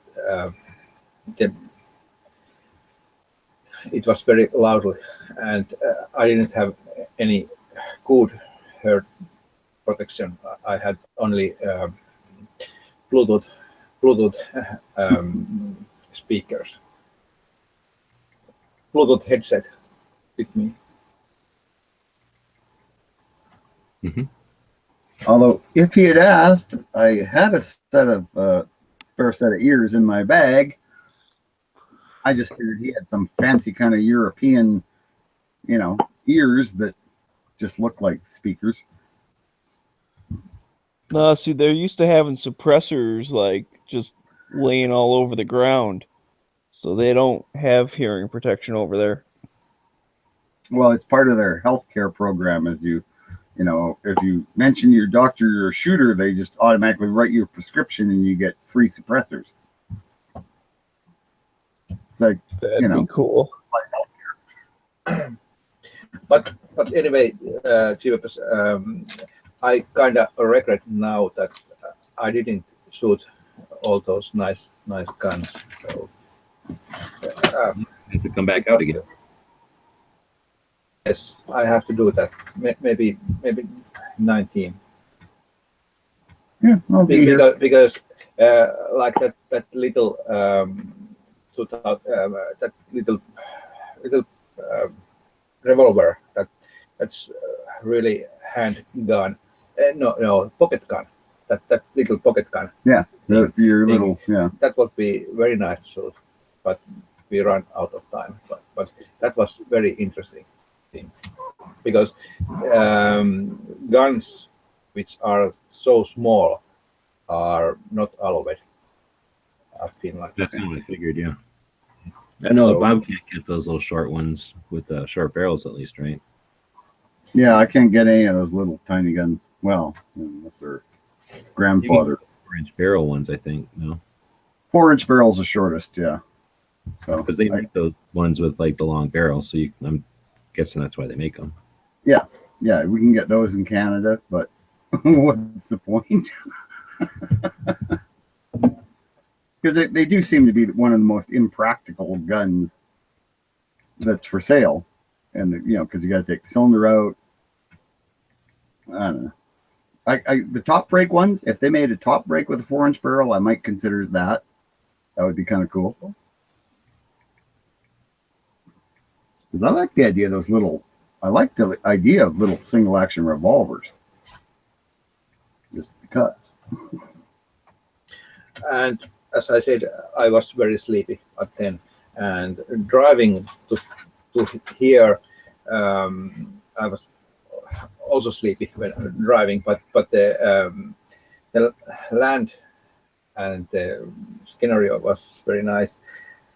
But the night shooting, that was the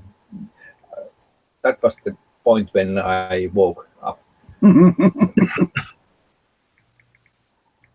That gave you an extra or a second wind, I guess.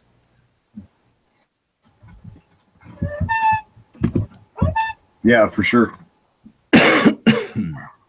Well, it's so spectacular to see it in person, right? Because like last year I was standing there holding my camera for the whole time that I saw it, and I guess that was Saturday night, which is, I think Saturday night is they tend to kind of pull out all the stops because I guess it's the last night shoot. But yeah, it was still really cool tonight. I got to do something with my ears. My electronic ears have started. I don't know. They're either screwing up or maybe the batteries are going dead. But they're every time the guns go off, they instead of just canceling it, they would just screech at me. So it was quite unpleasant for part of it. You can't take the batteries out? Yeah, I can, but I would have had to take them off, and because you got to take these ones apart to get at the batteries. So I have to, but I'll take them apart and put new batteries in and see if that fixes it.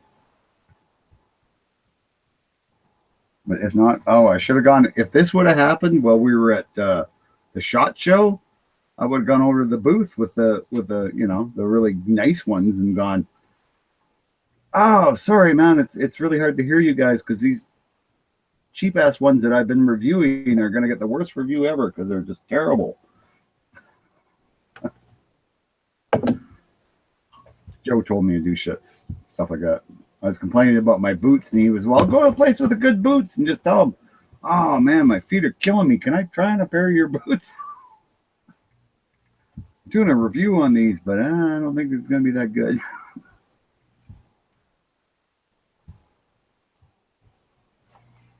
Well, I don't know how you guys are still awake. I almost passed out driving home, and I've moved everything off my phone, so I'm going to check out. All right. It's like a 9 o'clock shoot tomorrow, and then a noon shoot, and then you're taking off. Yeah, and then Mika's taking off. Okay. Well, drive safe. Have fun at the shoot, and hopefully, you guys during the breaks look on Gun Channels. We'll set up a lobby for sure, so that there's a place for you guys to jump in and talk about it. Yeah. Yes, it was very nice to meet them. And Right on. I'll talk to you tomorrow or later on today, I guess. yes, bye. Later, guys. Later. Have fun, fellas. All right. Talk to you guys. Take care.